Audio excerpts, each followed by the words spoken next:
That was incredibly awkward. Yao Yao just came downstairs and saw the embarrassing intimacy. She stood at the edge of the stairs with a blushing face, her mouth slightly open as she didn't know what to do. Passion overtook the two of them for that brief intimate moment, but it was still too crazy to have such a seductive scene in the living room, especially when they weren't alone. They selectively forgot about the existence of other people under the same roof, though it was fun while it lasted. Sun Jiao fled the scene of the crime, embarrassed by what just happened. She wanted to dig a hole for herself and also for Jiang Chen after what Yao Yao just saw. But when she escaped, she didn't untie the ropes around Jiang Chen. With her skillful technique and the rope's quality, it was impossible to break it no matter how hard he tried. "Hi, brother." She was ecstatic to see him again, but the mood wasn't exactly right to hug him as her face was still blushing red with the image in her head. "Yao Yao, can you help me untie this?" Jiang Chen ditched any honor he had and pleaded for Yao Yao's help. Except the problem was that his pants were still dropped to his knees and exposed a certain part. "Ah!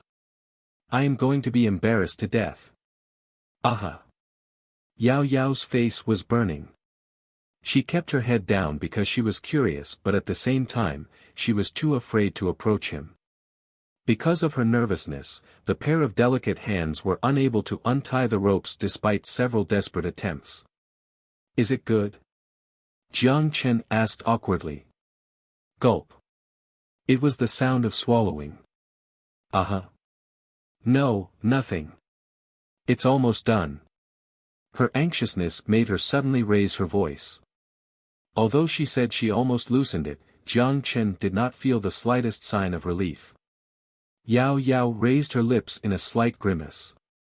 When she peeked at Jiang Chen, she got scared because of his voice and accidentally bit her tongue. She shyly glanced at the part exposed and out in the open. She felt her heart rate increase for some strange reason. She knew what it was, but it was her first time seeing one with her own eyes. "It's so big. Is it even possible to put it in?" Yao Yao's thoughts wandered as she tried to recollect herself. Her face blushed while her fingers struggled to untie the rope. "Sun Jiao, come out, please spare me." He wanted to laugh and weep at the same time as he yelled out for help. He knew she would be laughing at this point. Her devil-like personality would not simply let him go scot-free. If Yao Yao's hands continued to caress him any longer, Jiang Chen would be even more ashamed. Just as Jiang Chen expected, Sun Jiao had already dressed, hiding behind the kitchen door. She was peeping through the cracked open door and laughing hysterically at the blushing Yao Yao and the awkward Jiang Chen. "This feels great." But she knew it wouldn't be okay to cross the line. Sun Jiao pouted as she opened the door to untie Jiang Chen. The reason why she allowed it was one of her considerations. She had a partial understanding of his secret, and it made Sun Jiao feel threatened. She didn't care how many mistresses he had and knew that there would be plenty of them in the other world. But what frightened her most was the possibility of Jiang Chen disappearing from her life forever and she being unable to pursue him. One world was the dangerous apocalypse while the other was a food-filled heaven. If she had a choice, she would not live here at all. If Jiang Chen gained someone else that he loved in the other world, she was too afraid to keep thinking. She had fallen in love with him. So she used a little trick of hers to drag Yao Yao with her.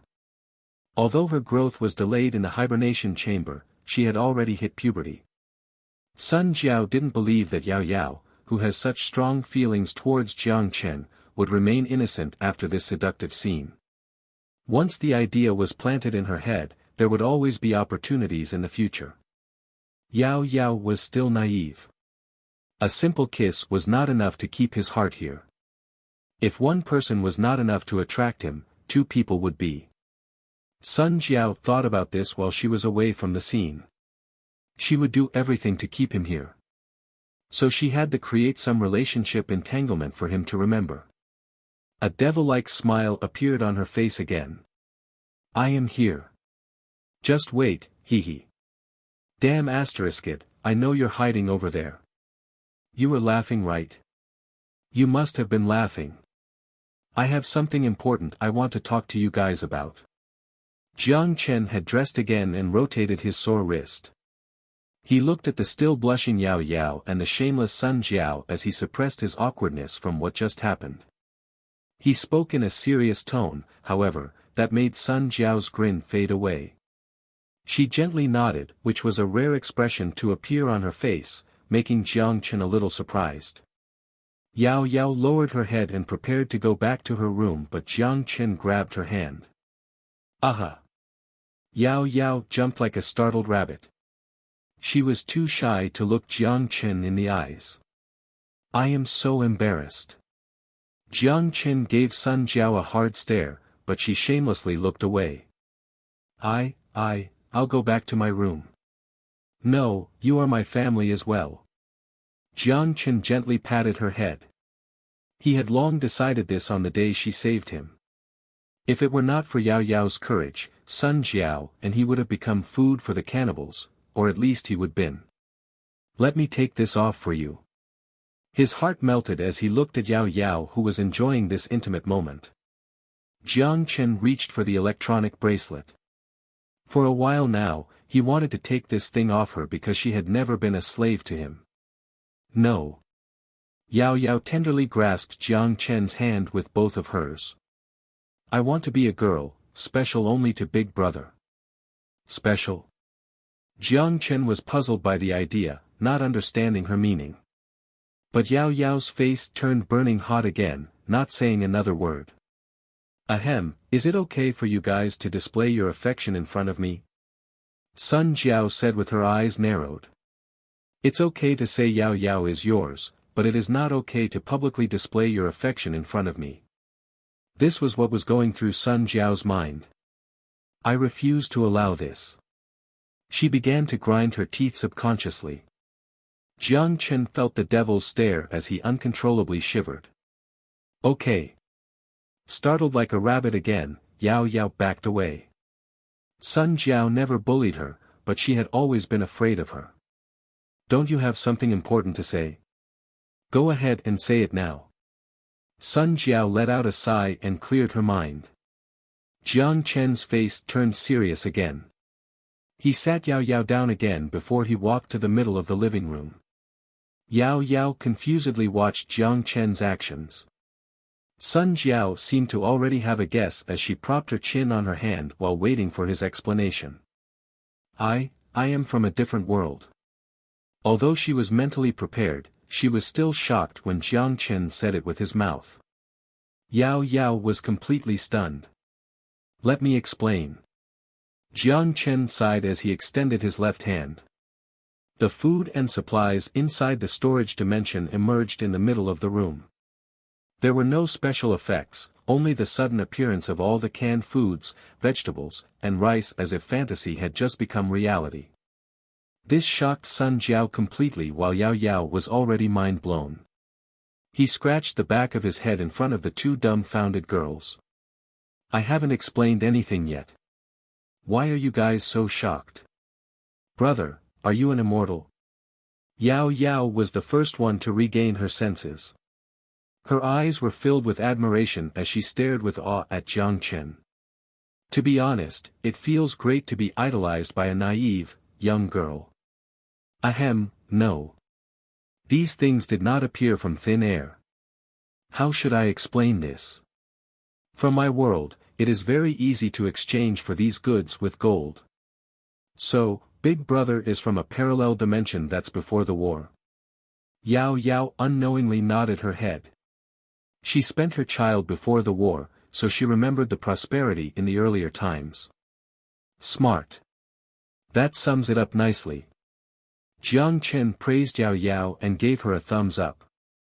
She explained everything he was troubled about in one sentence. This much. Sun Jiao grew up in the survival base, so without much experience, she was completely stunned. Jiang Chen couldn't stop himself from laughing at the dumbfounded Sun Jiao. Jiang Chen briefly explained his origin and comforted away the worries of the two girls about whether he would suddenly disappear. When Sun Jiao asked about the possibility of interdimensional travel with someone else, an anxious look appeared on Yao Yao's face, but Jiang Chen had to let them down as he took out the cage with the dead hamster. He didn't explain, only leaving it on the table. The two girls were briefly silent before they understood. Interdimensional travel is already magical. If it was possible to bring a creature with you, the world would not be the same anymore. Sun Jiao forced a bitter smile as she shook her head. She tiredly fell onto the table. Yes. There are mutated cells everywhere in this world. Only humans with some resistance can prevent mutating into zombies. If Big Brother brought people over, the mutation could spread in the other world as well. Yao Yao gave a more serious consideration that left Jiang Chen drenched in cold sweat. True. The mutation viruses are everywhere. If I bring it back to the other world, he quivered at the idea. He was inconsiderate of the situation as his mind was only filled with how to make money. He never considered a critical issue like this. If not for the interdimensional bracelet's ability to terminate all life, the other world would be complete chaos. He didn't know the principle behind it. Maybe it would be helpful to dissect that hamster. But he didn't probe too deeply into that thought. Let's not talk about this anymore. Since you're all mine, I have an obligation to provide a better life for you. Jiang Chen's words made both Sun Jiao and Yao Yao blush. I brought a lot of supplies back, and now we need more fridge space to store these supplies. It'd be even better if had access to freezers as well. There are also some easy-to-store canned foods and preserved crackers in there. I plan to exchange these for crystals and purchase some equipment to fortify our mansion. Sun Jiao nodded. The preserved crackers sell at around 1 crystal per piece. We don't need to go to the 6th Street to exchange it either since there are plenty of community-sized survivor camps around here. Although I've reinforced the mansion, the defense is clearly not enough. It'd be better if we could exchange for some firearms and weapons. Jiang Chen briefly considered it. Okay, let's make a list of all the items we need and make all of our purchases on one trip. Also, I think it's safer to go to the 6th Street. The smaller survivor camps are not that trustworthy. Despite their reinforced mansion, there were not enough people here. Sun Jiao alone would not be able to defend this place. If the food caught the other survivors' attention, those poor, starving refugees could become gun-wielding bandits the next second. The absolute neutrality that the 6th Street prided themselves on meant that they kept a clear name on the wasteland to foster their growth into a giant. You're right, but the Huizhong mercenaries are going to be looking for us there. Sun Jiao explained her concerns. They lost an entire raid team to Jiang Chen last time. It would be a bloodbath the next time they encountered the mercenaries. Don't be afraid. Jiang Chen smiled. It only takes me 2 seconds to escape the danger. After he finished his sentence, Jiang Chen disappeared from their visions, and reappeared the next second. Fu *K. If I do it too fast, it has its problems. Jiang Chen lost his balance and almost fell trying to hold on to the chair. There were some consequences to using this ability back-to-back, such as brief dizziness. You just... Yes, I went and came back from the peaceful world. Jiang Chen covered his dizzied head and explained. Since he already admitted his secret, he didn't need to hide his ability in the future. 1 crystal of energy was nothing to him. It was only a piece of preserved crackers after all. This is incredible, Yao Yao exclaimed in disbelief. Sun Jiao blankly nodded. The danger of the sewer system is already eliminated. He tried not to remember the scene. Because of this, I can go by myself to the 6th Street and bring the supplies in the storage dimension. I'm still worried. Sun Jiao nervously looked at Jiang Chen. You have to take care of our home. We don't have enough of a workforce here. How about I buy some people this time? Such as buying a few more cute girls. Sun Jiao gave him a dangerous look. Yao Yao also pouted at the idea but couldn't say anything to change his mind. After all, Jiang Chen purchased her. What do you think I am? A sex addict? Jiang Chen ruefully smiled as he rubbed his nose. There's no way you can defend this mansion by yourself. Also, I need some people with unique talents. There were treasures everywhere on the wasteland, including the people that couldn't use their unique talents here. Jiang Chen could easily use their ability and generate a fortune for his futuristic technology. What about me? I can learn. You don't want me anymore? Surprised, Yao Yao approached him with teary eyes. How could that happen? He rubbed her puffy hair gently. I don't want you working so hard. You already help me a lot. Also, don't stay up anymore. You need your sleep. Aha. Yao Yao joyfully hummed at Jiang Chen's head rub and immediately forgot her concern. Since you said it, what if you bring another girl back this time? Sun Jiao was not as easy to fool as Yao Yao. I swear to God, he said while raising his hand before she doubtfully let it go. Sun Jiao's concern was unnecessary since Jiang Chen had no such intentions.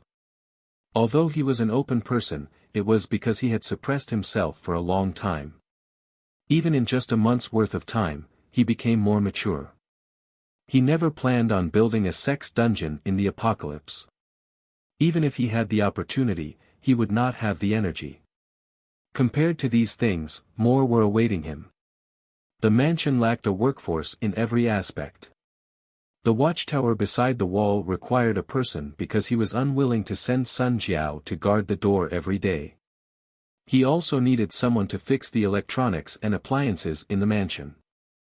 With Sun Jiao's limited knowledge, she hemmed the solar power with pure luck. From electricians to construction workers, he needed a lot of people here. He wouldn't risk allowing the survivors into the mansion. After wandering the wasteland for so many years, their morals were questionable. Instead, the slaves he purchased would be safer, nobody would risk their lives with the electronic bracelet on.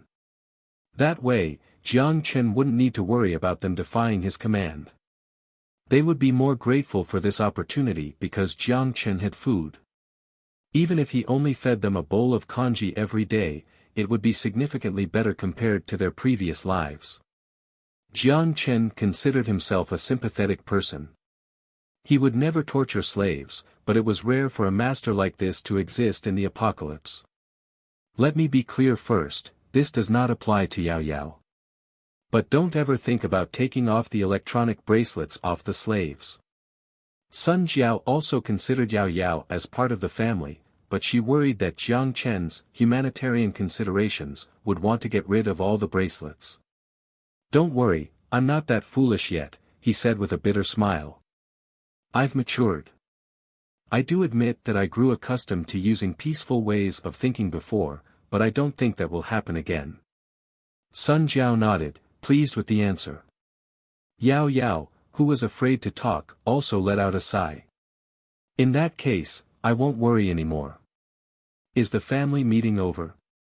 As she stretched, her breasts almost exploded out of her clothes.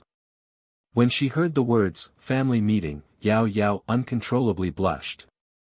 Jiang Chen also burst out in laughter. Ahem, since it is a family meeting, then it's still not over. Jiang Chen shook his head. What else? Sun Jiao leaned back against the chair. He nodded with an earnest stare into her eyes. It's about you. The things that you must do, can you tell me now? A hint of emotion flashed in her eyes. You still remember. Of course, you are mine. I will never forget. I'm about to give up. Sun Jiao's gaze that was full of joy, sorrow, and confusion dodged his eyes. But I still remember, right? Why don't you tell me? It never hurts to try, Jiang Chen said sincerely. She let out a long exhale and slowly opened her mouth. I managed to find the feeling of home here. I already feel incredibly lucky. The silly idea I have, since you already asked, I'll tell you. She paused before she suddenly smiled. Do you know? This place is actually my home. Chapter 32 Sun Jiao's Past. Sun Jiao's words surprised Jiang Chen and Yao Yao. Jiang Chen remembered she was born in Survival Base 071, so how was she connected to this mansion? When he heard Sun Jiao's explanation, however, he finally understood the connection as well as why she'd been starving in this mansion in the first place. Sun Jiao's father owned this estate before the war, but due to the sudden eruption of the nuclear war, Sun Jiao's father became separated from his wife and son when they fled the city. Sun Jiao's father subsequently met Sun Jiao's mother in Survival Base 071 where they fell in love. With the blessings of the other survivors, they married and gave birth to Sun Jiao and another daughter, Sun Jiao's sister. Unfortunately, the joyful days were short-lived as the survival base was forced to open because of the depleted resources, drawing bandits that littered the wasteland into attacking the survival base. And so, Sun Jiao lost her family. She was fortunate in that she managed to escape. She wandered the ruins, but instead of meeting mutants, zombies, or slave traders, she ran into a strange individual who didn't know her purpose. Or perhaps it was better to say that she met her master. In 2139, due to the enactment of the new Strategic Defense Alliance, the Han People's Liberation Army began to be referred to as PLA. A self-proclaimed PLA female soldier appeared and took care of Sun Jiao. She taught her the necessary skills to survive in the wasteland, such as how to shoot a gun and how to identify the good and bad. But sadly her master passed away in a conflict against an unknown group of militants, and that was how Sun Jiao started her lonely journey. Sun Jiao wandered the wasteland trying to find her family, longing for the comfort of Survival Base 071. She knew that even if she managed to find them, life would not be the same again, but it served as her only motivation. She searched for their information around Donghai City until she confirmed from an old neighbor in Luding Town that both of her parents passed away in that unfortunate incident, but no information remained of her sister. The relentless Sun Jiao continued to explore the wasteland for any information, even coming across her father's home from before the war. It was precisely this mansion, but because she ran out of nutrient supplies here, she starved until falling unconscious. Then, by coincidence, she met Jiang Chen here. Aha, I understand. I'll keep an eye out for you. If we can find your sister, you'll be very happy, right? Jiang Chen said with a smile after listening to her narration. Jiang Chen. Her eyes became moist. If not for Yao Yao's presence, she would have pushed him to the ground and expressed the loving emotion filling her heart. Ahem. Although inappropriate, Sun Jiao didn't know other ways to express her love. What about Yao Yao? Can I help you with anything? Since we are a family now, don't hide anything and tell me, okay? Jiang Chen rubbed Yao Yao's head. Yao Yao shook his head and gently covered Jiang Chen's hand with both of her hands. I'm already so lucky. My only family is brother Jiang Chen and sister Sun Jiao. Her smile was joyful, but it made Jiang Chen slightly teary. Yao Yao made lunch. This gentle girl took the effort to practice cooking, touching Jiang Chen even more. This was the first time he ate a meal made by a girl. He was so touched that he almost began to cry. Ahem, that was an exaggeration. Yao Yao looked at the way Jiang Chen devoured the lunch, and a joyous smile appeared on her face. As for Sun Jiao, she always ate food as if there was no tomorrow. It would be odd if she acted any differently. After lunch, the three of them cleaned up. Sun Jiao organized the supplies within the living room, and Jiang Chen followed Yao Yao to her room as he had other matters. Yao Yao, have you finished preparing for the vault door? PSH. Yao Yao burst laughing.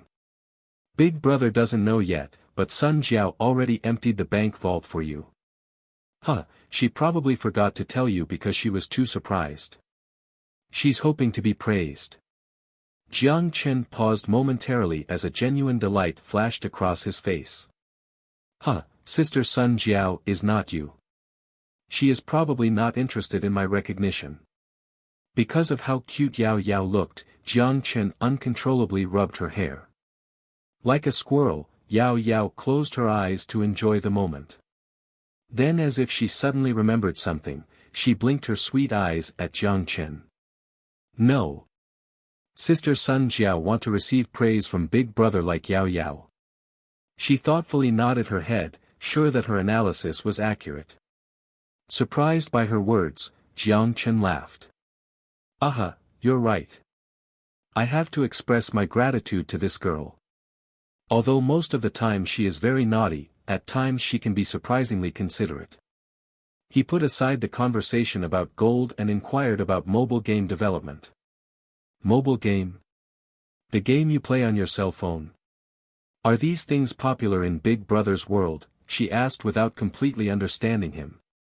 It puzzled Jiang Chen because she spent the first 12 years of her life before the war. Were there no electronic games at that time? That was impossible. Jiang Chen voiced his thoughts, but the answer he received made him quite conflicted. Aha. That's what you mean. I think I know what you're referring to, but the popular games before the war were all played within the gaming chamber. Gaming chamber? Yes. The mainstream games were based on design engines within the virtual reality system. Lying down in the gaming chamber helped in relaxing the body, so some people even chose to spend their sleeping time in games. A lot of portable devices that connected directly to the neural network also achieved similar functions. No one installed extra games within the mobile devices. It was not because there were no more games. With the advancement of technology, the gaming format evolved over time. Just like how the DS faded through the passage of history and PSP-related game devices were no longer able to capture the market under the fierce competition of smartphones. What should I do? Jiang Chen had a stern face and fell into deep thought. Abandon mobile games? But for a company just in the initial growth phase, a jump into virtual reality would be too forced. Aren't there any other options? Can you show me that phone you're talking about, Big Brother? Yao Yao asked in a quiet voice. Ah, of course, here you go.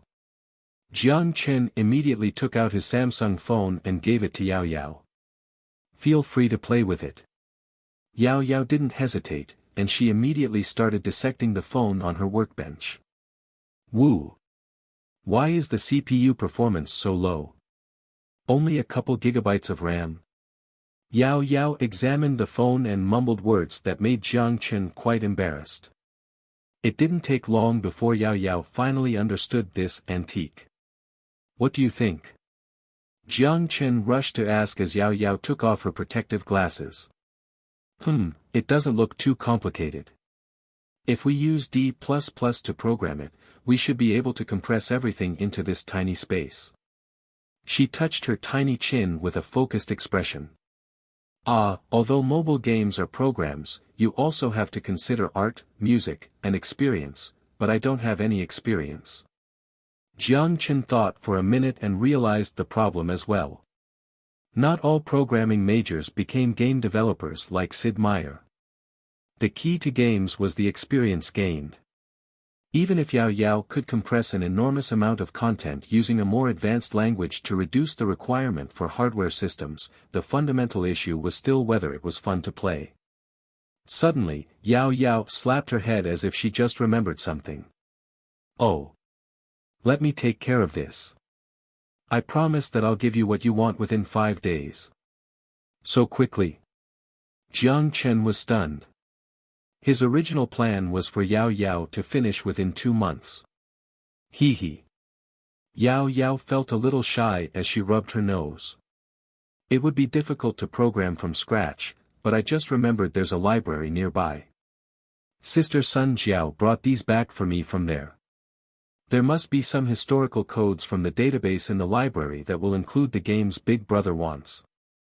As long as Sister Sun Jiao makes another trip to the library and copies all the files related to games between 2100 and 2200, I only need to fix the code a little to make it work. Jiang Chen left the room, gently closing the door. Why is my heart beating so fast? Am I a monster after all? Jiang Chen murmured in his heart as he walked toward Sun Jiao. He spotted Sun Jiao at the underground storage counting the supplies. The cans and preserved crackers were neatly separated beside the wall.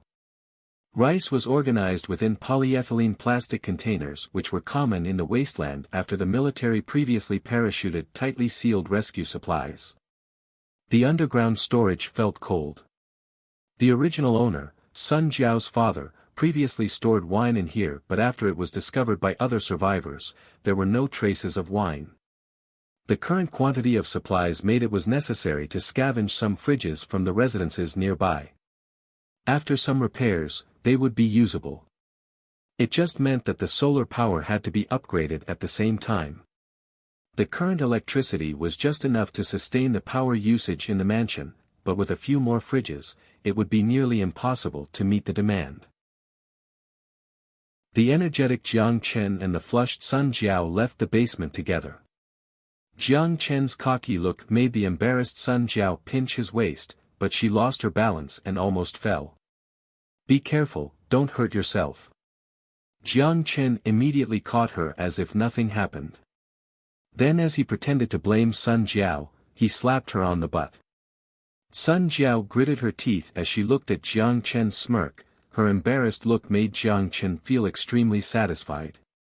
You bastard. The usually angry Sun Jiao only managed to come up with a weak comeback.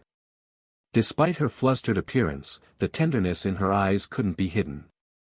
This small detail didn't escape the experienced Jiang Chen. He kissed Sun Jiao on the lips and escaped with a grin on his face before Sun Jiao realized what happened. He didn't want to let Sun Jiao to get back at him. This guy, Sun Jiao stared at the direction in which Jiang Chen left and angrily stomped her feet. She wanted to chase after and pinch him, but her body felt listless. He seems to have gotten better. Sun Jiao blushed red as her legs almost gave out on her. She desperately tried to find her balance against the wall.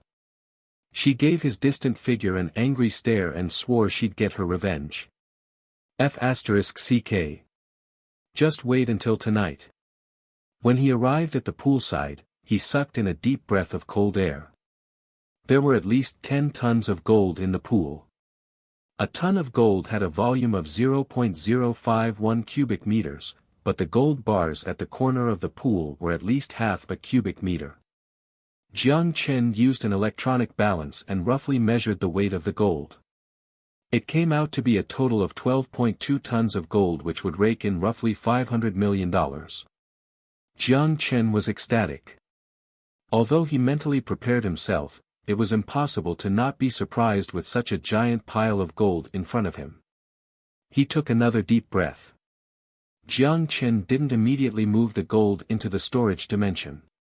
There was no rush since he needed to make a trip to 6th Street tomorrow, and he needed the storage dimension for exchanged goods. The gold wouldn't go anywhere. If he left now, it would be nightfall by the time he arrives at the 6th Street, so he decided to depart tomorrow morning and use the remaining time to prepare.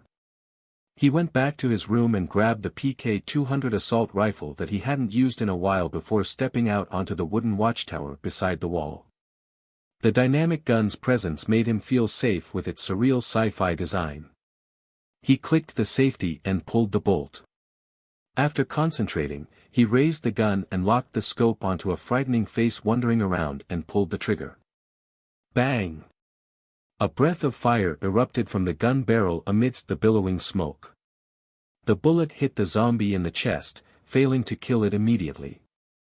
As if suddenly awakened, the wounded zombie began to frantically wave his limbs but was unable to get up. I aimed for the head but hit the chest. Jiang Chen shook his head and aimed with the scope again. The noise of the struggling zombie attracted the attention of the other slow-moving zombies, but they failed to find the source of attack without the smell of a survivor and continued to wander aimlessly. He aimed through the crosshair again. Bang! A breath of flame discharged from the barrel once more. This time Jiang Chen didn't miss, the zombie's head exploding into pieces and leaving a sludge of black blood. For time scope is ideal for mid-distance range battle. If you insist on using it at this distance, I suggest you change the zoom to 100 meters. He heard Sun Jiao's ridicule at his back. Where is it? Jiang Chen remembered a game he played before where he could adjust the gun's magnification before shooting. The only problem was that there was no page-up key in real life. It's here. Sun Jiao pointed out the button beside the scope. So that was the problem. After Jiang Chen changed the zoom from 0 to 100, he attempted the same shot again. The accuracy was much higher. Mechanical sight would be enough at this distance. Sun Jiao reached out and turned the PK200 scope to the side, exposing the mechanical aim. Try this. Oh, so this is how you use it.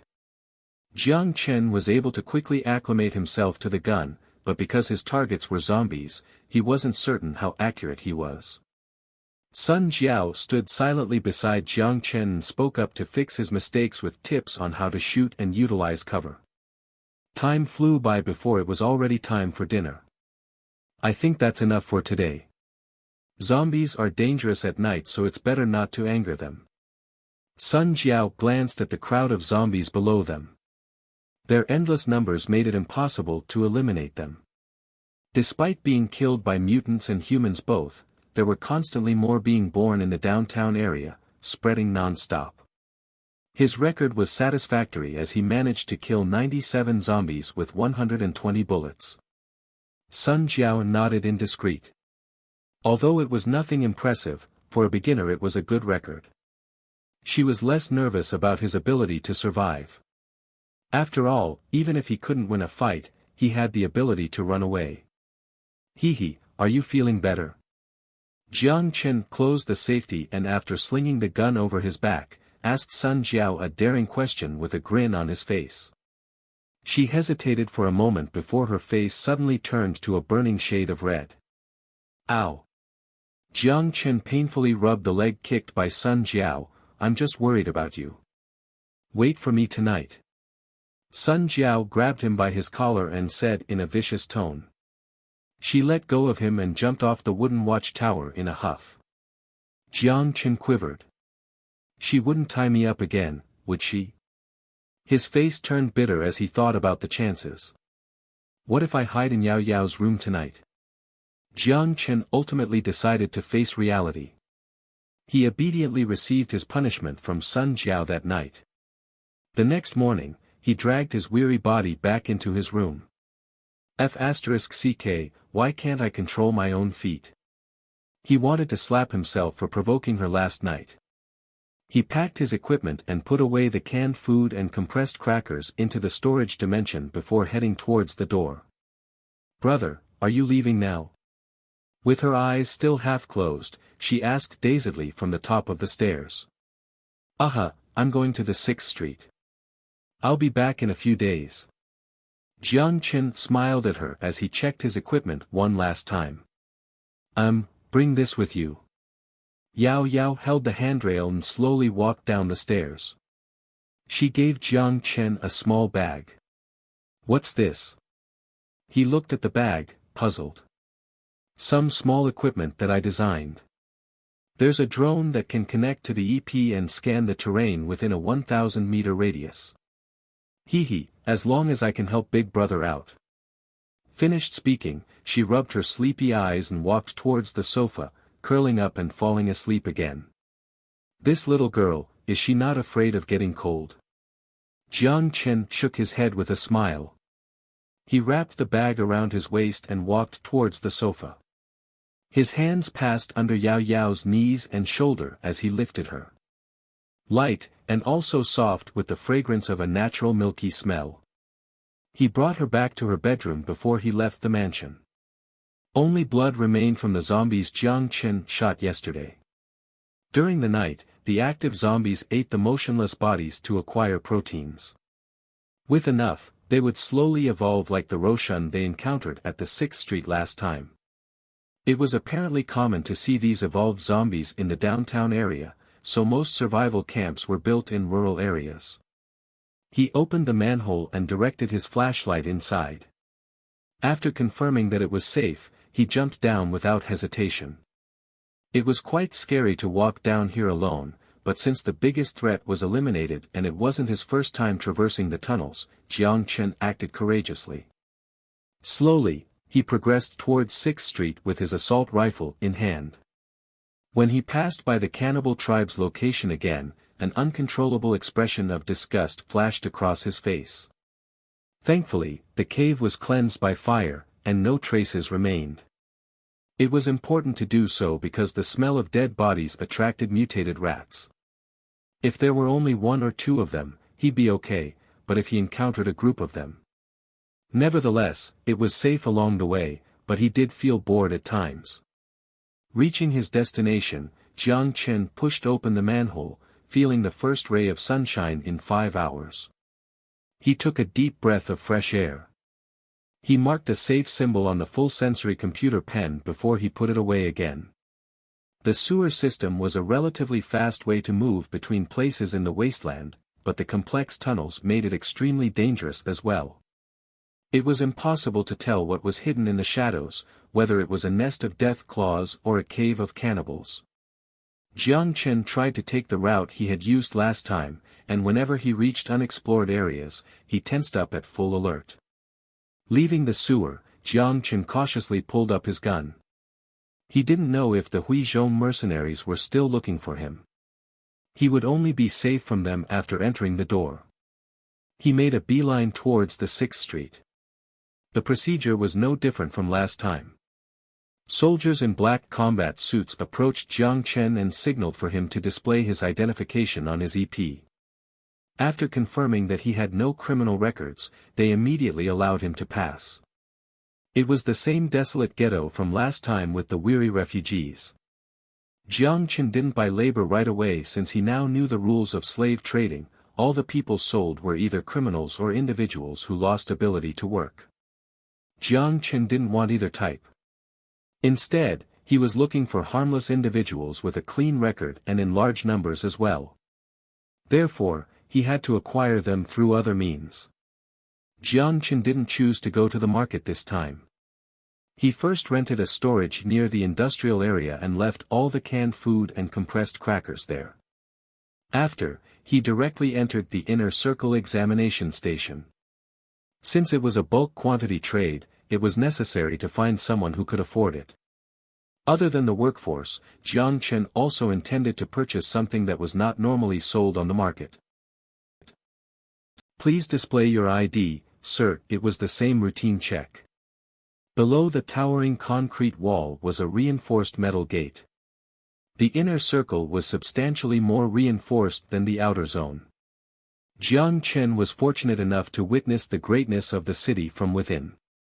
After he had paid a crystal for his trouble, he left all his weapons in the storage by the gate.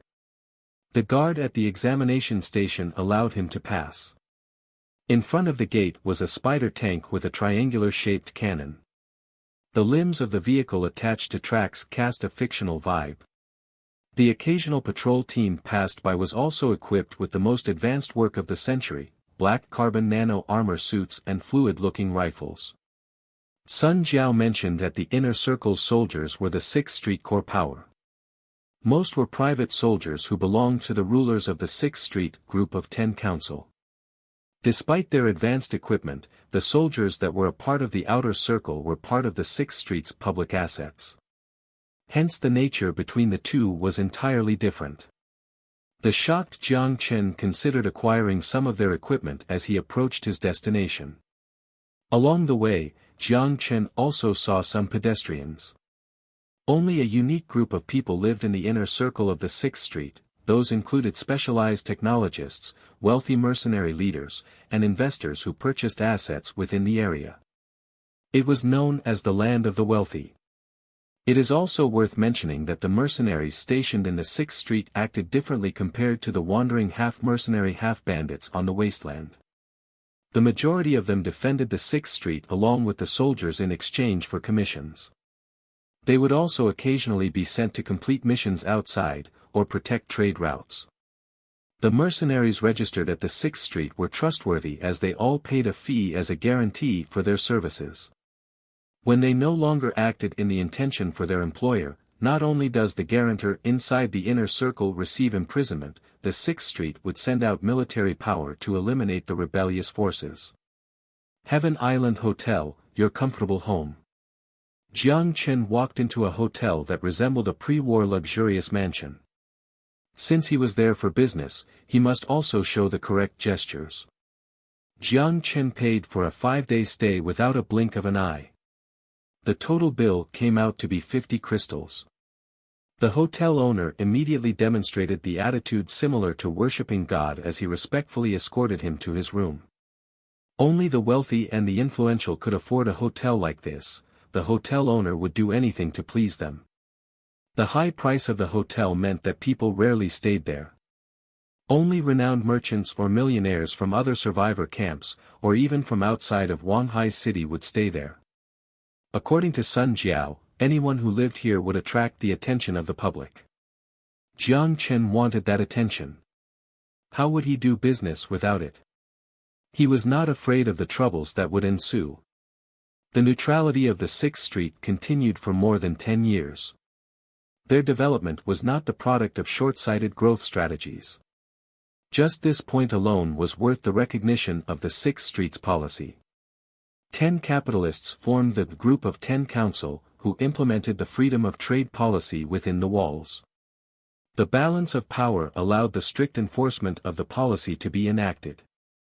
No one wanted to be the first to break the rule of the game. It would not be okay to kill your business partner and ruin the deal for your neighbor. However, privacy was less of an issue. As to what Jiang Chen expected, the moment he stepped into the room, the hotel manager reported this wealthy customer to his boss. Picture, identification, Fishbone Food Corporation representative, Jiang Chen. Time of stay, July 9th to 14th, Jiang Chen's information was presented in front of someone. Fishbone Food Corporation. Jiang Chen. Very compelling. A middle-aged man with a bowl cut leaned against the office chair. Under his thick eyebrows was a pair of hawk-sharp eyes. Do you want to get in contact with him, boss? The assistant in uniform pushed up her glasses. As Zhao Chenwu's assistant, she was not only critical to his work, she also acted as his bodyguard and occasionally helped to alleviate his needs at times of desire. Zhao Chenwu, Group of 10 Council member. He controlled 13% of the military strength within the inner circle. He was the owner of 2 firearm factories, 1 pharmaceutical company, along with an array of fixed assets in the inner circle. He was also known as the president of the 6th Street's renowned Zhao Corporation. There is no rush, let's look at the situation more closely. A grin appeared on Zhao Chenwu's face. He was uncertain about the intention of this young man. Food Corporation. Where can you even find a piece of arable land on the wasteland? Even if it were through soilless culture, the vegetable produced would be in odd shapes due to the radiation, and it could even be poisonous. The soil culture also existed at the 6th Street, but most of the produce were not edible. The taste of the remainder produce was not fresh either. With exaggeration, if you planted a watermelon, it could grow into a bean for you. There was no doubt that the technology existed outside of Wanghai City where it was possible to grow to produce on the wasteland. The rarity along with the high cost resulted in the limitedness of the technology. Could it be a simulated ecosystem? He also heard about the technology before. Although the advancement of technology was far superior before the war, everyone's current focus on innovation was extremely skewed. As the controlling shareholder of the Heaven Island Hotel, he encountered many representatives at the 6th Street before. It was his first time hearing about the existence of a food corporation. There was never a shortage of mutant beef. Just ordinary people couldn't afford it. Zhao Chenwu shook his head and placed this report away. He looked at the clock and felt a sense of hunger. He asked his assistant, "Is lunch ready?" "Yes, my boss." "Do I need to confirm that today's lunch is curry chicken?" The assistant said in a professional tone. After she had received Zhao Chenwu's acknowledgement, she left the room. She then came back momentarily with a plate of steamy curry chicken. The unique aroma of curry chicken made Zhao Chenwu's saliva form at a rapid rate. Without any consideration for his composure, he devoured the meal. The assistant also swallowed as she saw how much her boss was enjoying the meal. She knew better that there was none for her. The total cost of the curry chicken was 20 crystals, which was equivalent to 2 nights of stay at the hotel. The price was not even the problem, it was the fact that you couldn't buy it with money. The Outer Circle's exchange office purchased 20 cans weeks ago. They sold each can with a price of 60 crystals to the influential individuals in the Inner Circle. Zhao Chenwu used his position as the group of 10 council member to get his hands on one of them. The good thing was that the office didn't auction the canned food or the price would be significantly higher. He divided this one can into 3 separate servings to enjoy. Zhao Chenwu investigated the whereabouts of the person who sold the cans. He heard that as soon as they left the gate, the Huizhou mercenaries went after them. No one knew if they were still dead or alive. When Zhao Chenwu heard this information, he was so angry that he almost broke the table and cursed the generations of Huizhou mercenaries. He almost sent out his private forces to teach those fools a lesson. However, he resisted the temptation due to his position of power as the mercenaries didn't break any rules within the 6th Street. If he did anything, he would have broken the rule of the game. The last piece of the precious curry chicken went into his stomach as he savored the taste. He shook head as he threw the fantasy about curry chicken into the back of his mind. Although he was curious about the taste of sautéed beef his friend Sir Ding bought, he must have finished already as well. He had a business to run after all. The food was only a small part of his life. He took over a stack of documents and began reading the operation status of his company. At the same time, he glanced at the information relating to the hotel guest. He felt a sudden familiarity with the name. Why is the name Jiang Chen so familiar? Where did I see it before? If Jiang Chen knew that the canned food he sold to the exchange office was split into 3 servings by the big bosses within the Inner Circle, he would be hysterical. Right now, Jiang Chen was pleasantly enjoying his stay. He was the only one in the entire mansion. Despite the suppressed feeling cast by the radiation cloud and ray of mutated sunshine, which made it difficult for him to enjoy the holiday, he was quite satisfied by the facilities within the mansion. Such as the relaxation chamber. When Jiang Chen lied inside, it felt as if his entire body was covered in jelly. The view was not as beautiful as the Sheraton in Sanya, but the technology sure made up for it. Why do we need nature when we have technology? Jiang Chen, who stepped out of the relaxation chamber, felt every pore on his body was exfoliated. The cleanliness was substantially higher compared to taking a shower. It even removed dust at the micro level. Should I bring one back? Jiang Chen touched his chin as he thought about this question. He absolutely loved this. He casually grabbed a bathrobe to cover himself and ran to other amenities to enjoy them. The ping-pong robot was designed for wealthy people who had no opportunity to exercise. He abandoned his racket the second he realized he couldn't beat the robot. He was interested in the full-sensory movie theater. The 7-dimensional movie, that theaters praised in the modern world, was nothing compared to this. He put on the helmet and strapped himself into the soft chair. The surreal feeling made it feel as if it was the reality. He was shocked to find out that he was standing in the middle of New York. Jiang Chen felt the breeze lightly caress across his face as he watched a battle between cops and thugs. He could even experience everything through the protagonist's view. It was as if he was fighting himself. He could feel the screeching bullet and experienced the pain himself. He just couldn't control the protagonist's movement. The thrilled Jiang Chen left the theater and returned to his room. Jiang Chen's mood was hardly pleasant. It was because he had just *ket a sex doll. He was curious as to why the feeling was off. It was the silicone after all that made Jiang Chen conflicted about the idea. He initially thought the number 410 was just a setting and the private service was due to the hotel's high-quality maids. However, he soon realized that the girl was a robot. He came to that conclusion after using all of his techniques, and the girl still did not show any signs of pleasure. That would be a short but funny story from the trip. Jiang Chen didn't think too about the sex toy because he didn't have the same urges as before. In his view, some of the intimacy is more joyful when there are two people. God knows what the Heaven Island Hotel's manager would think after he learned Jiang Chen's thought process. This robot was the result of centuries of innovation. Perfectly designed, ergonomic, with every detail to match.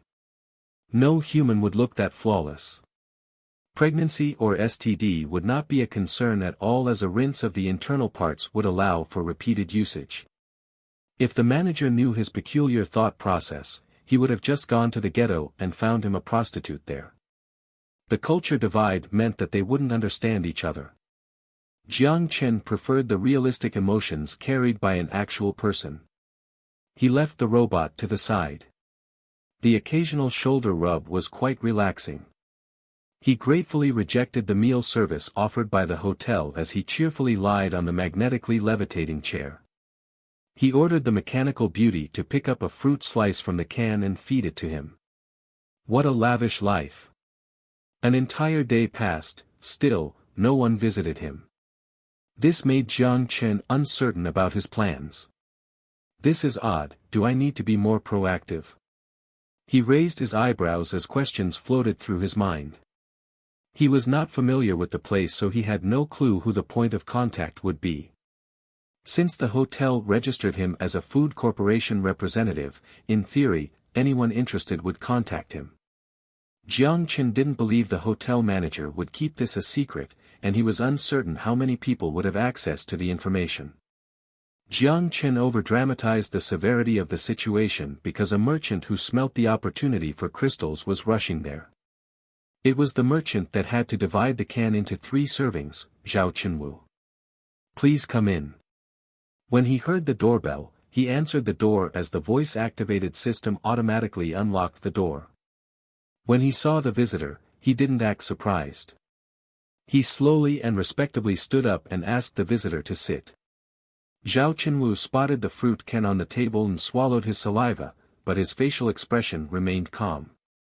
Although he had a passion for food, he was a man of influence, so he kept his composure.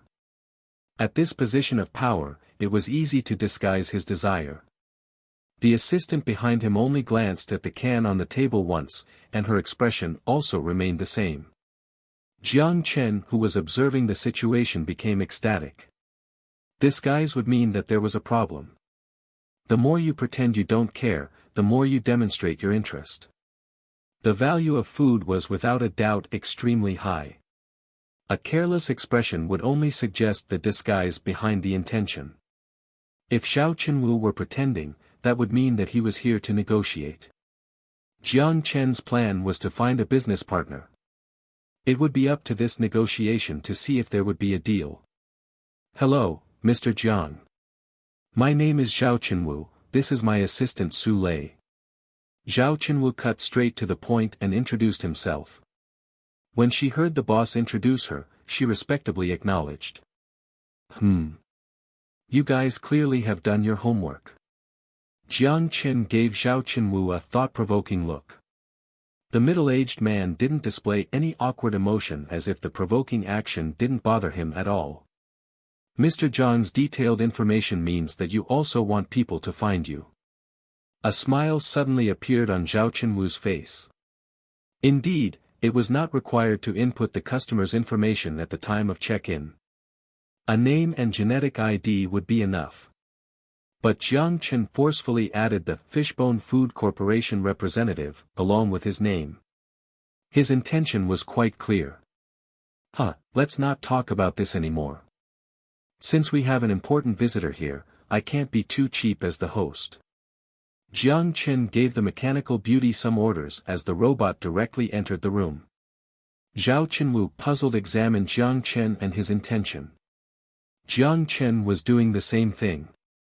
Momentarily, the mechanical beauty walked in with 2 pieces of fresh, watery orange slices.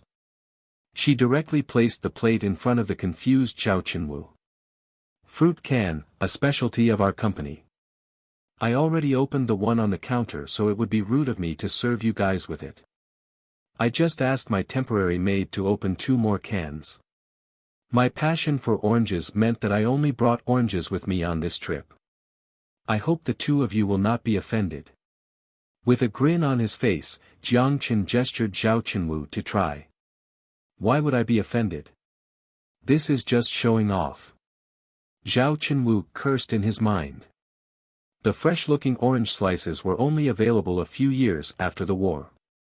The supermarket had some yet to be raided, but the supplies were all gone within 2 years. It has been 10 years since he had an orange this delicious.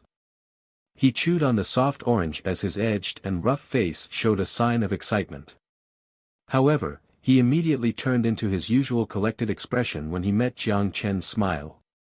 To greet the guest with luxury like this, especially including the assistant as well, demonstrated not only his good faith but also the amount of wealth he had. Zhao Chenwu thoughtfully looked at Su Lei, who still acted calm, but her mouth was chewing non-stop. He pushed the toothpick inside a slice of orange and didn't continue to eat. There would be plenty of time to taste the delicacy after the business was done. Does it taste good? Jiang Chen asked with a smile. He also picked up a slice of orange and put in his mouth. It's delicious. To be honest, even though the 6th Street can produce some fruits, the production is limited. Due to the radiation, it is difficult to maintain the quality of the fruit, which means only some are edible. The rest could only be extracted for nutrient purposes. These were not secrets at all, as anyone on the street would know. Zhao Chenwu did not hide any information. Instead, he was straightforward and acted as honestly as possible. I have heard about this before. Therefore I see opportunities. Jiang Chen nodded. The canned food at the exchange office must be Mr. Zhang's move. Zhao Chenwu said without any fluctuation in his emotion. You are correct. I sold it at a price of 50 crystals per can. I heard that the price was raised to 60. In that case, since Mr. Jiang showed up in the inner circle and not the exchange office, you must be preparing for a big deal. Zhao Chenwu's face displayed a burning passion. Indeed, I believe my products would sell very well in the 6th Street. The opportunity finally came.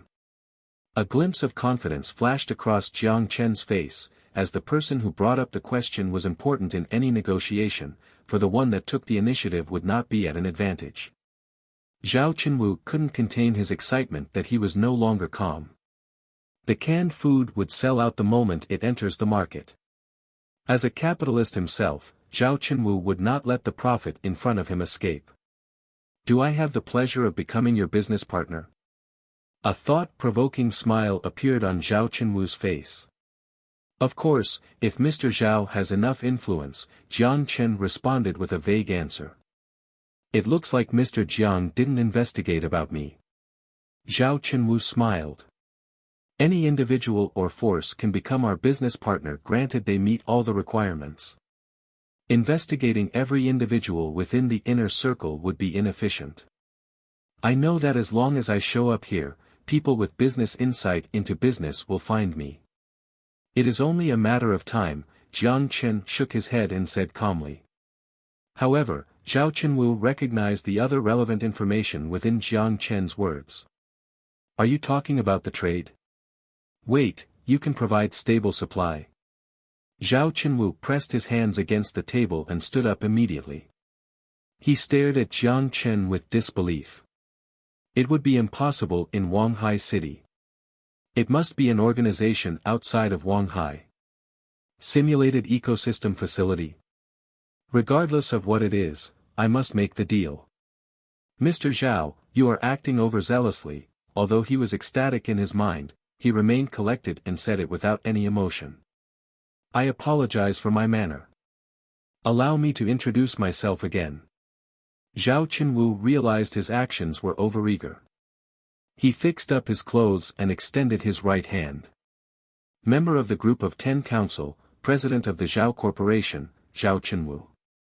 On behalf of the Zhao Corporation, I extend my warm welcome to your company's presence regarding potential deals at the 6th Street. Oh my, part of the group of 10 council. Jiang Chen hid his surprise. These are the conglomerate that controlled all the capital within the neutral 6th Street. Since they are part of the forces in the 6th Street, safety would not be a concern either. The absolute neutrality is a law that was strictly enforced for more than 20 years. He stood up and shook Zhao Chenwu's hand to express his gratitude. I'm Jiang Chen, a representative who is responsible for the negotiation of the deal. On behalf of the Fishbone Food Corporation, I express my gratitude to the Zhao Corporation at the 6th Street. Let's put the gestures aside and talk about the details of the business. Mr. Jiang is a straightforward person. This was what I expected. Joyous by the suggestion, Zhao Chenwu happily accepted. He originally thought Jiang Chen was a flipper merchant, common to the wasteland, with some unique products. Even if he brought him considerable profit in one trade, it would not be long-term as flipper merchants wandered across the wasteland without a home. However, Jiang Chen's proposition was a long-term trade agreement which offered a significantly different meaning. A stable trade route, with an external survivor camp with the product being luxury canned food, Zhao Chenwu was thankful that he took the initiative first. If he let this money-printing machine escape from in front of him, he would be the laughing stock of the entire inner circle merchants. It is extremely challenging to conduct trade on the wasteland. The endless amount of bandits along with the unsuspecting mutants made the establishment of a proper trade route between survivor camps almost impossible. Only camps in close proximities could establish stable trade routes. Some famous trade routes include the one established between Looting Town and the Beer Can Company. Both parties even sent out some of its forces to create supplying stations along the way to reinforce firepower. These supplying stations would often assign a strike force to provide protection to the merchants along the trade route. The development of these trade routes are the symptoms of the difference between production capability and technology level among survival camps. The tale that Looting Town is an aircraft carrier is something unheard of. The aircraft carrier was previously known as Bohai, which broke down in the harbor after the nuclear explosion. Due to various reasons, it was abandoned after the war and was only utilized by the survivors after the apocalypse. They modified the carrier with illegal upgrades which made the vessel not even close to resembling a ship. It would be more fitting to call it a platform. The absolute safety of the ship allowed it to become the haven primarily for the entertainment industry and secondarily for the high-tech industry. Don't be mistaken. The beer bottle company also did not produce beer bottles, it is a survival base focused on heavy industrial production. The base is located at the Wanhai City's rural port near the heavy industrial park. Not only is this place capable of producing the missiles used in the electromagnetic cannon on board, but it also has the capacity to manufacture high-tech guided missiles. The capacity is however limited, with most of the raw materials collected from waste. Of course, all this information is outside of the context. To open the new market at Wanhai City, I plan to establish a supply station here. In fact, I am planning this already. We are currently extremely lacking in the force and equipment necessary. The corporate headquarters provided me with the order to gather all help on site. We are going to invest all first-year profit into the construction of the supply station. Population, equipment, firearms are 3 points we need to discuss. Also another point, I don't want criminals without a guarantee in their personality. Supply station. Why don't you establish it in the 6th Street? We can provide the best security for your business. Zhao Chenwu slightly raised his eyebrows as he asked the question in his mind. Despite the 6th Street's respectable reputation in Wanhai City, in our perspective, you are still unknown and unfamiliar. This is the strategy established by the corporation. I can only follow within the boundaries set. Jiang Chen continued to make up an elaborate story as he directed everything to the non-existent company outside of Wanhai City. Regardless, the explanation was convenient and convincing at the same time. Zhao Qinwu thought momentarily before he opened his mouth. The workforce is not a problem. In general, the labor force in the ghetto remains excessive even to this day. Although on paper it is prohibited to sell non-criminals. A mischievous smile flashed across Zhao Qinwu's face. If there are not a lot of people, I can create some accidents and make them part of the tradable population. Rules are set by people. Therefore there are always ways to exploit within the rules as long it is within reason. Jiang Chen nodded. Not a lot, I think 30 should suffice. 30 people compared with a population over 10,000 is like a drop of water in the vast ocean. No one would use 30 people as an excuse to attack him. Zhao Qinwu immediately agreed to the proposition. As to the necessary equipment, I included everything on this list. Jiang Chen smiled as he took out an electronic card and gently put it on the table. These graphene-produced cards could store up to 12 gigabytes of full sensory information. It could be charged directly under the sun, which made it incredibly easy to use. The 6th Street Market sold it for a low price. Zhao Qinwu accepted the card. He didn't seem bothered as he clicked the start button on the left side. A list appeared in front of his eyes.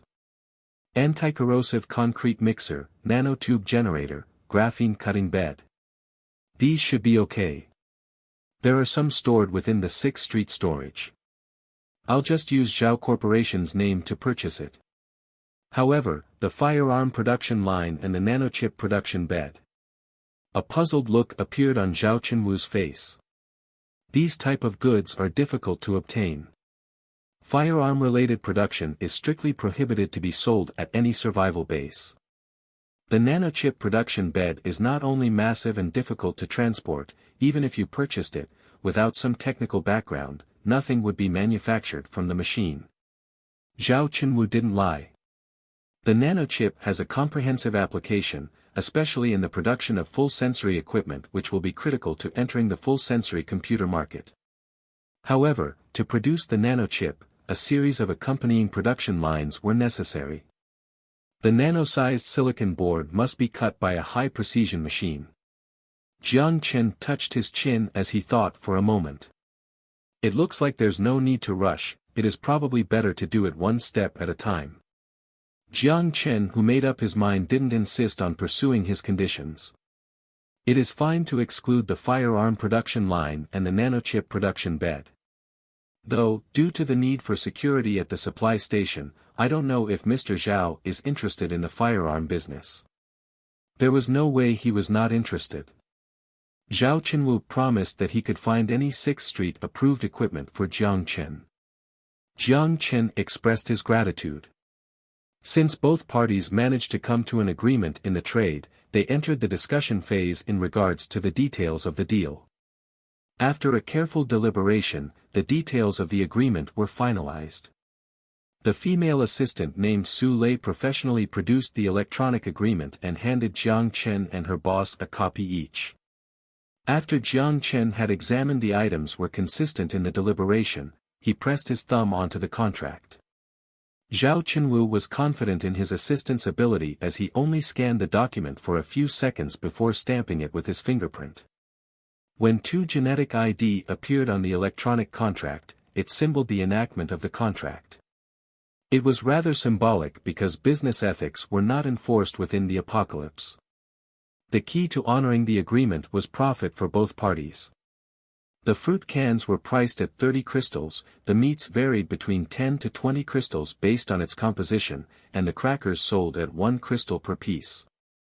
The price of the goods was not higher only because Jiang Chen was planning to sell in bulk quantities. An item was valued in proportion to its rarity. When Jiang Chen sold the 20 cans, the high price of 50 crystals was well justified. However, since a stable trade agreement was signed, there would be a continuous supply of the canned food. Hence, such high price would not be seen anymore. The price was certainly not cheap, the hefty price tag was still 5 times the cost of mutant beef.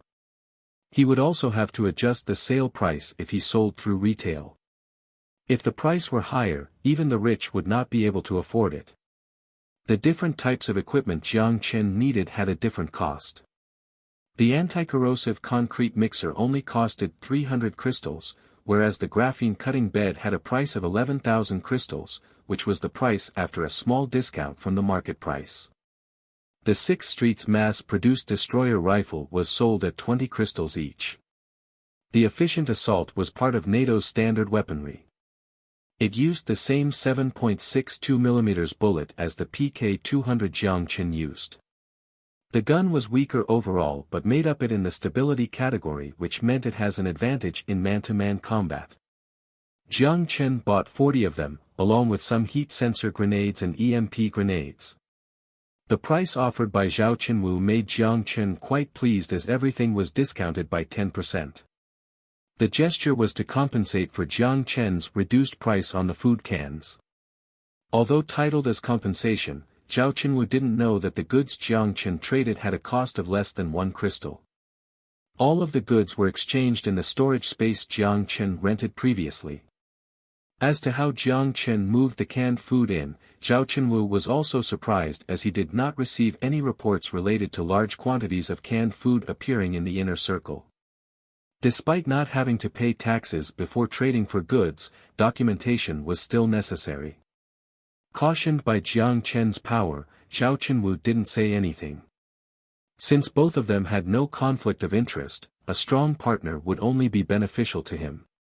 The ability to transport goods on the mutant creature-filled wasteland was a feat on its own. They must have special transportation technology. Zhao Qinwu would never guess in his life that Jiang Chen brought the food back from a parallel world. Despite the good being exchanged at the 6th Street, Jiang Chen didn't want to make a trip down every single time. He would have no time to do anything else except to trade goods. Jiang Chen didn't have any concerns as he drew a line on the full sensory map. It was the safe underground sewer map he explored. The usage of the underground sewer system as a mean to trade goods was common in the apocalypse. This world's Wanghai city had a robust drainage system that made the tunnel wide enough to pass a car. It would only take some modifications along the way with some of the alley passes blocked to build a golden highway for trading. The only drawback was that the tunnels were not entirely compatible with the ground routes, therefore not every survival base had the privilege of using this kind of trade route. Zhao Qinwu was ecstatic when he heard that an underground sewer tunnel connected with Jiang Chen's base. He gladly took on the deed to modify this route. Jiang Chen didn't want to owe a favor, and since the intention of trade was to benefit both parties, Jiang Chen also provided 1,000 crystals to fund the project. Modification work was not complicated. A few pieces of high-density polyethylene and aluminum compound boards would seal all alleys in the tunnel. This type of material was not only light but also durable. Even vicious mutant creatures like the Deathclaw could not destroy it. Both parties controlled the entrance of the tunnel. Zhao Qinwu sent out his force to secure the tunnel at the 6th Street side, whereas Jiang Chen was responsible for establishing a station on his side. This ensured the safety and security of the route. The exits were entirely blocked to prevent any bandits from entering the tunnel. In the future, the traded goods would be exchanged near Jiang Chen's end of the tunnel. The original plan stated that, at the beginning of the month, a trade would take place. Jiang Chen was responsible for providing 1,000 meat cans and 10,000 pieces of compressed crackers along with an ordered list. Zhao Qinwu would bring goods based on the list and offer a 10% discount from the marketplace. Jiang Chen also promised that as long as Zhao Qinwu acted within the conditions of the deal, he would only conduct food business with him at the 6th Street. Additionally, because Zhao Qinwu has underground transportation vehicles with a strong protective force, it was natural for him to take care of the shipping. As to if Jiang Chen should worry about Zhao Qinwu's possible ill intention with his private force, the idea was that no one foolish enough would be able to rise to a position of power to where Zhao Qinwu was now. No one would kill the cash cow. Especially since Jiang Chen was only a supply station, the actual production facility may not even be in this province. He didn't have the capacity to explore through the entire wasteland. The closer to the city center, the more dangerous the zombies were. The further away, the mutant creatures ruled the land. He wouldn't risk the possibility of being impeached by the Sixth Street to gamble on known profits with unknown possibilities. Only addicts gamble. He was afraid that bandits would target Jiang Chen's base and even suggested defense treaties, but Jiang Chen graciously refused. It was unfeasible because even if his safety were guaranteed, there would always be a set of eyes watching him. It would be impossible to import goods. If he magically created goods, it would without a doubt cause suspicion. After the completion of the trade, Jiang Chen not only acquired all the necessary products and equipment, he had 210 crystal left over. Zhao Qinwu without hesitation ensured Jiang Chen he would deliver everything to his door. Jiang Chen didn't refuse the proposition. The storage dimension size was limited. Since the production equipment was large, it would be unsafe to travel through the underground tunnel multiple times. The negotiation was successful. After he had managed to sign a big deal like this, Zhao Qinwu was ecstatic.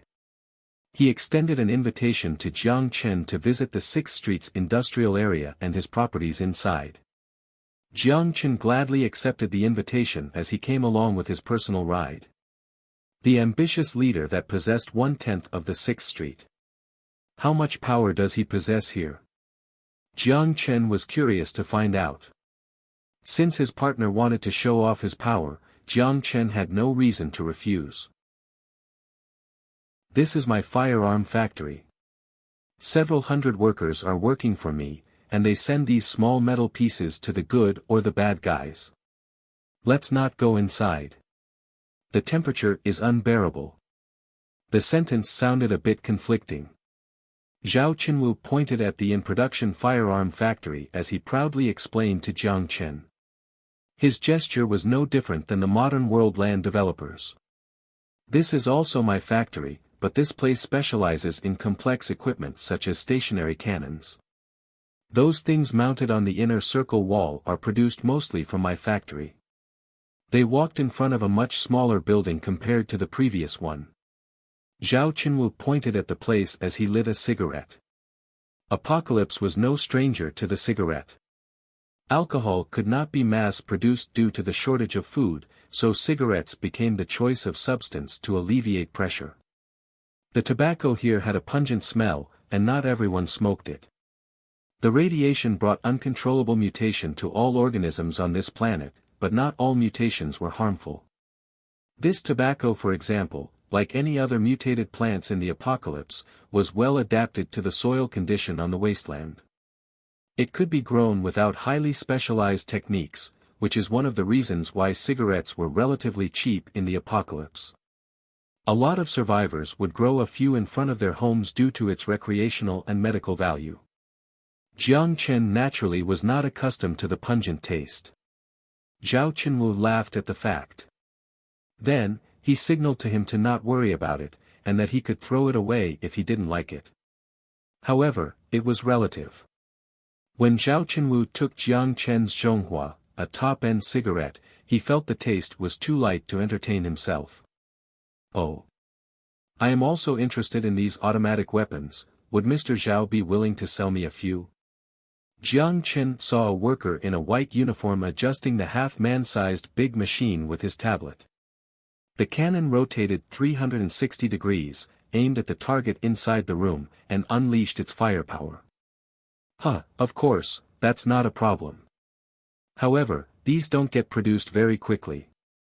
Added by the fact that the 6th Street is currently upgrading the Northern Inspection Station's equipment, it would be at least 2 months before it can be produced. Mr. Jiang would have to wait. No problem. Jiang Chen smiled without being too bothered. The two of them walked side by side in the highly advanced factory. The female assistant Su lay following behind them, as she carried Zhao Qinwu's suitcase. The workers along the way saluted as they passed by, which made him feel like a person of importance doing the tour. Honestly speaking, as he took a trip to the factory, Jiang Chen became increasingly shocked by what he saw. There were magnetic hovering drones the size of a frisbee, and half-built 2 meters high power armors. Just like Zhao Qinwu said, the production rate of the equipment was extremely limiting. This was because military factories and related facilities were first target choices during the war. To obtain a civil production line was relatively easy, but to acquire a complete military production line were nearly impossible. Including the power armor that was being produced, the majority of the equipment were being built by hand.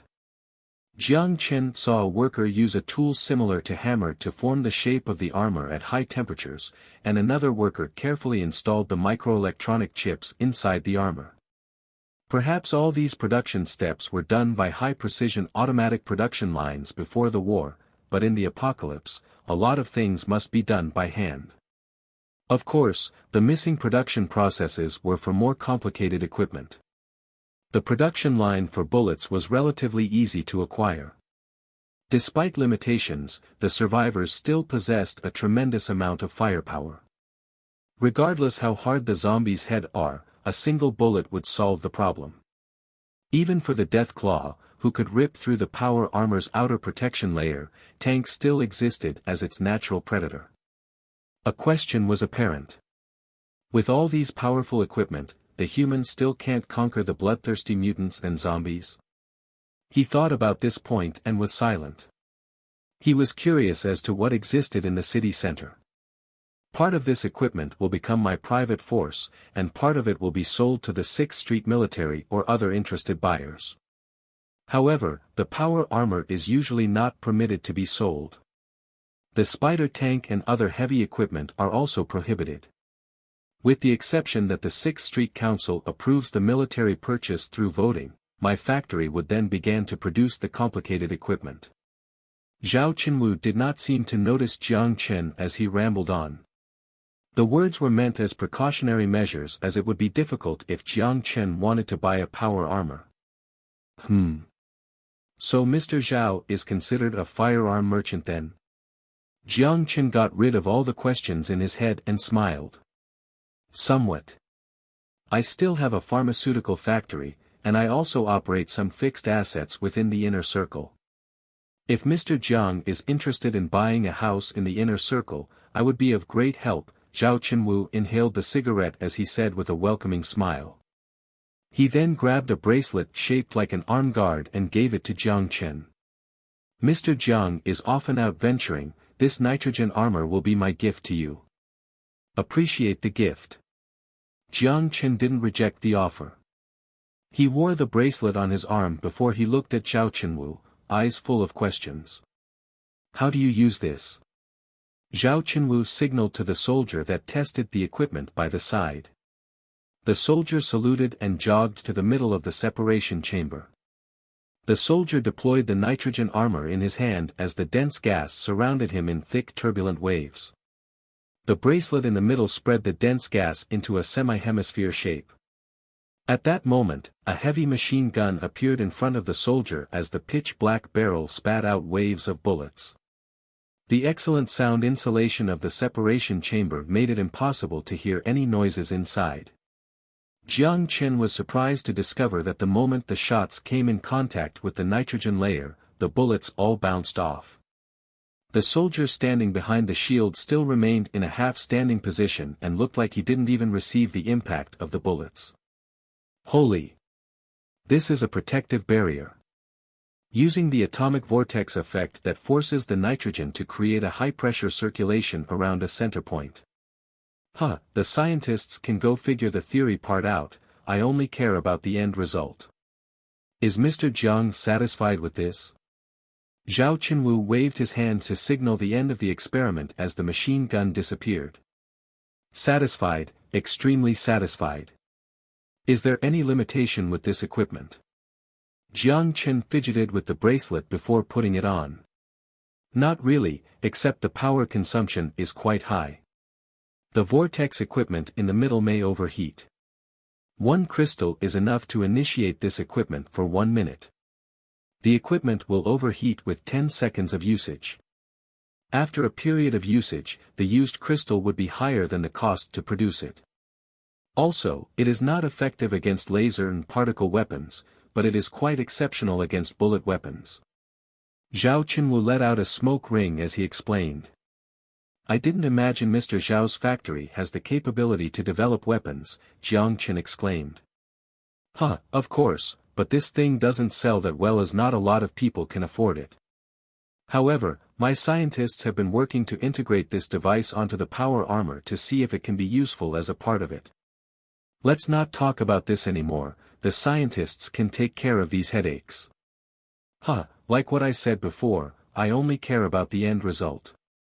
After they had left the factory, Zhao Chenwu took Jiang Chen to the pharmaceutical plant for a tour. Except the plant was rather small, so there was not much to be seen. Apparently, the genetic vaccine produced from this place accounted for 30% of the 6th Street's market share. Some other vaccines were also among the popular choices on the wasteland, such as steroids and blood makers.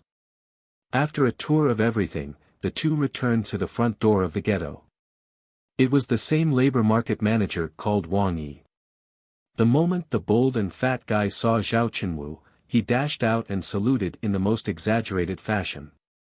His look was comical but not annoying.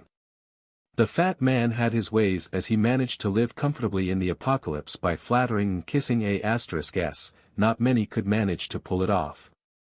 Zhao Chenwu didn't waste a single word as he glanced at his personal assistant Su Lei before continuing to gloat with Jiang Chen. Su Lei took out a piece of paper and handed it with professionalism to Wang Yi. Wang Yi carefully took that piece of document and promised that he would take care of it. He ran back into this office and took out a stack of paper. Choose whoever you want, these are all excessive labor without work. You don't need to worry about the possibility of stealing other factories' worker. Zhao Chenwu waved his hand as Su Lei gave the stack of documents to Jiang Chen. Jiang Chen had made the agreement of 30 people with Zhao Chenwu already, and he promised to pay 20 crystal per person. It was included in the price of the goods they already exchanged. The official price for the criminal was 1 crystal, the other 19 was based on the cost of Jiang Chen's demand to install the latest insurance system. Zhao Chenwu didn't make a single crystal in this deal as he sold it at cost to Jiang Chen. Compared to the potential profit of the trade agreement, he didn't care about the small gains and losses. The latest insurance system was far more exceptional compared to the electronic bracelet. It used nanosurgery to install microchips at the neck of the criminals. If anyone betrayed or resisted, Jiang Chen could immediately activate the destruction program in the chip, and the betrayer's head would fly off like a soccer ball. Although cruel, Jiang Chen was not ready to risk his own life for the sympathy of irrelevant people. At the same time, the chip was equipped with a lie detector, GPS tracking, visual sensor, and neural shut-off system. The criminals would have no privacy nor the ability to betray. It was far more advanced than the electronic collars. Though of course, it came at a hefty price too. However, Jiang Chen was an understanding guy. As long as they have no ill intentions, he didn't mind letting them enjoy a much more comfortable life. Let me know if you see anyone you like, they will be deported because they possess terminal illness. Zhao Chenwu only needed to open his mouth before he decided the fate of this group of people. The feeling of power was an excellent feeling. Jiang Chen had the pile of resumes in his hand as he flipped through everything. The resumes lacked *T compared to the modern-day ones and explicitly stated the person's worth. A special examination, using an artificial intelligence's testing system, was done to objectively determine a person's abilities. For example, if one possesses computer knowledge, the artificial intelligence would divide the knowledge of equipment into 5 levels. Construction major, or mechanical major. In the 6th Street with an excessive workforce, without an exceptional skill, it would be impossible to find a job. At the firearm factory that Zhao Chenwu didn't even want to step in, everyone was a mechanical scientist on the production line. But to Jiang Chen, these guys were far more valuable, and he terribly needed their help. The advanced technology specialist comprised of 1/3 construction, mechanical, and chemistry applications and technologist made up the remainder of the choices. Individuals with special abilities were prioritized, for example, people who could cook would be considered by Jiang Chen. Subsequently, people with good body conditions were prioritized since upgrading the mansion required labor. Lastly, families were considered first because people part of a family have a unique sense of belonging and connection. Jiang Chen would not have to worry about their loyalty. Also, he didn't want to take care of people's hormonal needs. Jiang Chen handed the chosen resumes to Su Lei, and the professional female assistant headed to the ghetto with the 30 resumes in her hand. Zhao Qinwu had already arranged everything with the manager of the ghetto as the group of people were gathered quickly before they were taken to a quarantine room. They used the excuse, testing for diseases, but all the reports were already forged. All 30 of them were diagnosed with the X1 virus and were then taken to a room to have the microchip implemented. Human rights? That's a joke, there were no human rights in the apocalypse. The moment they received the nutrient supply from the survivor base, their freedom no longer belonged to them. Jiang Chen didn't rush to see the people he selected. Instead, he returned to the inner circle. Zhao Qinwu put Jiang Chen's ID on the inner circle whitelist, which meant he no longer needed to pay a 1 crystal entrance fee. Although the tax was not a huge amount, it was a friendly gesture. The purchased individuals were placed as supplies and were guarded by Zhao Qinwu's own force into the underground sewer system. They headed for the arranged trade point and waited for Jiang Chen to accept the supplies at that point. Despite the fear that may be going through the individuals' heads, Jiang Chen accepted Zhao Qinwu's invitation to have dinner together. On the dinner table, the 6th Street boss constantly flattered him, which made Jiang Chen quite amazed by the power of money. Regardless of age, money talked. In the end, he only needed to consider how to expand his power to preserve the cake in his hand. The next day, Jiang Chen checked out from the Paradise Island Hotel. He then said goodbye to Zhao Qinwu before beginning his journey back home. The underground sewage system's restructuring plan had already started. A few military personnel from the Zhao Corporation had already occupied the entrance. The busy construction vehicle, along with the workers with polyethylene boards, demonstrated the emphasis Zhao Qinwu placed on this trade route. Soldiers with full combat gear saw Jiang Chen approach and signaled him to stop. After verification of gene ID to identify that Jiang Chen was a person of importance to the boss, the soldiers saluted and stepped aside to allow Jiang Chen to pass. Although they worked under a corporate structure, the private forces already possessed military discipline and capability that made Jiang Chen gain a better understanding of the 6th Street's ability. On the surface, the civil military was protecting the safety of the 6th Street, but the real forces were the private forces of the capitalists. The civil military acted more like the police. If these soldiers faced the Roshan, it would be an easy fight, unlike last time. The actual construction of the underground sewage system has yet to begin. Jiang Chen jumped on top of the mold-covered concrete floor. His surroundings were pitch black. He opened his tactical flashlight as well as the three-dimensional map on the full-sensory computer. After finalizing the direction, Jiang Chen headed home. The atmosphere felt repressive. After the civil soldiers had taken them to the quarantine room, a bad feeling sprouted from everyone's head.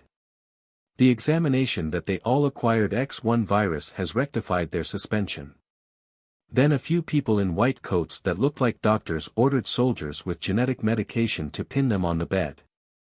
After they had regained their consciousness, everyone's neck felt oddly sore. All of you have been injected with the slavery microchip. I don't think I have to explain further. You'll be taken to your new owner in a bit, you pigs. Cheng Weiguo still clearly remembered the cold and condescending gaze.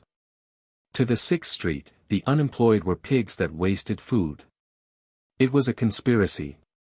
But no one resisted. They were no longer new to the survivor camps. After they have accepted the aid, freedom is only a mere wish. If they didn't work, they would receive 1 nutrient supply a day. This would only prevent them from starving to death, but a few had died anyways. All of them huddled in a circle as 6 soldiers in black combat gear stood by the side. Some have guessed that the Zhao Corporation purchased them, but with the supplies stacked beside them, it only made them feel like they were part of the items sold. "Honey, did they do anything to you?" Cheng Weiguo worriedly held his wife's hand. "No, I lost my consciousness after they injected tranquilizer. I feel the same way as you guys, only a bit sore in the neck." Zhou Jieshi wanted her husband to remain calm as she gently held his hand and answered softly. "The couple should spend some intimate time together. Maybe we will be sold as slave labor somewhere.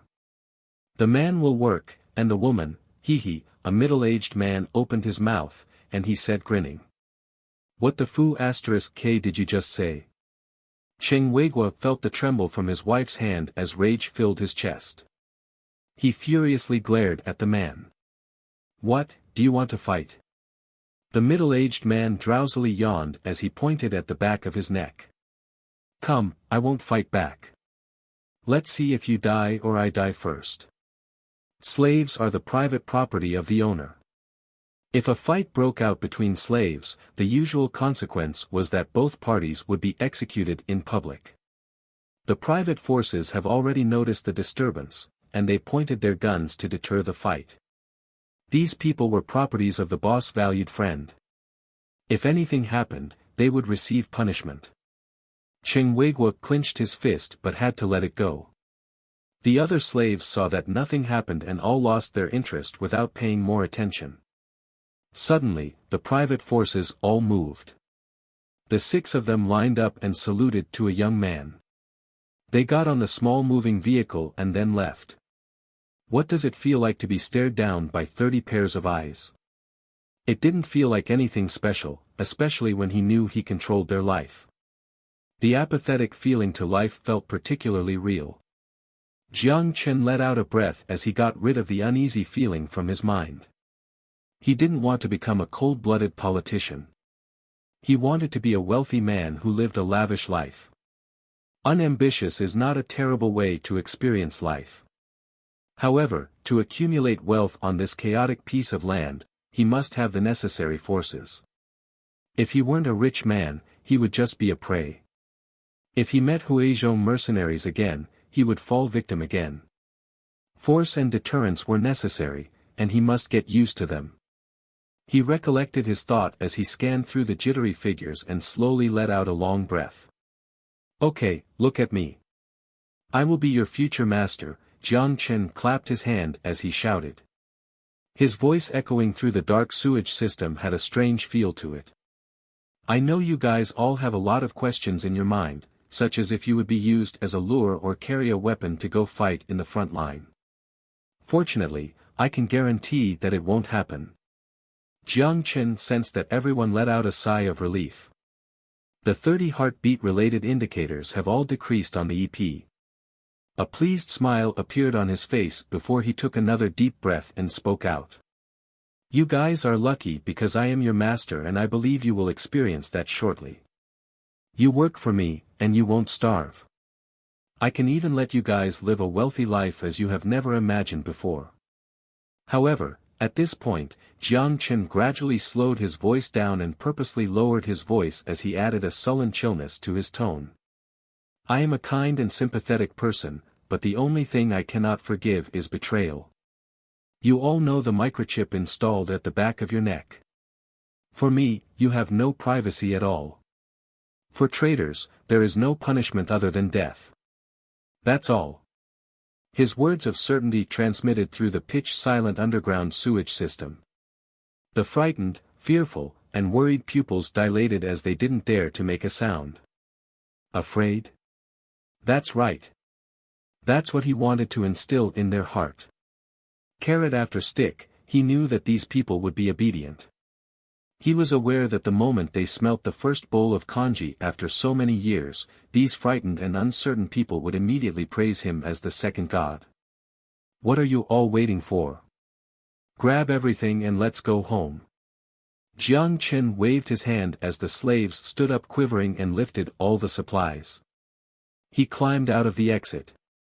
After he had ensured the safety of the surrounding, he lowered the hook and cables down. People below hooked the supplies up and lifted the stocks one by one. The production equipment were all disassembled and stored in boxes. Assembling can be done in the mansion. He led the slaves with packs of supplies as they carefully traversed through the deserted streets full of lifeless zombies. Jiang Chen finally saw his mansion, or dirt fortress. He pressed the doorbell. Quickly, a graceful figure jumped into his firm embrace as she hugged his neck. "Did you pick up girls?" The cat-like eyes gazed at Jiang Chen as Sun Jiao examined him top-down. "Shouldn't the first sentence be 'I miss you'?" Jiang Chen patted Sun Jiao's back with a bitter smile. This girl was even naughtier. An audacious girl transforming into a caring woman. "You haven't answered my question yet." Sun Jiao smirked as she drew a circle on his back with her finger. "I swear to God, no." Jiang Chen raised his hand and swore. At the same time, he added a sentence in his mind. "If the robot doesn't count." Although her sixth sense made Sun Jiao a little suspicious, Jiang Chen didn't smell odd, so she quickly let it go. After she had kissed Jiang Chen again, she began to order the slaves on the side to move things into the mansion. Then started to plan on how to settle these slaves. The grass field in front of the mansion was circled out and used to build temporary tents for them. The small traveler-sized tents were purchased with Zhao Qinwu and could barely fit 2 people.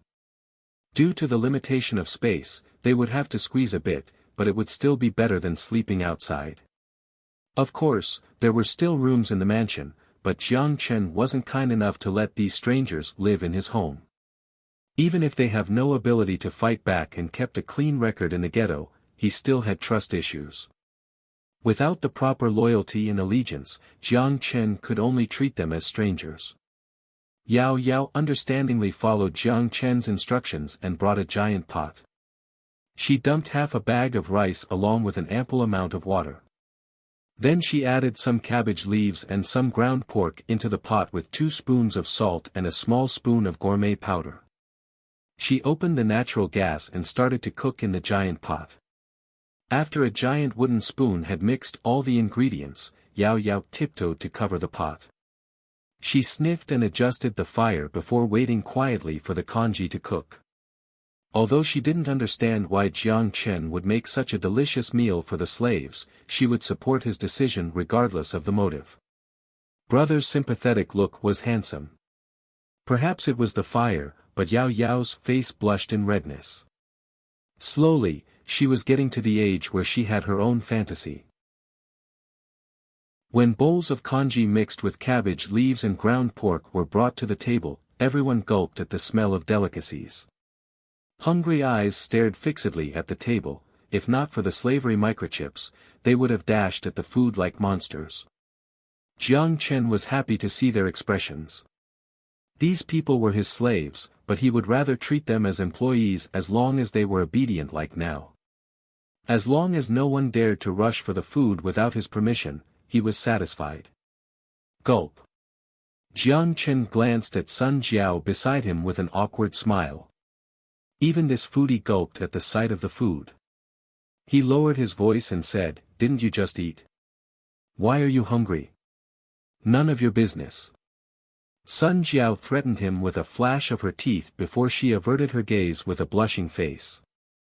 She wasn't necessarily hungry, but she was driven by an instinct for food. "Ahem, what are you guys waiting for? Time to eat."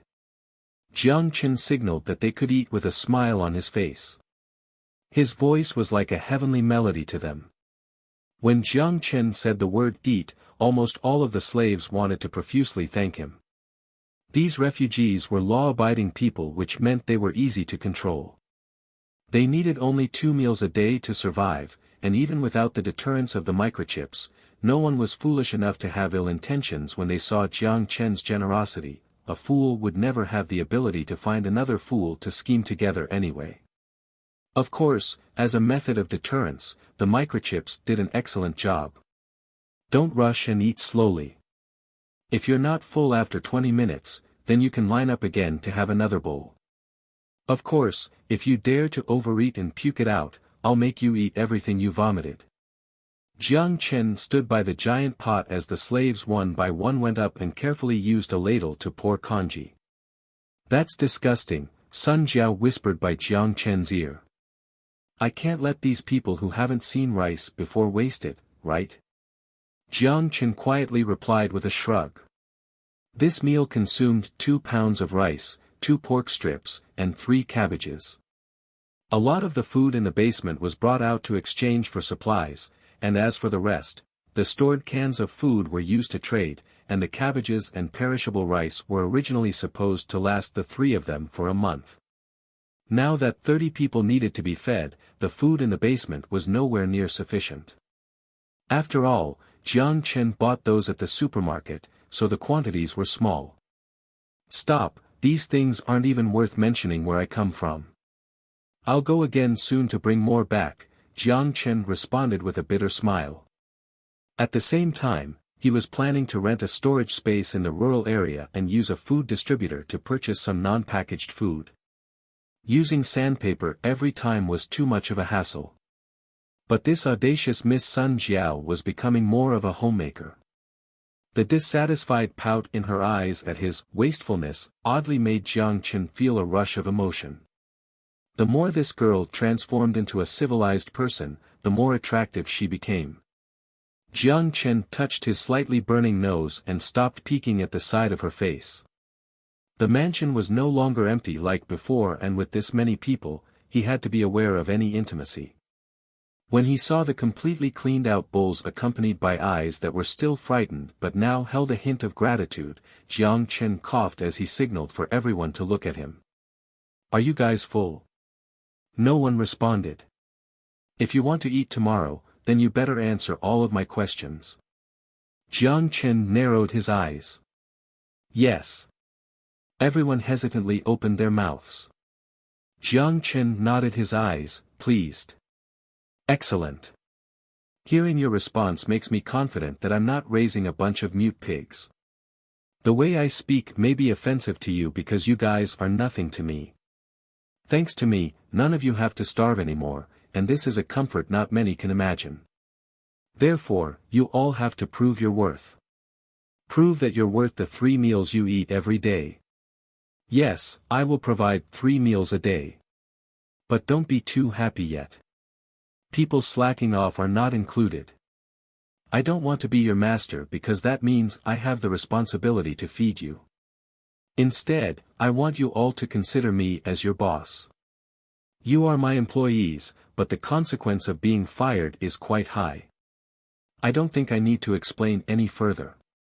Not a single person argued against his words. To a person who offered them food without torture, they felt only gratefulness. As for what to call him, they didn't care. Even if Jiang Chen made them call him daddy, they would do so without any hesitation. Dignity? That was for people who weren't hungry. Also, as a civilized individual, Jiang Chen treated them with some respect for his personal reasons. If they were cute girls, it might have been acceptable, but the thought of this bunch of men calling him master only gave him goosebumps. And most importantly, he didn't want his inner self to change from hearing the title master. After everyone finished eating, Jiang Chen adjusted his mindset and continued to speak. "Rome wasn't built in a day's time. You all are the first ones to join me in building my empire. I'll bring order and prosperity to this lawless land, and you must contribute to my vision, and in return, I'll continue providing the food that ensures your survival. That's enough from me. From tomorrow on, everyone has work to do. Clean up the bowls after yourself. Whoever's name I call, stay behind. The rest can go back. Remember one thing, the mansion is a restricted area. If anyone enters without my permission, they will be killed immediately." His last sentence rang out with a deathly chill. He monitored the 30 heart rate indicators in his EP, and he nodded with satisfaction. Without any abnormal stimulation, the heart rate would not fluctuate, which meant that they don't have any strange thoughts. Everyone brought their bowls with them at their dismissal and headed to the sink with Yao Yao's guidance. He was thankful for the automatic water treatment system which provided them with citywide safe and clean drinking water in the post-apocalypse. Everyone whose names were called stood quivering in front of Jiang Chen. They didn't know what their master would make them do. Zhou Jieshi. Yes. Zhou Jieshi gently bit her lip as she bowed down to Jiang Chen staring on the ground. She had a husband who loved her dearly. To be truthful, she was afraid that Jiang Chen would require some disdainful need from her. If that was the case, she couldn't resist. For her husband's life, she would shamefully accept. She was clearly thinking too much. Although she was rather attractive, Jiang Chen wasn't into married women, and he especially was not interested in forcing anyone. Also, Miss Sun Jiao was standing beside him. You all don't have to be so afraid. I won't eat you guys, Jiang Chen said as he shrugged at the 2 males and 2 females. He then asked the wife, do you know how to cook? It was an odd question, but Zhou Jieshi truthfully nodded. As a qualified wife, of course she knew how to cook. It was just that ever since she woke up from the hibernation chamber with her husband in the survival base, she hadn't seen rice in a long time. You'll be responsible for the food of these 30 people. I'll give you a menu in a moment. After he finished, Jiang Chen didn't bother to look at Zhou Jieshi's expression as he flipped to the next page. Wang Qin. Here. The timid girl with freckles was frightened by Jiang Chen's voice. This is not elementary school. You don't have to say here, just say yes. Jiang Chen gently smiled at the peculiar gazes of the 4 people before getting back to the point. You're an accounting major. Therefore, you'll be responsible for the supplies in storage. I'll give you a copy of the key, and I need a record for every supply's usage. This is an important task, and I cannot allow you to make a mistake. Do you understand? Understood. Great. Although the voice was a little weak, it certainly showed her determination which pleased Jiang Chen. Her timid personality made him especially satisfied with his choice. Lu Huasheng. Peanuts. Jiang Chen almost burst out laughing at such an odd name. Yes. A responsible-looking middle-aged man cautiously nodded in response. I heard you were the chief developer of Huajian real estate. That was before the war. Lu Huasheng smiled bitterly. I don't care when it happened, I only need you to redesign this base for me. That's right, I want to build a survival camp far larger than 6th Street. I'll need you to draw a layout plan with the mansion in the center and expand the radius of the base by 2 times. The design of the wall, where to put it, how much material is required, and the survivors building, I trust you know these better than me. I want to see the result by tomorrow at 6 o'clock. I need a full sensory computer and a memory card, Lu Huasheng cautiously said. For drawing purposes. Here you go. Jiang Chen said without even blinking. Jiang Chen purchased a bunch of these cheap, second-hand equipment that littered the 6th Street. Okay, that's it. You 3 can leave now. The ones released let out a breath of relief as they looked compassionately at their companion left behind before they quickly left with their bowls. Boss, what about me? The person remaining was a middle-aged man with a pair of glasses. His figure was rather lean, meaning he was unable to do any physical labor. He saw that Jiang Chen didn't say anything which made him uncomfortably scratch his head as he asked in a timid voice. The other 3 people were all assigned tasks to complete, but this young boss didn't give him any instructions which made him quite afraid. His mind began to wander to see if he did anything wrong to upset the boss. His anxiety was unjustified as Jiang Chen's voice was calm and gentle. But to do Yongkong's ears. I like the title boss. Jiang Chen smiled as he pulled out a resume and cut straight to the topic. Du Yongkong, age 30, male, computer major, previously worked as the chief technology officer at Walkman Technology. Is this correct? Yes. Du Yongkong carefully answered, uncertain about the meaning behind Jiang Chen's words. That makes things easier then. Jiang Chen got right to the point and threw a Huawei phone to him. You're going to develop an operating system for me on this thing. It shouldn't be that difficult for you, right? This is an order. I want to hear you answer with certainty. Jiang Chen didn't waste time with any bullsh*t. He bought these people to work for him, not the other way around. Yes, yes. Du Yongkong quickly nodded without any attitude that indicated his former executive position at a top company. Such a laughable dignity had long vanished in the cruelty of the apocalypse. Jiang Chen now controlled his life, and his only option was to serve him. When Jiang Chen saw Du Yongkong's perplexed look, he smiled and walked over to pat him on the shoulder. He didn't care about the overwhelmed expression on Du Yongkong's face as he continued to explain. You don't have to be reserved. Do a good job, and I won't let you down. I understand, boss. Du Yongkong sensibly lowered his head. Jiang Chen nodded before he continued, I have some requirements. Let me know if you have any difficulties, but you'll have to solve it, understand? Yes. Good. Jiang Chen was pleased with Du Yongkong's certainty. I don't know about operating systems, so I only care about the results. I need you to develop an operating system that has 2 times the processing power as this system called Android. At the same time, don't change any of the requirements so that it remains compatible with all Android and iOS system software. Ask me any questions you have right now since you won't be seeing me a lot.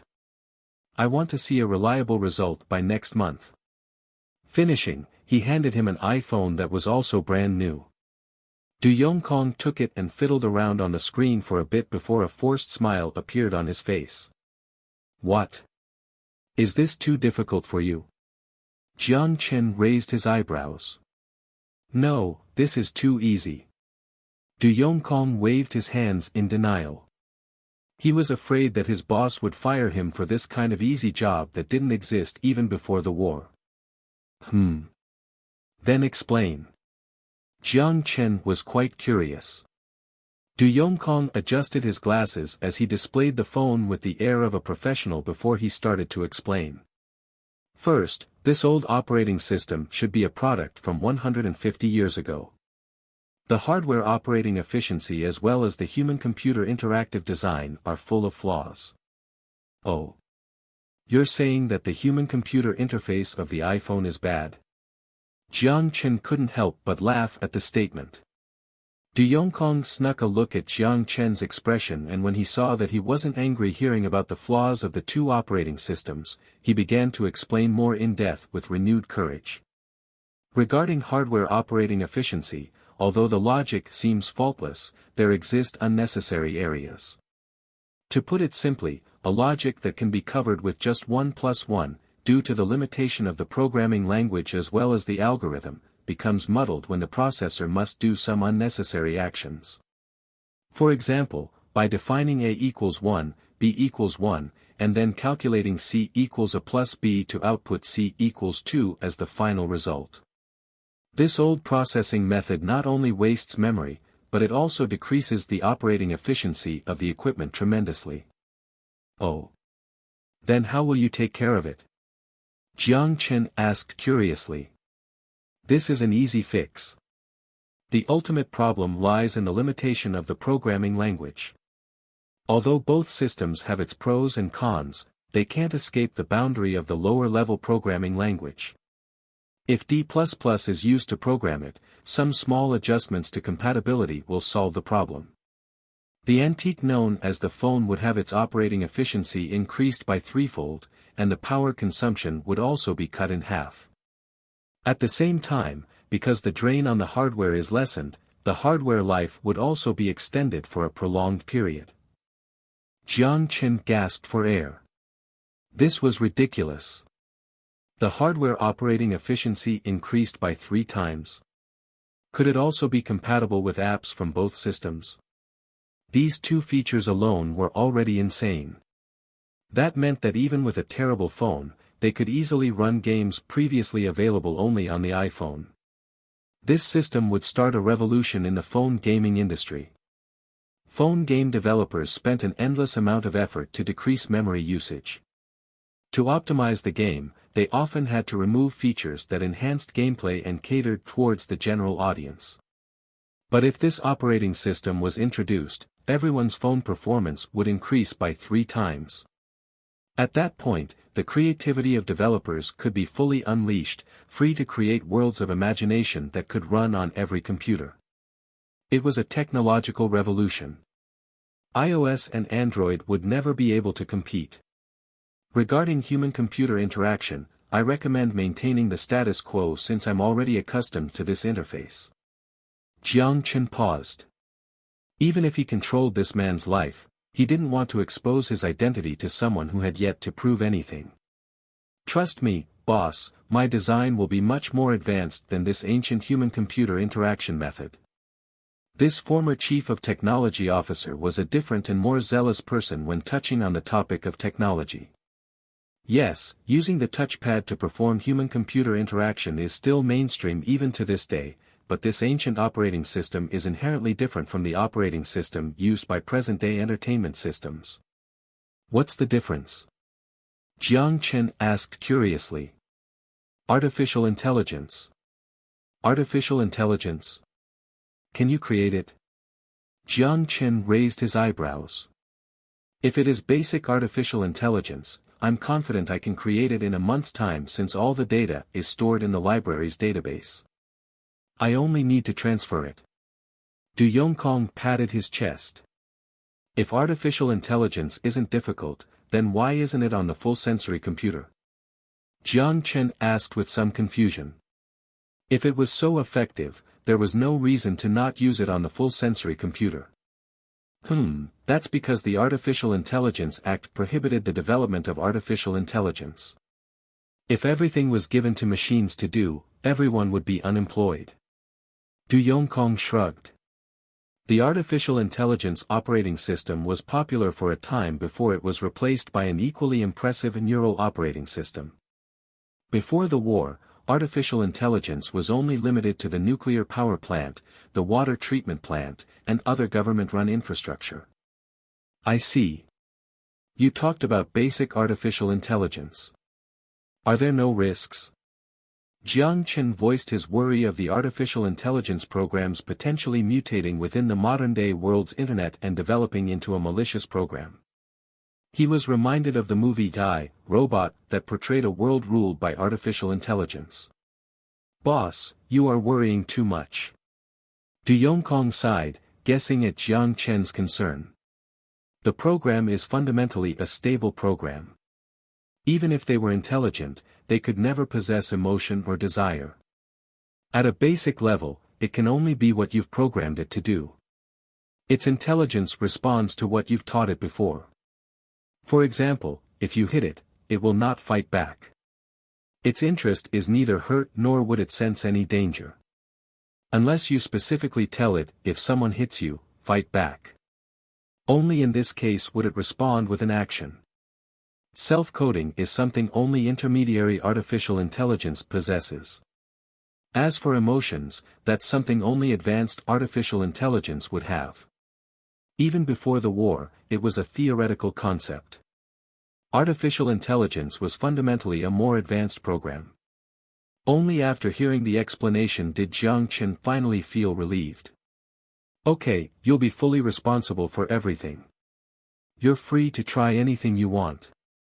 Also, you have to keep in mind that you must ensure the security of this system.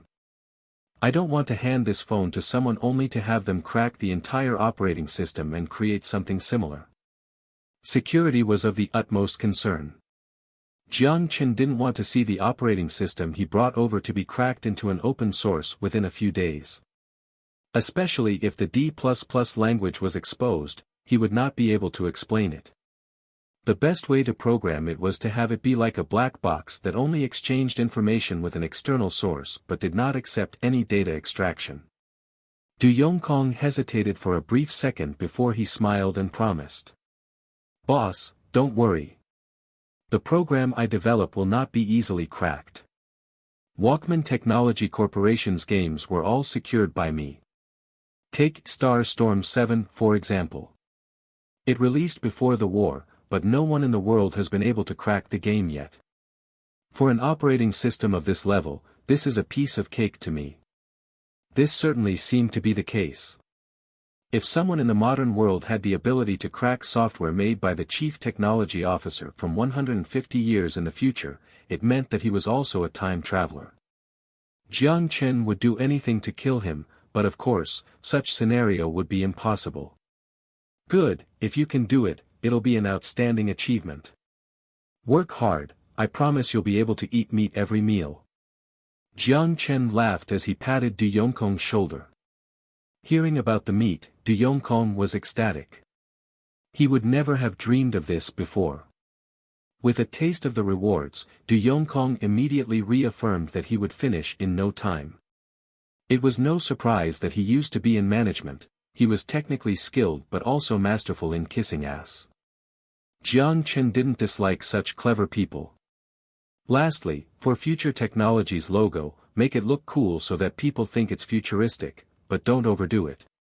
Yes. Boss, the guy belted out. Jiang Chen nodded his head, pleased at Du Yongkong's confidence. He waved his hand to signal him to leave. The cheerful Du Yongkong carried both phones and walked away. Of course, before he left he also remembered to take his bowl. Instead of labor work, he could work in his old field. For many years, he hadn't dared to imagine this kind of happiness. But it became a reality on this day. Grateful for the opportunity given by Jiang Chen, Du Yongkong mustered all of his determination to create a product that would stun the boss. Although the technology was ancient, the boss liked it, and the best way to rise up the ladder was to do things that the boss liked. He didn't care about Jiang Chen's purpose, he only needed to complete the task. Fishbone Food Corporation. With a crooked fishbone symbol pinned on the mansion's main door, the new survival camp was born on this piece of wasteland in Wanghai City. In the morning, the fatigued survivors woke up to a delicious aroma. It was the smell of food. Zhou Jieshi wore a white chef apron as she cooked congee with cabbage and ground pork in a pot. The survivors meekly lined up to obtain their breakfast rations. Even in their wildest dreams, they wouldn't have believed that they were given breakfast. Only when full would they have the energy to work, which is why Jiang Chen didn't skimp on food expenses. Although nutrient supply would sustain them, once it hit the stomach, it felt sour without providing enough energy. Regarding the survivors' menu, he asked for advice from Zhou Jieshi before he made a reasonable meal plan. Congee in the morning, rice at noon with a large serving of a side dish, and for dinner, the same as lunch except with occasional noodles instead of rice. Also, people who made exceptional work progress would receive points. The point structure was implemented by Jiang Chen after careful consideration because he understood the concept well. It rewarded outstanding work based on construction progress to promote similar standards. With these points, the survivors could exchange for instant noodles, crackers, or even canned food luxuries. Jiang Chen temporarily gave Lu Huaxing the responsibility of distributing the points and then reporting it to the storage manager Wang Qin to confirm. They were set to receive 1 point per day. The cook Zhou Jieshi was awarded based on the quality of the cooked food, and as for Du Yongkong, Jiang Chen personally took care of his points. Food was worth little to him. But for the people who previously endured the pain of starvation, it was a severe understatement to say that Jiang Chen was generous. God, this must be heaven, is what almost everyone was thinking. After quickly finishing breakfast, everyone gathered in the empty front yard. Excluding the people with assigned roles, everyone else followed Jiang Chen's order to separate into groups of 4. The individuals specialized in construction acted as the team leaders for their task in building the base. Lu Huaxing, who had severe dark circles, took the full sensory diagram that he completed overnight and explained tirelessly to the team leaders. Some teams were responsible for producing the anti-corrosive concrete while others were focusing on the nanotubes used for the body of the wall. The nanotube polymaterial used to construct the wall was at least 2 times stronger than a normal concrete wall. The building team silently took the construction materials and snuck outside to avoid alerting the zombies. Slowly, they stretched out the metal wire separators. Another group shot the zombies with the metal wire separators and dragged the bodies away to burn. This was to avoid possible diseases and zombies from evolving. After hearing about Jiang Chen's base development plans, Lu Huaxing decided to use the phased method to expand the base. The first step was to expand in the direction of the underground sewer system and control the exit to it. The construction teams would use the 3-story luxury buildings outside of the mansion as the base and construct a wall around it, surrounding all of the smaller buildings within the proximity. After reinforcing the defense, they would then start building the secure corridor outwards, between the underground exit and the base wall. The overall design philosophy was to effectively utilize the abandoned buildings in the area as well as the nanotube polymaterial wall to connect them together. This transformed the abandoned buildings into natural fortifications. They could not only be used as households but also as weapon-equipped watchtowers. After completing the primary structure, more nearby buildings could be included as well. With a clear plan, the construction outside of the mansion was fully underway. Pleased, Jiang Chen looked at the survivors working diligently before returning to the mansion and heading towards Yao Yao's room. It's basically done. Although it pretty much copied a mobile game that was popular in the year 2031, it meets most of the criteria that Big Brother set. Yao Yao hopped along as she dragged Jiang Chen beside the table. She then took out the cheap phone worth less than $1,000 and pressed the start button. Skeptical, Jiang Chen opened the game icon named New Era under the scrutiny of Yao Yao's exceedingly high expectations. Jiang Chen was completely stunned. This is a mobile game. No, it wasn't that the game Yao Yao created was terrible, but it was too perfect. The combination of RPG adventure game elements and SLG building elements meant that players could choose to become adventurers with flashy spells, characters that focused on ruling the land, or merchants exploring the seas. People could write their own history in this open world. This was not an advertisement for a poorly designed game, but the actual in-game content. Indeed, it was an open world with sprawling maps. On computers, it would be nothing, but on the mobile platform, this would be considered a miracle in the current industry. The game even had 3-dimensional graphics. Even if this game was built for a PC, it would still be considered perfect. Of all the games Jiang Chen played before, only Skyrim could compare. All in all, the game's perfection made him question if the phone would even be able to run it. Ahem, Yao Yao, did you upgrade the hardware on my phone? Jiang Chen asked with a bitter smile. He didn't want a game that was unplayable on all phones. Even if the game was impeccable, it was useless if nobody was able to play. Of course not. Yao Yao sensed Jiang Chen's slight displeasure as her eyes suddenly became sorrowful. Yao Yao specifically considered the phone's hardware level and used D++ language to package the game into 256 megabytes with an automatic program to process when the game initiates the game. Stop, I don't understand. Just briefly explain how it works. Jiang Chen interrupted Yao Yao's explanation. To put it simply, even with the phone's minimal hardware performance, it is able to support this type of massive online game.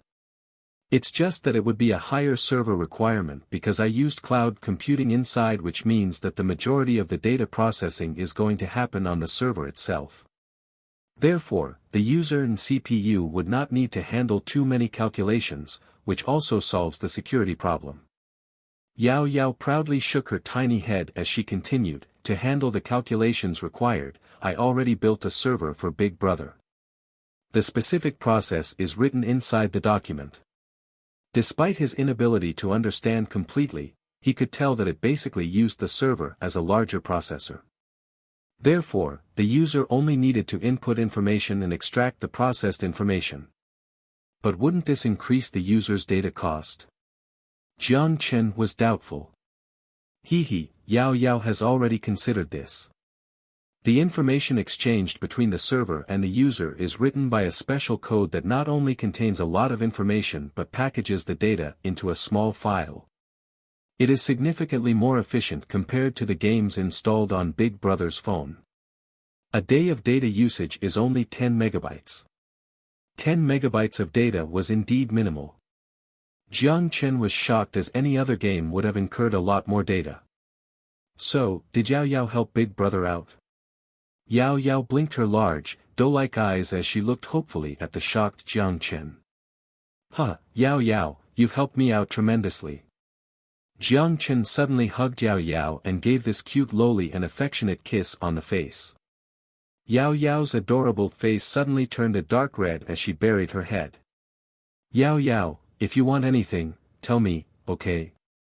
I will definitely do my best.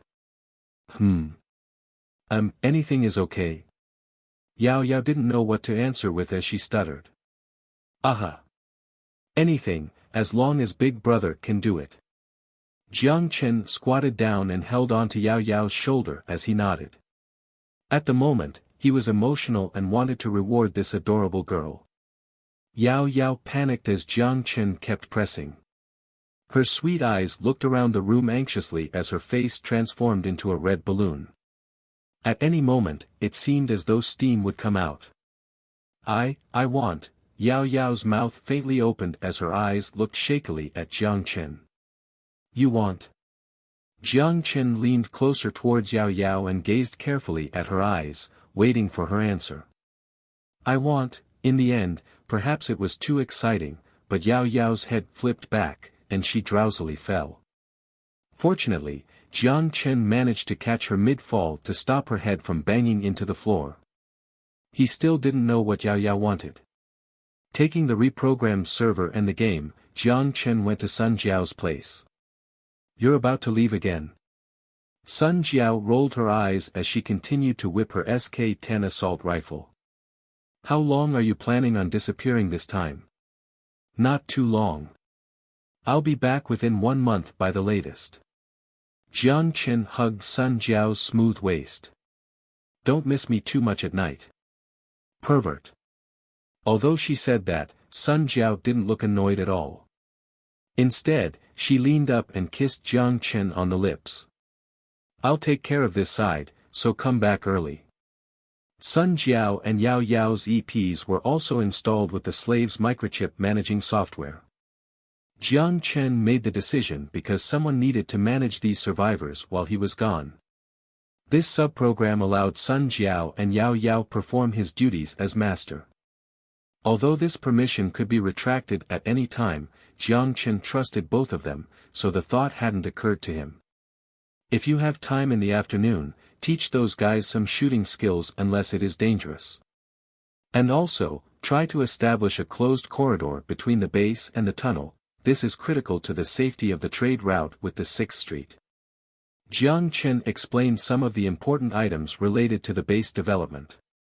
Although he could return between both worlds in an instant, once the base construction was stably on its way, he had to spend part of the effort on expanding in the modern world. In the future, he hoped to train Sun Jiao into someone who could manage the daily affairs of the base. Sun Jiao seemed to have realized that too, however, she didn't stop Jiang Chen from leaving. Not only did Jiang Chen mature, but Sun Jiao was also growing through their relationship. Compared to the audacious girl that constantly desired Jiang Chen, she began to calmly and maturely express her love differently. She believed Jiang Chen, and she knew he would never leave her here. I know. Sun Jiao reached out to fix his collar. You've changed. Jiang Chen grabbed her hands as he gazed into her eyes affectionately. Am I prettier or uglier? Sun Jiao rolled her eyes. Just as she wanted to pull her hands away, she realized that he was holding on to them tightly. Her face began to blush. Of course prettier. Accompanied by Sun Jiao's surprised yelp, he pushed her onto the bed. For some reason, the moment Sun Jiao fixed his collar, he fell in love. It was as though the person in front of him was his wife. This newfound feeling made his blood pump. Or perhaps it was because he hasn't relieved himself in a while. The door was slammed shut. The affection in the room began to merge into the sunny morning sky. Still the crowded room. He took a deep breath as he tried to savor the clean air, but a bitter smile formed on his face as he realized his nose was stuffed with dust and even on his bed that had been uninhabited for so long. Jiang Chen examined the apartment he had spent the past 2 years in and suddenly felt reminiscent of his time here. Shaking his head, he threw this emotion away. Perhaps it was now time to say goodbye. Jiang Chen took out his phone and called the landlord's number before he moved it 2 inches away from his ear in anticipation. Hello. Jiang Chen. That apartment, if you want to continue to rent, then you better pay half of the year's rent right now. Even if you don't want it, other people want it. I felt pity seeing you by yourself, but if it weren't for that, I would have already thrown your stuff out. Fu *K, I called you so many times, and you didn't even pick up, you know money be ***. You're playing the disappearing game with me. Wu Jie roared his expletives on the other end, thinking Jiang Chen had no other options. Of course, if this was half a month ago, he would have been Jiang Chen's only chance. But now. You can rent the house to other people, Jiang Chen said calmly. What did you say? His voice was suddenly surprised. Wu Jie didn't expect Jiang Chen to be so defiant and threatened to stop renting right away. If you're not going to rent my place, where are you going to live? If you continue to call me a bastard, I'll make sure you'll never open your mouth again. The landlord couldn't hear any emotional variation from Jiang Chen's voice, which remained light and calm. Wu Jie was about to curse again, but the chill in Jiang Chen's voice crept into his mind and clogged the words at his throat, making him unable to make a sound. Jiang Chen didn't want to spend any more effort on this dumb *SS, so he hung up. Even though the landlord had given him a lot of trouble, he didn't have the energy to care. If a dog barked at you every day, you can't bark back at him after all. It was a waste of time and his own standards. Of course, if this guy continued to bother him, he wouldn't mind teaching him a lesson. It was the other side's freedom to say something, but in Jiang Chen's mind, it was then his freedom to decide how to react. After hanging up, Jiang Chen's phone began to vibrate with notifications as his phone screen filled up with missed calls. Other than the landlord, Xia Xiyu had also called him, probably worried about the company president who had left on such a long absence without leaving any messages. Jiang Chen smiled, but his fingers soon trembled. There were at least 10 missed calls from his home. His eyes began to tear up. Perhaps, he should take some time to go home.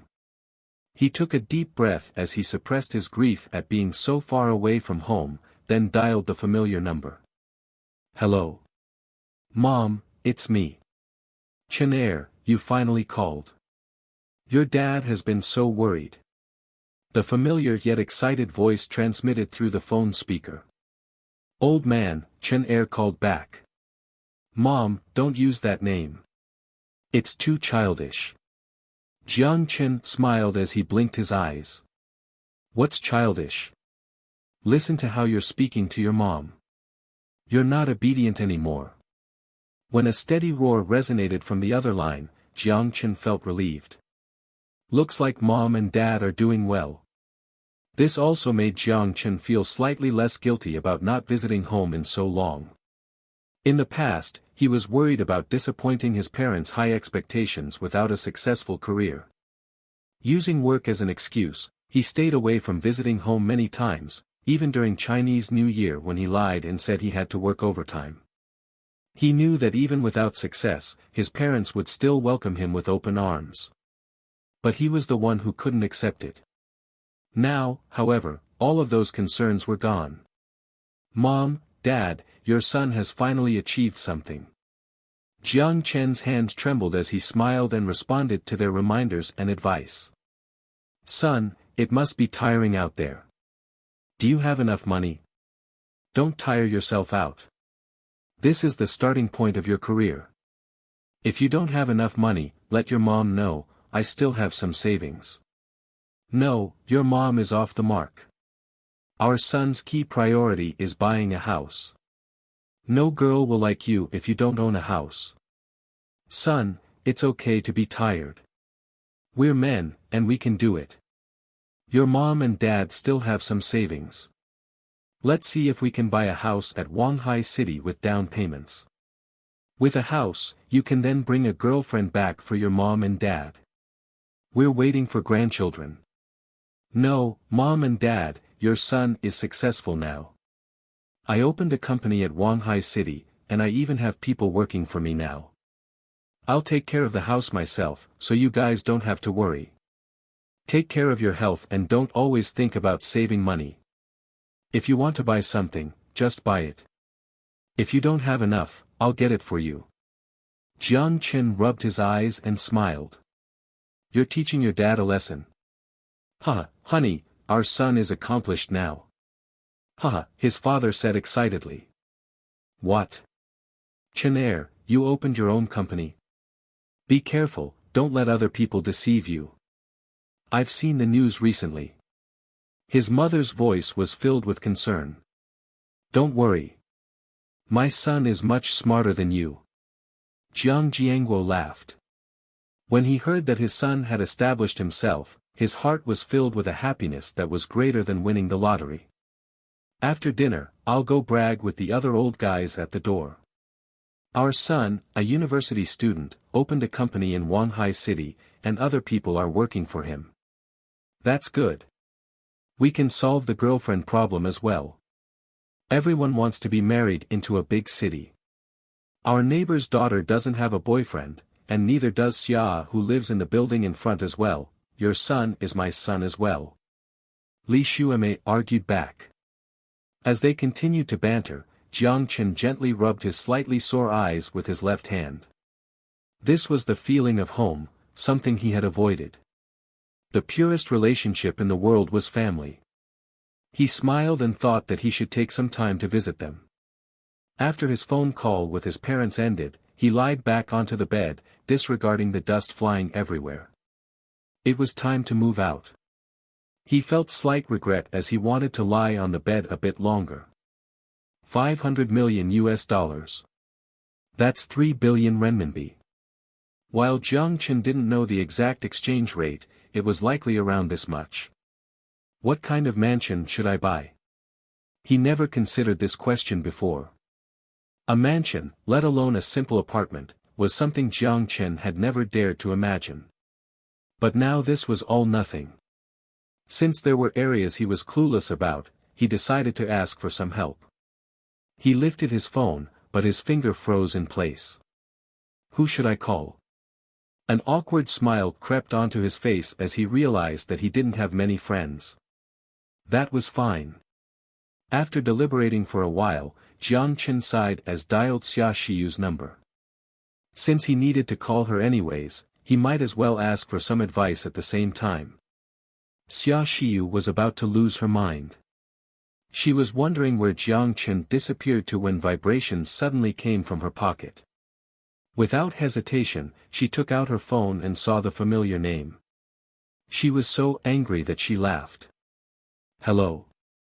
Am I hearing this correctly? Our president just called me back. The voice didn't sound too cold, at least Jiang Chen could hear her teeth grinding. Ahem, I have been busy with business. That's not the point. Jiang Chen shamelessly changed the topic. Oh. What kind of business requires you to turn your phone off? Do you know the company is in the initial startup phase? Hiring? Development plan?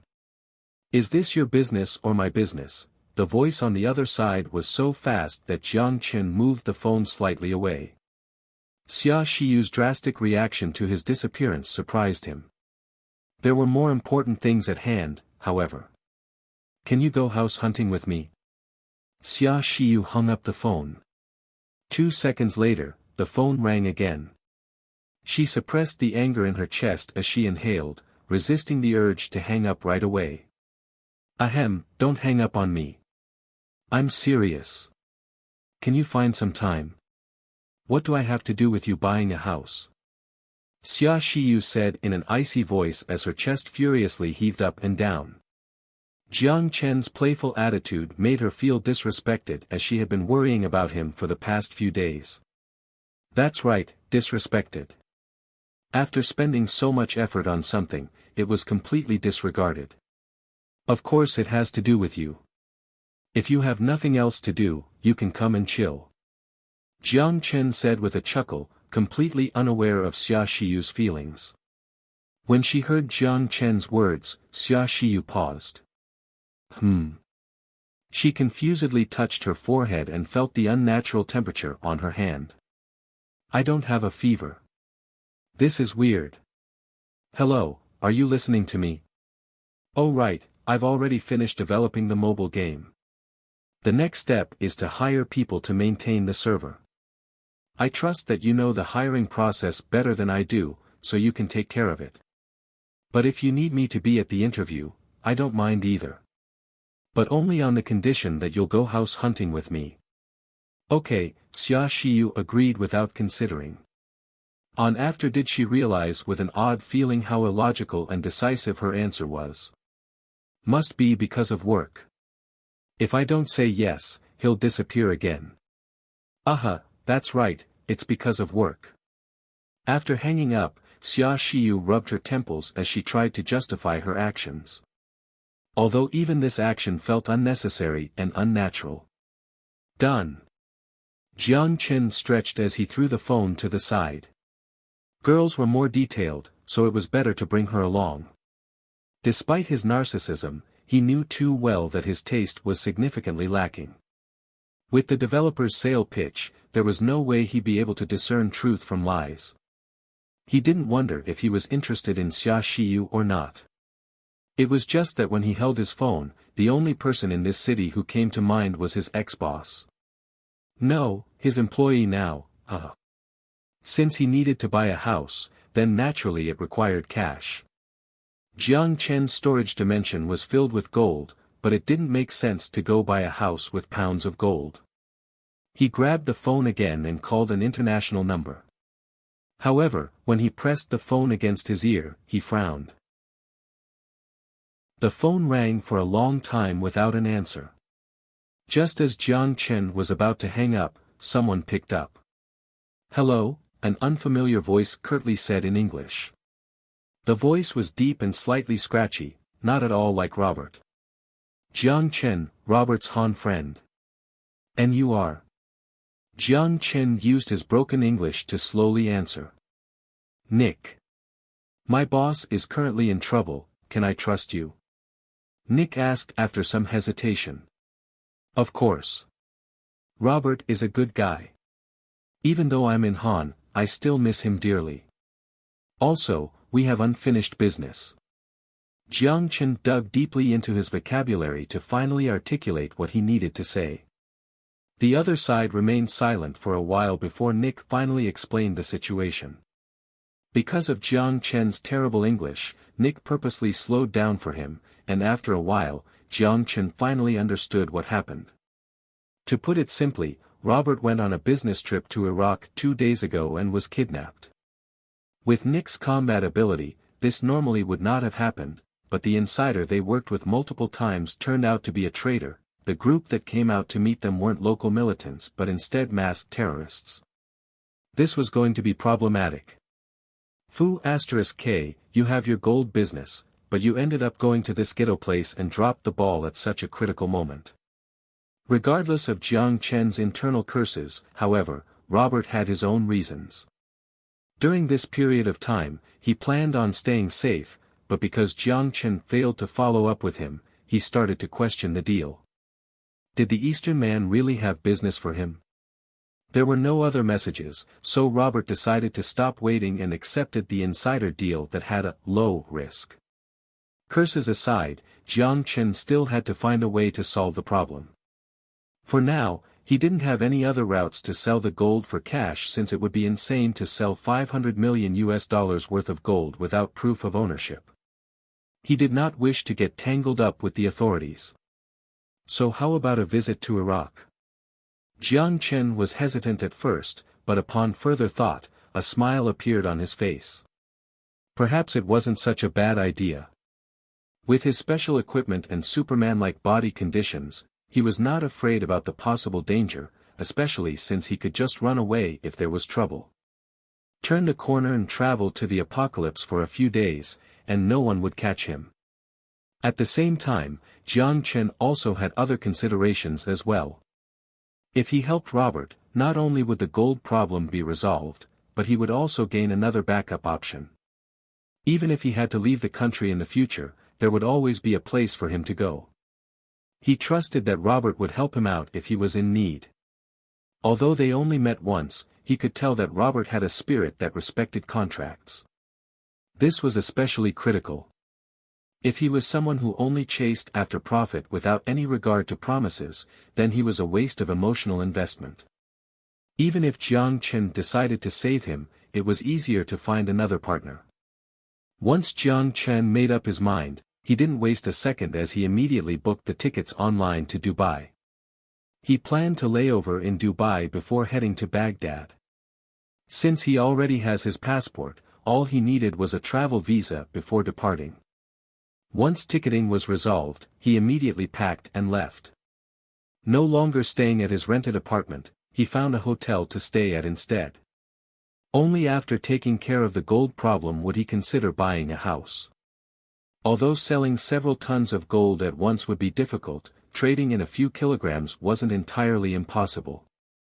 Jiang Chen, who was running out of money, retrieved a business card and called Mr. Liu at the gold store to book an appointment.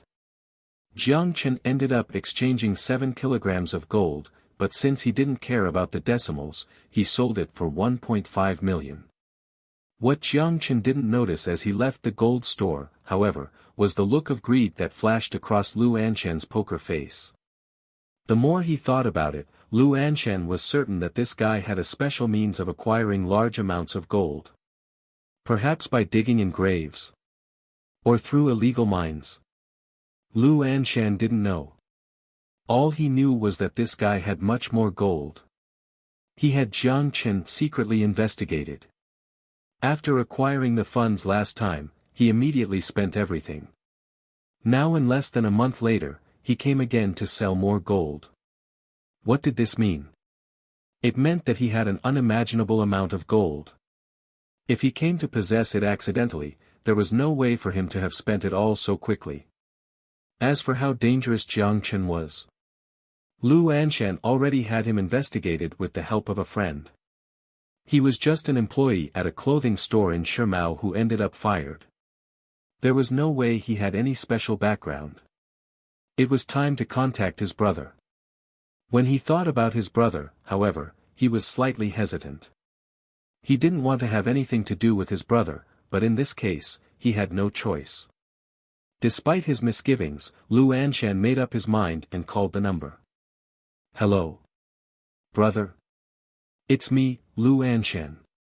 Let's cut the small talk. I want to propose a business deal if you're interested. Let's split it 50-50, but the lowest I'm willing to go is 40-60. No less. His brother was Lu Changlong, the head of Hongyi gang and a prominent figure among Wanhai City's crime scene. Jiang Chen even had a small conflict with the Hongyi gang before. After leaving the gold store, Jiang Chen took a taxi to a rural area. He needed to rent a storage space to hold the supplies he needed in the apocalypse. Although online shopping was convenient, it was not a good long-term strategy. With 30 people now living in the base, it would be much easier to purchase in bulk from food distributors and also save on cost. After paying for 1 year of rent, Jiang Chen rented a small storage space. The area around and inside had excellent privacy protection which pleased him. The rent was not expensive either for a rural area at 3,000 a month. After renting the storage space, Jiang Chen didn't rest but instead found the number of a Wanhai City food distributor online and dialed. He cut straight to the point and ordered 10 tons of rice, 5 tons of flour, 300 boxes of canned meat, and 200 boxes of canned vegetables, as well as salt and oil. With such a large order coming in, the boss of the distributing company eagerly took the order. After getting the address, he guaranteed that the goods would arrive within 2 hours, but only after paying a down payment up front.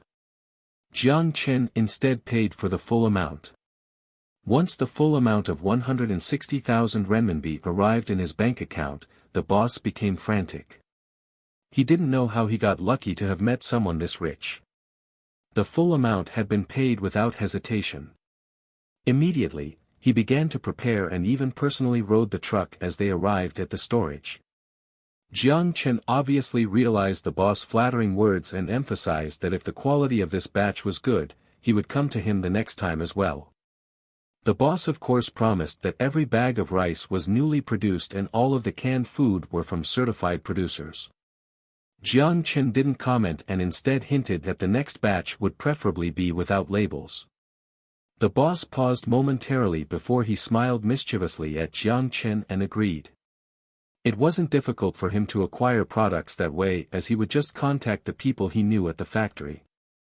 For him, it was one less step in their production. After some small talk, the boss shrewdly left, sensing that Jiang Chen still had things to do. After the truck drove away, Jiang Chen returned to the storage and shut the door tight. It was time to do the real business. He inhaled deeply and looked around at the supplies that nearly filled the entire storage. He then lit up a cigarette, which was something that he did every time he traveled between the two dimensions. In front of Miss Sun Jiao's shocked and joyful gaze, Jiang Chen moved all of the supplies into the swimming pool that had previously contained the gold. The swimming pool was now full of food. "I'll help you get a couple more vaults of gold," Sun Jiao blurted out after gathering her thoughts from her temporary shock. This was the only thing that came out of her mouth. "Piesich, I haven't sold all of the gold yet. And even if you got more, I wouldn't be able to exchange it for money.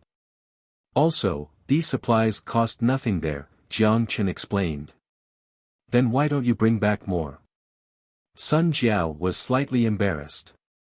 She tried to cover her expression with a furious look and a flash of her teeth at Jiang Chen, except in Jiang Chen's eyes, it was all harmless coquetry. "Don't be greedy. Would you even be able to finish it?"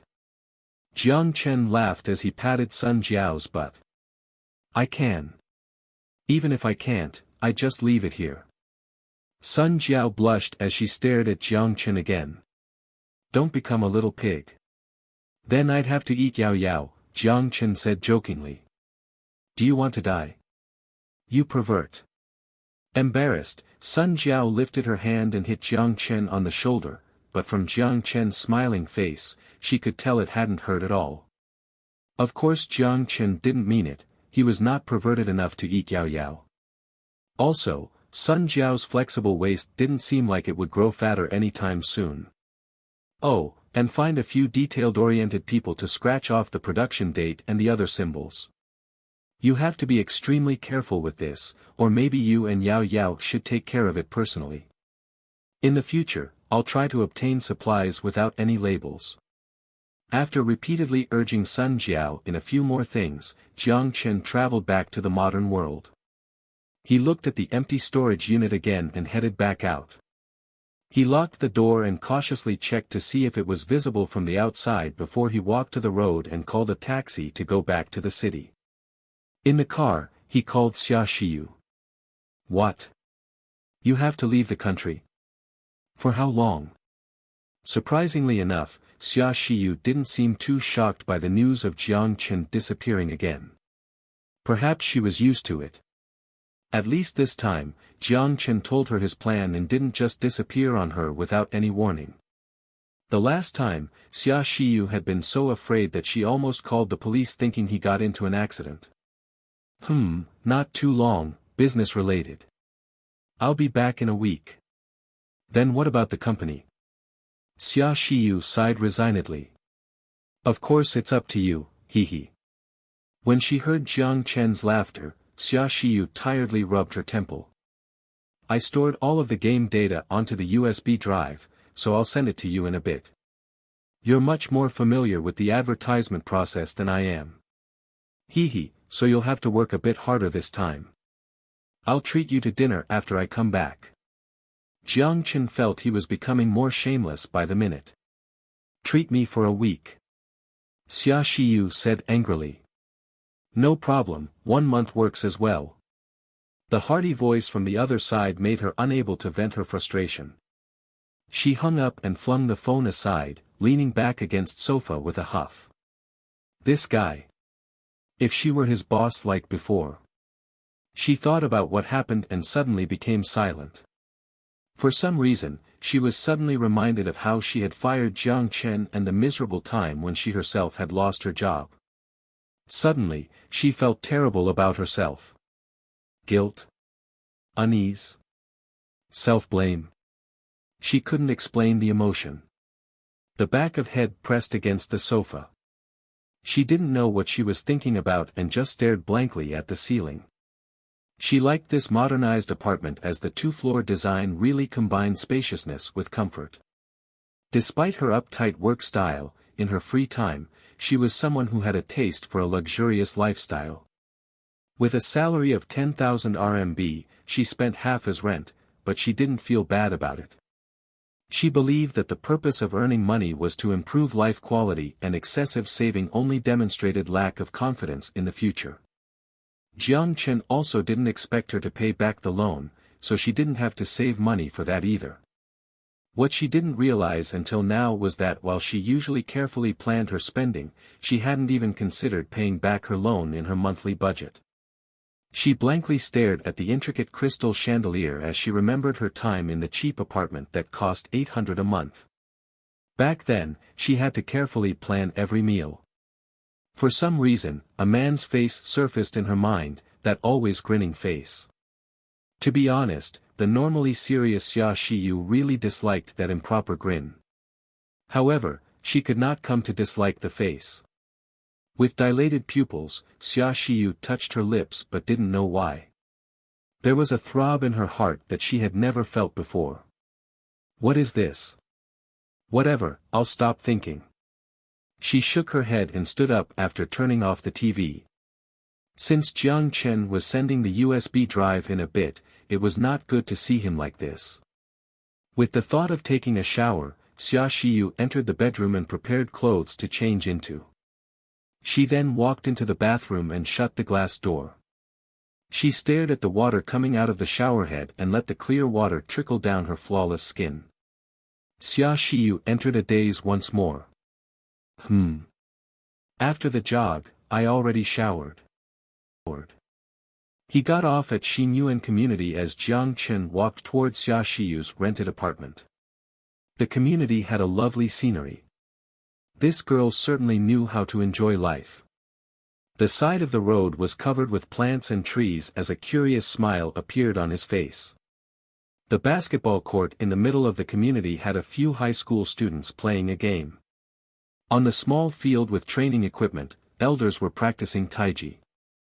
Some were also playing chess under the tree. Families were taking a walk and also young people were jogging. The entire community was crowded but not noisy. Walking into the apartment building, Jiang Chen pressed the elevator button. This girl rented a place on the 14th floor, is she not afraid of heights? He walked to the door and rang the bell, as he heard the sound of steps approach the door. You are here. Come in. The door opened, and Xia Shiyu with a towel in her hand showed up at the door. Jiang Chen noticed there was still a few droplets of water on her shoulder, seems like she showered not long ago. Are you not going to come in?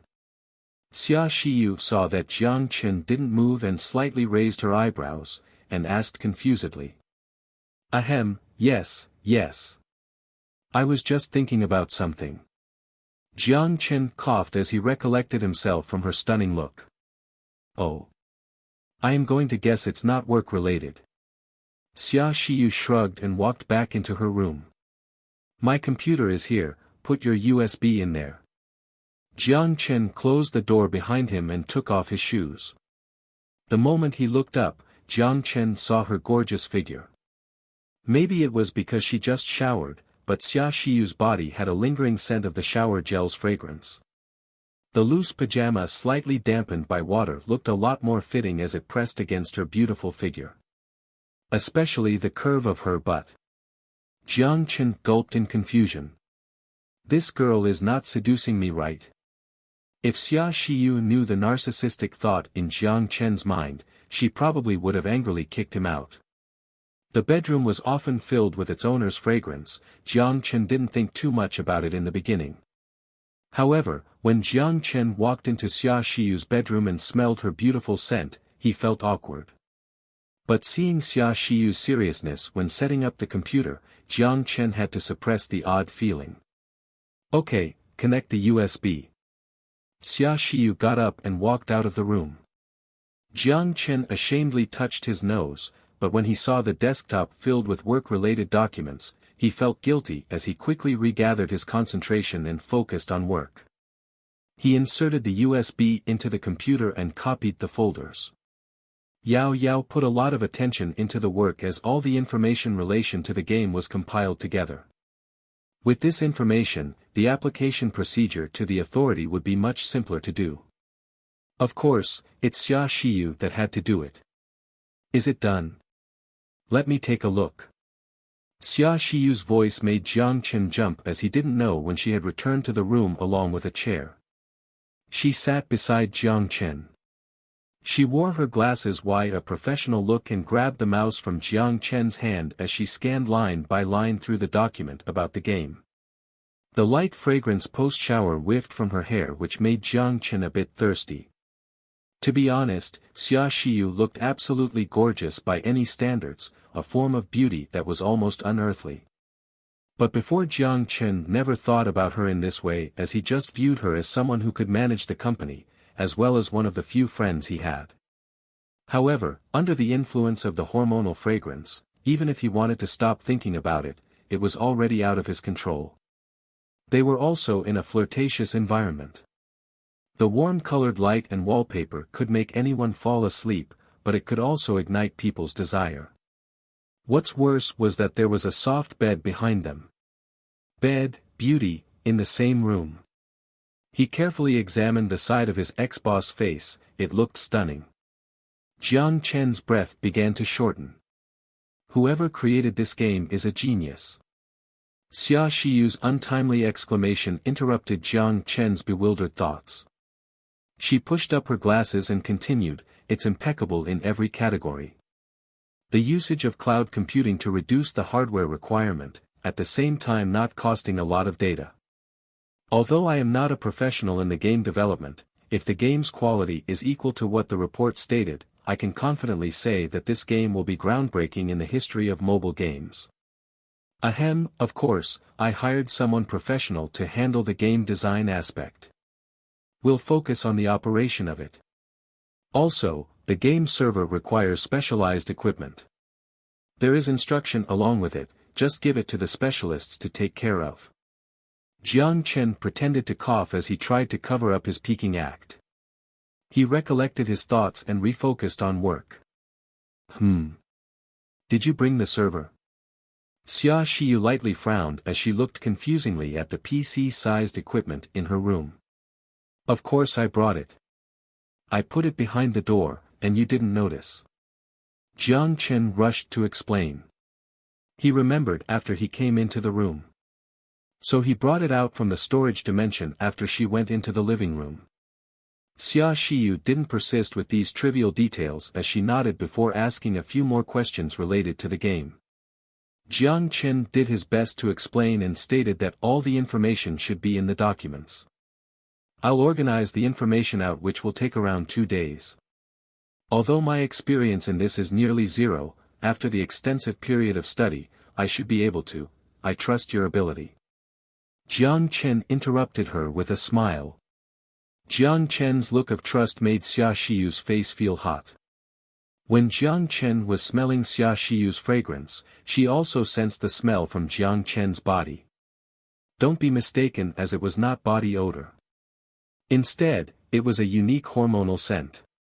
Just like the fragrance in her room, Xia Xiyu couldn't tell, but Jiang Chen as the opposite sex could clearly detect this unique aroma.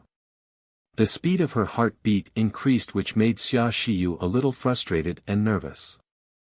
Although she didn't dislike this kind of feeling, she felt embarrassed by not concentrating on her work. Yes, embarrassed. She always worked diligently and was proud of the very fact. I won't disappoint your expectation. A stiff tone. Jiang Chen sensed that Xia Shiyu's facial expression was a bit rigid as he felt uneasy as well. Did this girl figure out that I peeked at her? Of course, he thought too much. Xia Shiyu had her reasons for showing such an expression. Also, I have some recommendations for the company site.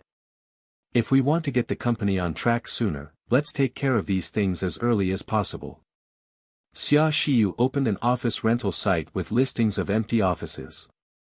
This, the Continental Building Floor 12. It is near the subway, and all the necessary services are near. The price is also reasonable. Take a look at the pictures and see what you think. Xia Shiyu skillfully opened the image below and showed Jiang Chen. The work atmosphere has erased some of the flirtatious feelings out of the air. Even Jiang Chen became focused. Of course, he still didn't really know what he was doing, even if he focused. Then this one it is. Jiang Chen scratched his face. He thought that he probably wouldn't go into the office very often, so he didn't care about where it would be located. Aren't you going to compare it to the other ones? This one too, although the ease of transportation is not ideal, it is near the universities, which would make the hiring process a lot easier. For a small and new company like us, it's hard to attract experienced professionals to jump ship and join us. What do you mean a small company? Where's your confidence? Jiang Chen rolled his eyes as he said, unsatisfied. Now that I see the president is so confident, I am also very hopeful for the company.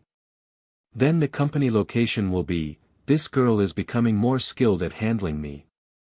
Jiang Chen thought. To be fair, it is great to have an assistant. No, she is the CEO. Whatever, it is all the same. Jiang Chen decided to choose the office near the university. For no other reason than that the building was only 6 stories high. He hates high places. If he told Xia Shiyu the real reason, she would have been shocked. The rent was 2,000 renminbi a month. She could take care of the remaining items tomorrow, and Jiang Chen even assigned her to do the renovation. Don't save money for me, I'll invest another 10 million RMB in a few days, let's do something magnificent. When Xia Shiyu asked how long the term of the lease should be and what's the budget for renovation, Jiang Chen waved his hand and replied, 10 million. Once he takes care of the gold, 100 million will be nothing.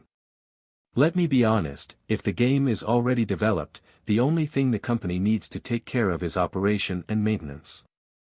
So we won't need this much funding within the short period of time, Xia Shiyu replied with a bitter smile. Who said we can't use it? I told you before that we are going into the phone industry. Once the phone is developed, iPhone and Samsung will all be giving their market share to us. Jiang Chen recklessly laughed. For the president's brazen laughter, Xia Shiyu only rolled her eyes and didn't respond. She didn't think Jiang Chen had the capability to do so. Even if he did, 10 million was nowhere enough for development and production. But Jiang Chen didn't react to her rolled eyes. Yes, iPhone 6 was a fantastic product, but it was nowhere comparable to the technology from 100 years later. It doesn't even have to be 100 years later. Jiang Chen just needed to ask the starving technology genius to improve those ancient communication products and release them. Ahead of the market by 10 years would be enough for all the competitors to chase after him. Also, he must ensure that the phone won't be replicable so that his hard work won't be stolen. He doesn't want to see any knockoffs of future technology. The key technology should be patented. The phone would have to come later as the short-term focus was going to be placed on software. Also, can I know where you are going to be in the next few days? Which country are you going to for business? Xia Shiyu had hesitated for a moment before she interrupted his envisioning. Iraq, Jiang Chen carelessly spilled out the truth. Iraq. Xia Shiyu almost choked on her own spit. What kind of business required him to go there? Food, yours. His English was more broken than the Eastern man. A terrorist with a masked face and an AK-47 placed a bowl of muddy-looking soup and black bread on the table. He mocked the white man who crawled into the corner before he turned around and slammed the door. Robert weakly moved when he saw that the man left. He quickly walked to the table and grabbed the rock-hard bread. His blonde hair was already greasy, and his face looked pale, but his eyes remained bright. Even if he didn't know what the soup or the hardly chewable bread in his hands was made out of, he didn't look the slightest bit remorseful. He chewed carefully, despite the fact that the food was barely edible. But he knew that this would maximize the amount of energy he had and would preserve it. Then, he could seek the opportunity to escape. Robert's face did not look distressed at all. Even if the poor reporter that stayed beside him yesterday was screaming in pain, he remained calm. Without a doubt, that guy must have his throat slit and recorded. The majority of the government would not compromise with the terrorist groups and pay ransom for the hostages. Maybe in a couple of days when he heads back, he could see that poor sucker on Facebook, in the form of video, if he could go back. This was not the first time Robert faced situations like this. Militants in Kuwait kidnapped him and almost slit his throat. But the good thing was that Blackwater International took the money and did some good deeds with the UA Army. They managed to save him at the absolute last moment. However, this time it was far more questionable. Although he was a UA citizen and acted in the interest of the country, recently his act of smuggling oil from Iran has caught the attention of the FBA. Rumor has that special agents were collecting evidence in this area. Maybe due to this insider's betrayal, this was the FBA's act of taking him out, then why would the UA Army save him? The bald Biden had no guts. If the FBA just threatened him a little, he would join the witness protection program and sell out his old friend. Robert was not too angry at this. He had seen his fair share of betrayal. If he died here this time, then Biden was lucky, but if he managed to return to Los Santos, he. A ferocious smile flashed across Robert's face. Of course, all this talk would be nonsense because his probability of survival was so slim. Although Nick was reliable and a fitted warrior, he was alone after all. Facing a group of fully equipped terrorists would be unrealistic. Especially in hostage rescue, that must be done with one swift action. He mocked at himself for the thought as he finished the last bit of bread before lying on the bed again. His instinct told him that he would be okay this time. His instinct had saved him on more than one occasion, so he trusted his instinct and didn't give up the hope for survival. Jiang Chen got off the plane and stepped into the Baghdad International Airport. The religious city was not exactly as they described it in the news, in constant chaos. At least, not near the airport. The marks left by the war has been slowly healed through the passage of time. It was also evident by the constant flow of foreign tourists. However, he knew this prosperity was limited. IS already occupied half of the area in northern Iraq. Even if the sky above Baghdad were still clear, it wouldn't take long before a gloom of war cast its shadow. Jiang Chen in shades stood in front of the airport for a while before he took out his phone to check Google Maps. He quickly found the arranged meeting spot with Nick. Just as he was about to call a taxi, an unlicensed car stopped in front of him. "Sir, do you need a taxi?" It was in Han, although not fluent. "Yes, do you know Han?" Jiang Chen was surprised. He had paused for a moment before he opened the car door. "It's because I often find jobs near your wells, for example servicing PetroChina workers. So I learned Han in the process." The young man smiled with his white teeth exposed as he skillfully started the car. "My name is Asa, what about you, sir?" "Jiang Chen. Head to this place on the map." Jiang Chen showed the location on the map to Asa. "Okay." With the changing scenery passing by him, Jiang Chen chatted with the taxi driver, who was around the same age as him, and he heard some interesting stories. Sir, if you are here to travel, I recommend a few cities in the south. However, don't head north as Haditha is almost conquered, it might not be long until Baghdad is unsafe too. Looks like you know these things pretty well. How long have you been doing this? Jiang Chen smiled. For about 6 years, I have been driving taxis ever since I left the army. I also spent some time being a tourist guide, Asa replied. You have been in the army before? I feel like you are no older than me, Jiang Chen asked with confusion in his voice. I enlisted when I was 12, in what you guys call the Iraq War. Asa shrugged as the topic did not seem to bother him. A hectic show without even seeing the enemy. It was over before it started. I just felt like Saddam gave me a gun and sent me to surrender in the front line. He was amazed by the young man's experience but didn't continue on the topic further. The car soon arrived at the destination, and Jiang Chen generously handed a $10 bill to him. He watched the car leave as he stretched and looked for Nick. Here. Just at that moment, the foreigner sitting under the shade, drinking coffee, waved at Jiang Chen. Jiang Chen sat directly across from Nick. But before he sat down, Nick hastily began speaking. Just yourself? Yes. Jiang Chen grabbed an empty cup and poured himself a cup. It was bitter, seems to be authentic Turkish coffee. Jiang Chen took a sip before putting it down and noticed Nick's slightly disappointed look. You seem disappointed. Jiang Chen raised his eyebrows. You are an adamant warrior, but with just the two of us, it is going to be difficult, Nick replied with his voice lowered. I am not just strong, you'll see. Jiang Chen shrugged. Where is your weapon? It's in the car. Do you need me to prepare one for you as well? Nick saw that Jiang Chen came empty-handed and asked. Not necessary, I have prepared my weapon already. I believe that you already have clues about the whereabouts of your boss, let's find him then. He still owes me a deal, Jiang Chen smiled and spoke with a relaxed voice as if he never viewed these terrorists as real threats. Jiang Chen's relaxed mood made Nick frown slightly, but since there were no other options at the time, it would be dangerous to be delayed by even a day.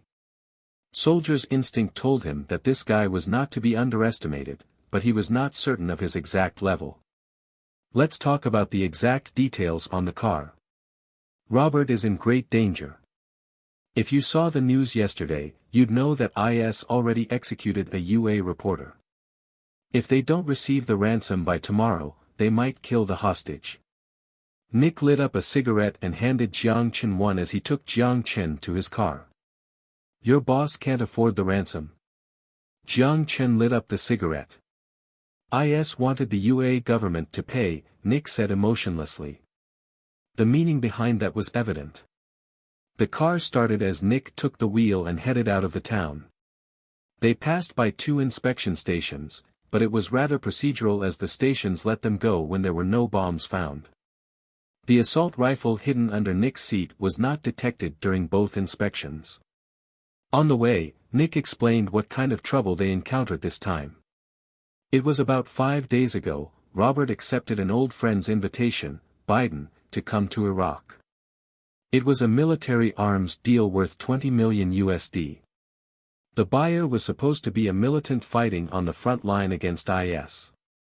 Order from the UA middlemen and acquiring additional firearm was the unspoken rule on this desert.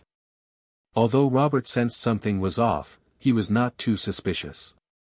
It was a deal over $20 million USD. He would earn $1 million just by working with him. Biden was such a great guy. After he arranged the transportation of military arms on the battlefront between the government militants and IS, he met a bunch of extreme terrorists screaming, Allah Akbar. Nick was indeed a great warrior as he used an M27 to kill at least 10 fearless terrorists, but that was useless. To acquire those arms, the IS with secret information sent out at least a battalion of forces and was equipped with heavy machine guns and RPG. He almost didn't get out of there alive. The firearm fell into the hands of the IS, and Robert was captured. Nick fought fearlessly to find an escape path to the safe zone. Of course, that doesn't mean he would leave his boss there. Robert saved his life before. He knew that the only way to save his boss was to escape himself first. He stayed in Haditha as he had a feeling that IS didn't bring IS into their territory. The next day, he received a phone call from someone who picked up a $10 UA bill. On the bill, it said, "If you call this number, and tell him where you found the bill, you'll receive $100 in compensation." Nick first thought it was a trap, but it was his only hope. After meeting the man, Nick paid him the compensation and followed him to where he picked up the bill. It was fortunate that it was not a trap. Robert was cunning. He always hid a $10 bill in his shoe as he believed the first finance minister of the United States would bring him luck and riches. At the same time, it saved him in critical moments. It was clear that Hamilton saved him. "Why don't you contact the embassy? The UA soldiers are all experts in hostage rescue," Jiang Chen said in a relaxed voice. "It's the FBA who's behind this all. Those fools can't find evidence, so they wanted to get rid of Robert." With the cigarette in his mouth, he already put his shades on. Jiang Chen couldn't see his facial expression. "Oh. I thought Robert represented the UA government." Jiang Chen shrugged. "He did in Iraq, but it happened in Kane, which is not related to the Iran problem." Nick briefly answered the question as he turned the wheel and drove off the road. It was clear that Robert trusted his bodyguard as he even explained these things to him. Jiang Chen remembered that Robert told him about smuggling oil before. It must be that he left some evidence and the FBA is after him. "We are not going on the road. There is an IS station in the front, we can't pass. Also, we are almost there." Robert calmly drove the car into an alley and shut the engine. Jiang Chen opened the door and got out. He looked around and figured it was a ghetto. Occasionally a child's malnourished head popped out of the window and curiously looked at the two foreigners. But a hand would come and drag the children back into the room and tightly shut the window. These civilians are quite sensitive about the war. Jiang Chen smiled as he threw the cigarette butt onto the ground. The moment they were born they started to experience the war. Nick grabbed a backpack under the car seat. He saw Jiang Chen's relaxed look and raised his eyebrows. "Are you sure this is okay?" "No problem, trust me." Jiang Chen sighed. "In Iraq, Han Kung Fu is not that particularly helpful. In your foreigner's eyes, do all the Han know Kung Fu?" Jiang Chen laughed at the remark. "I should show him something." Jiang Chen's right hand reached behind his back and opened the storage dimension. In Nick's eyes, he just reached, and a pistol appeared in his hand. Nick was shocked as he didn't even sense Jiang Chen hid the gun.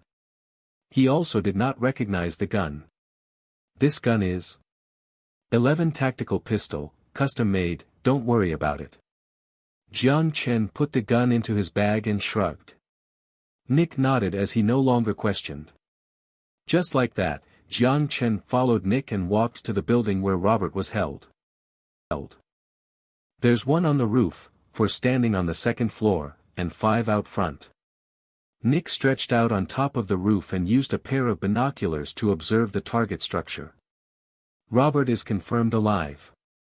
The 3-story tall building had at least 10 terrorists on site. Nick began to worry for Jiang Chen as even for someone like him, it would be nearly impossible to rescue someone without alerting nearby guards. However, if they alerted the guards on patrol duty in the streets, then they must face the attack from an entire town of IS soldiers. "Affirmative, just cover me when I back out." Jiang Chen stood by a fruit store picking fruits as he occasionally glanced at the IS soldiers passing by.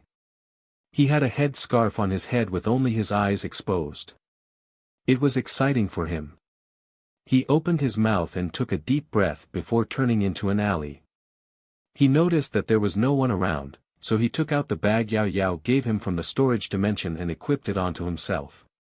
The drone from the future was going to be useful now as an odd smile appeared on Jiang Chen's face. He connected his EP onto the palm-sized circle disc. The bottom of the drone slightly vibrated, followed by an almost undetectable noise as it followed Jiang Chen's instruction and flew into the air. It carefully avoided the sight of the guards as Jiang Chen cautiously controlled the drone to fly over the wall onto the top floor. It recorded the heat map of the entire building as all the guards appeared on the EP map.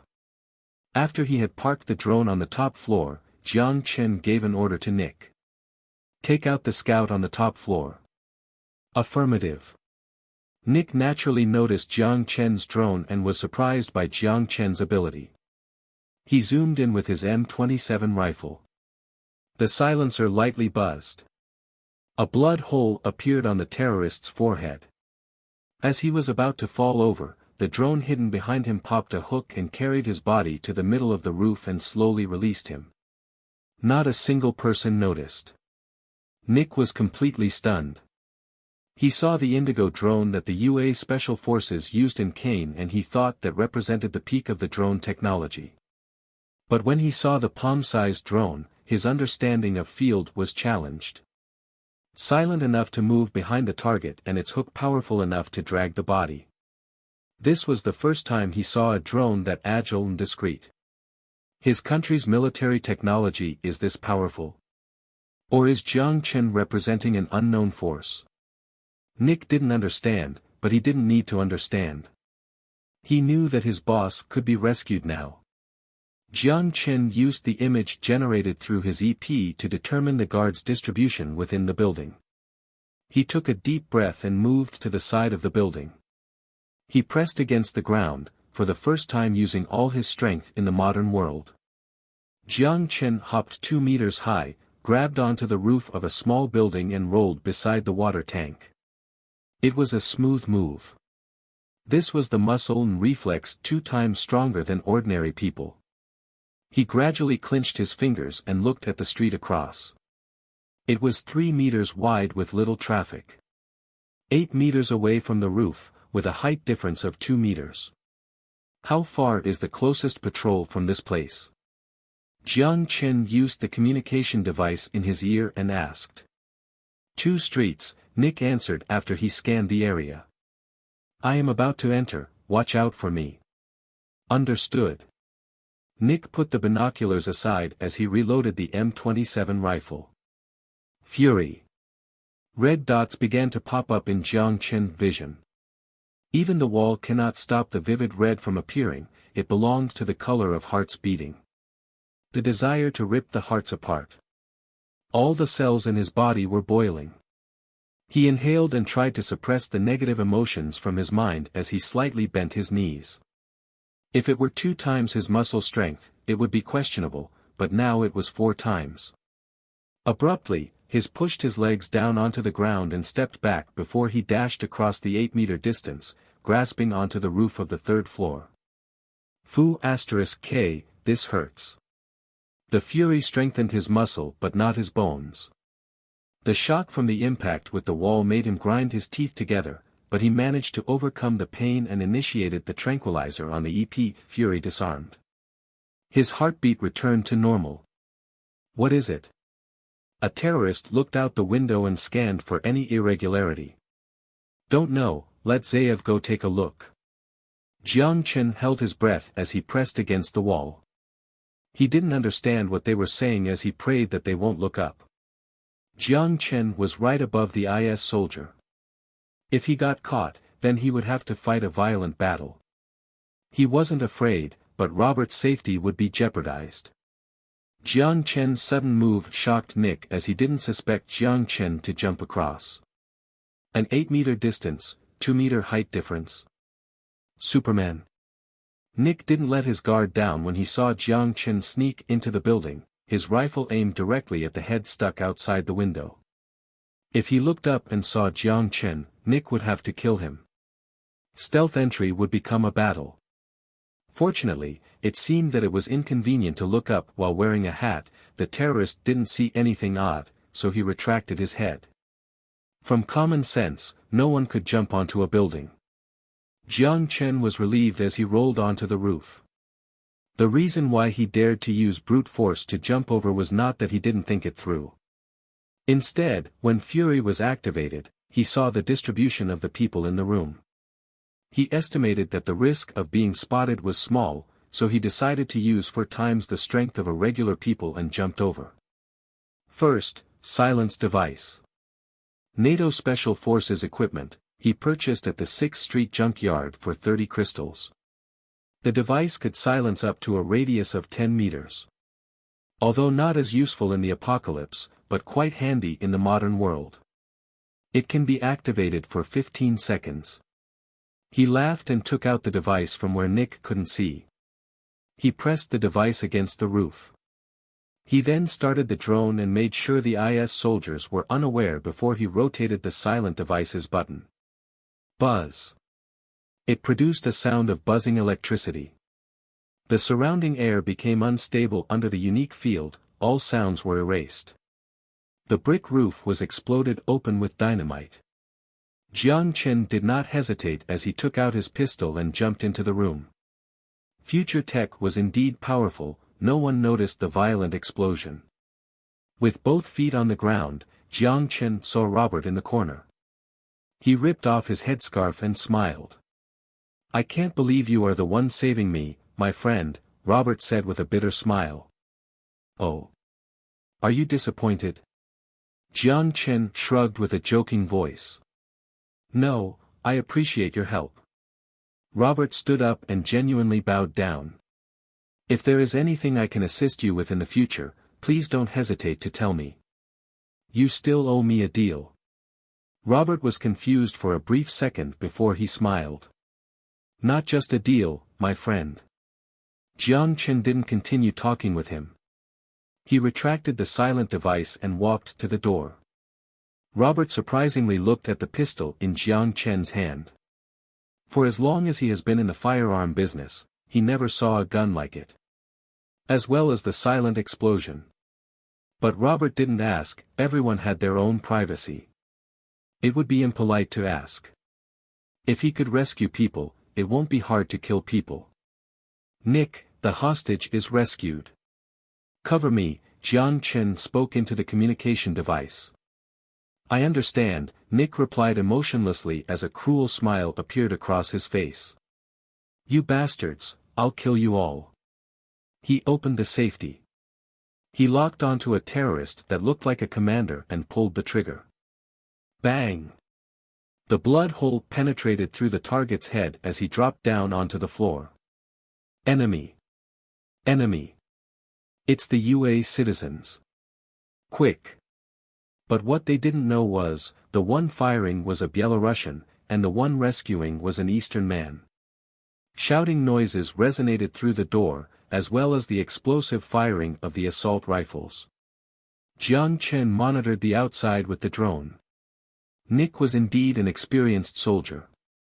A single rifle was enough to suppress all the IS soldiers. The screaming bullets accurately penetrated through flesh and ended their sinful lives one by one. Nick managed to control the soldiers around the building. Jiang Chen waved at Robert signaling their retreat. He aimed his pistol at the wooden door. Bang! The wooden door was slammed open. A terrorist screaming a foreign language rushed in with an assault rifle and met a pistol in his face. Boom! With a hole in his forehead, the man dropped dead. Instincts, don't worry about it, Jiang Chen joked with the shocked Robert before he rushed out. Instinct? The drone's instinct.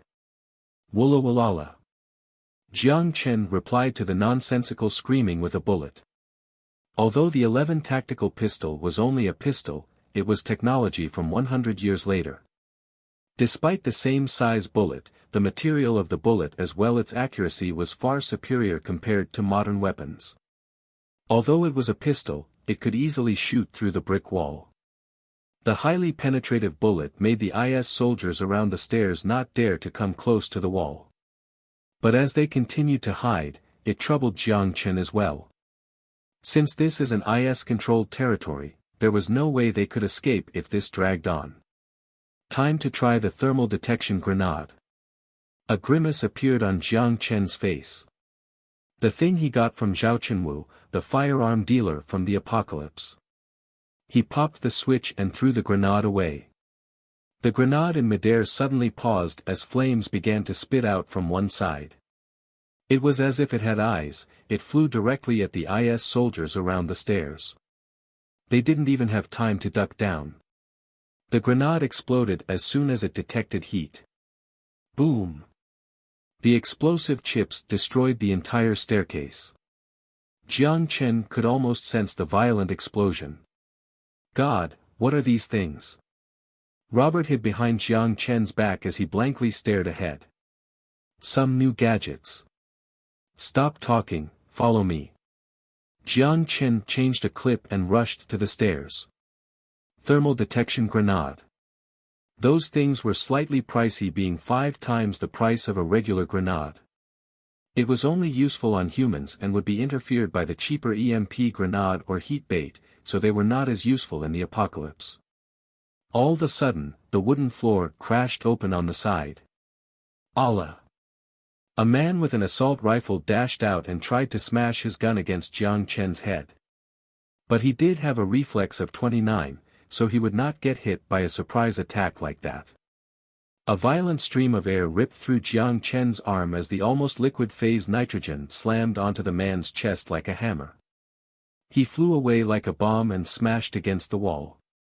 Should be dead. Damn, this thing could be used as a close-range weapon. Jiang Chen pleasingly looked at the metal bracelet on his arm. Robert stared dumbfoundedly at him. Jiang Chen glanced at him, and half-jokingly said, "I guess you are going to keep the secret from me, right?" Robert continued to stare dully, but he nodded. God, is this a Hollywood movie? Jiang Chen was pleased by Robert's reaction as he signaled for him to follow and rushed downstairs. He was not afraid of Robert not keeping the secret, no one would believe some of the things that happened.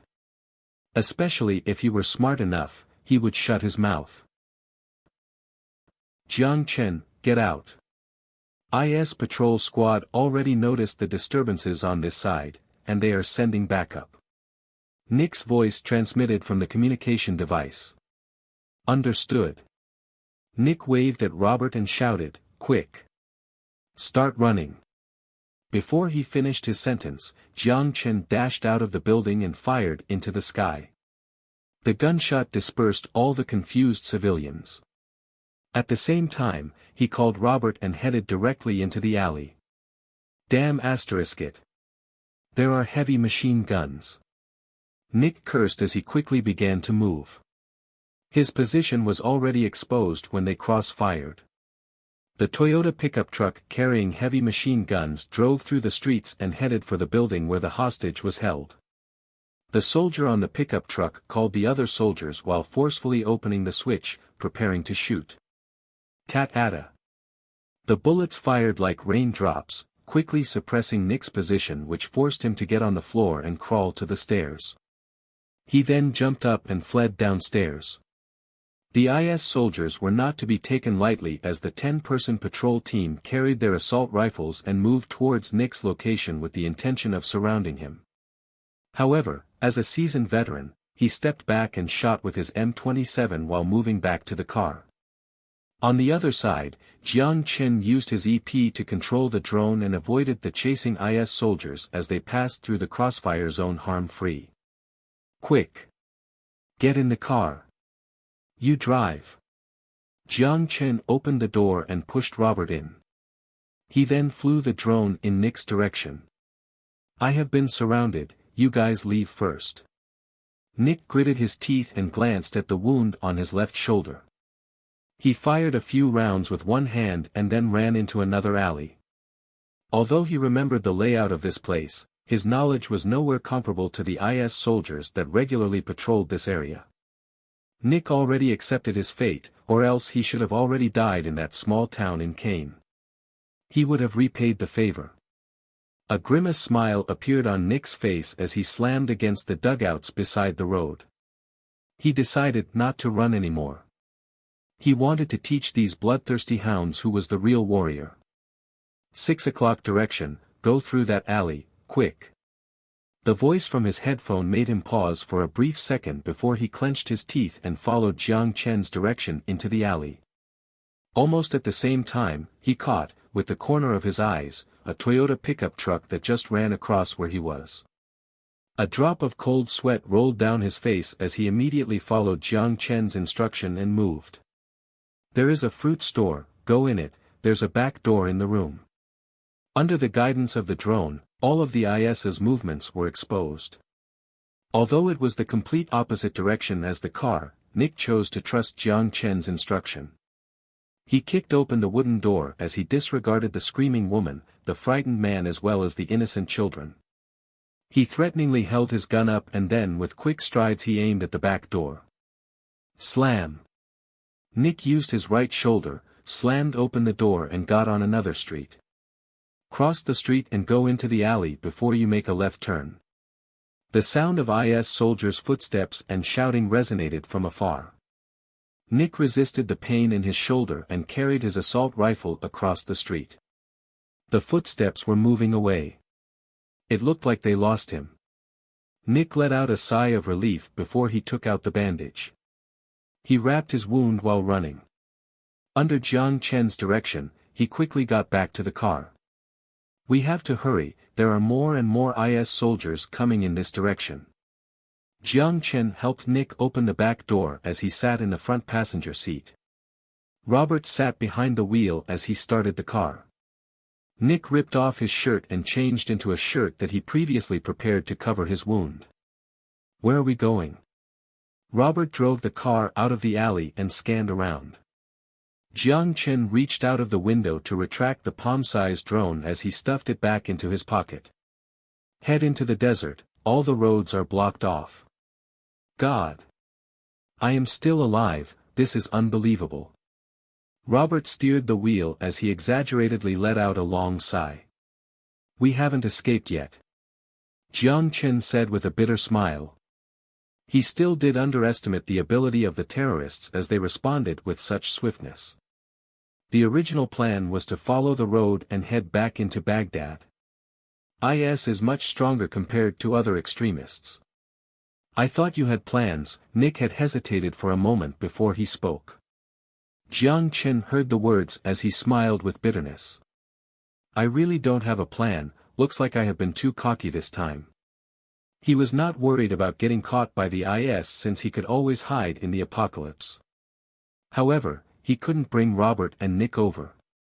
Robert sensed the awkwardness on Jiang Chen's face as he laughed. "Don't worry, we'll see as we go.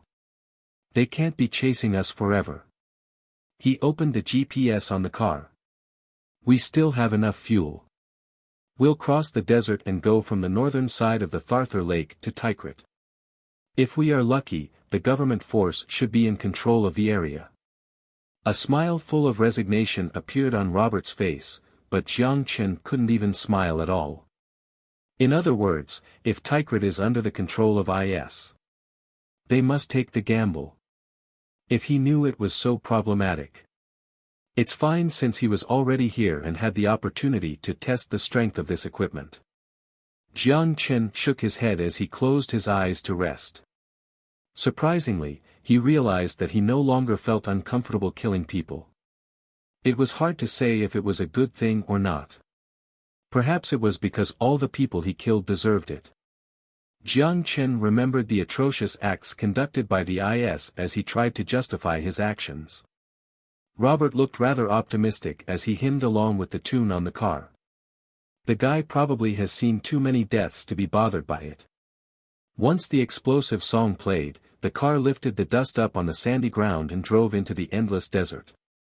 Every single piece of sand here was covered by the smell of chaos. Xia Xiyu sat on the sofa with her head wrapped in a towel. Under the bathrobe, her smooth and silky legs could be faintly seen covered by droplets of water. It was in the midst of summer as the room was air-conditioned. She didn't change into clothes yet as she enjoyed the light breeze. Although she had a face more attractive than celebrities, even in her free time, it was still expressionless. She leaned against the sofa as she casually lifted her legs. She turned on the TV with the remote. Now we'll continue with the next piece of news. This morning, IS initiated an attack on Tikrit. The president of Iraq stated that they will do anything to defend Tikrit. Xia Xiyu didn't really care about international news. Like most of the modern professionals, she was more interested in comedy shows, especially the ones that made people laugh. Surprising, for someone who didn't like to smile and enjoyed humor. There are no news today. Xia Xiyu let out a breath for reasons she couldn't explain. No news probably means he is safe. At least the news didn't say that a Han man was abducted and taken hostage. The Ministry of Foreign Affairs strongly advises citizens, and related news. Why am I worried about him? Xia Xiyu was suddenly shocked as she subconsciously touched her lips as confusion flashed across her eyes. She shook her head and pushed out the always grinning face from her head as she began to change the channel. It must be because I have been too tired lately. With the comedians on the screen as well as the waves of laughter from the audience, Xia Xiyu temporarily forgot about what troubled her. Her breathing returned to normal as her emotion returned to normal. As the night fell, Jiang Chen leaned against the chair with a cigarette in his mouth. To prevent being spotted, the headlight must remain off. It would be too dangerous to keep going without any light, so Robert stopped the car. If you can't fall asleep, why don't you keep an eye out for now? Robert smiled bitterly as he pressed against the steering wheel. Nick in the back was already snoring up a storm. How far away? Jiang Chen blew a smoke ring out as he sighed. Probably 2 more days. There is enough water and food, you don't have to be too nervous. Robert shrugged. Jiang Chen rolled his eyes. Who is saving who? I am doing a lot to get rid of the 10 tons of gold. Jiang Chen curled his lips. 10 tons. Robert suddenly stood up, but then a banging sound ensued. He hit his head against the roof, but he resisted the pain as he stared at Jiang Chen, full concentrated. Fu*K, don't look at me like that. Jiang Chen was getting goosebumps as he moved back into contempt. Hee. Robert touched his greasy blonde hair and moved back. I know there is a 100 million USD deal. But why would I do firearms? I'll just help you sell gold. Nope, I only stored this much gold over the years. I am starting to transition into other industries as well. Jiang Chen let out a sigh. Transitioning? Is there something else that's easier to sell? Robert couldn't fall asleep anymore as he also lit a cigarette. Technology. Technology. Buffet didn't even dare to touch that. Robert contumaciously sneered, I tried to open my own firearm company before but gave up soon after. The risk of development is too high, so I only sell the finished product. It is easier to make money this way. It is also more dangerous. Jiang Chen didn't disagree. Of course, but I love the adventure. Robert awkwardly laughed as he avoided the topic. The desert night was quiet and peaceful without a soul to be seen. As they got further away from Haditha, the occasional explosions started to fade as well. But within the quiet night sky, a short burst of homing noise could be heard once in a while. F-22, it's probably the UA doing scouting missions. Maybe we are already on the heat map. Robert lifted his head. Oh. Would the UA soldiers jump out and save you? Jiang Chen smiled. No way. We are only a white dot on the heat map. There are plenty of refugees in the desert. The good thing is that there is no weapon on the back of the car or some bullets may have flown down. Robert laughed at the remark. Jiang Chen gazed at the distant sky. The clouds were thin, and the moon was bright. But even in the moonlight, he couldn't see anything. I don't understand. I feel the IS soldiers are not that strong. With the airstrikes of so many nations, why would they not eradicate this problem already? Jiang Chen did not have the slightest positive feeling about this group. It has nothing to do with politics nor nationality. From a purely human perspective, any group that killed civilians and raped women are hideous and hated. For whatever reason, it cannot justify the crime against humanity. He wanted to laugh at the crazy group that said so many laughable claims, but he couldn't. It's normal. Robert shrugged. IS is not simply just a terrorist group. It's a frightening army combined with an ambitious government. A lot of them even received higher education and elite training which taught them how to avoid airstrike and scouting. Also, their opponents have their own personal agendas. Take Turkey, for example, their stance on IS was never clear.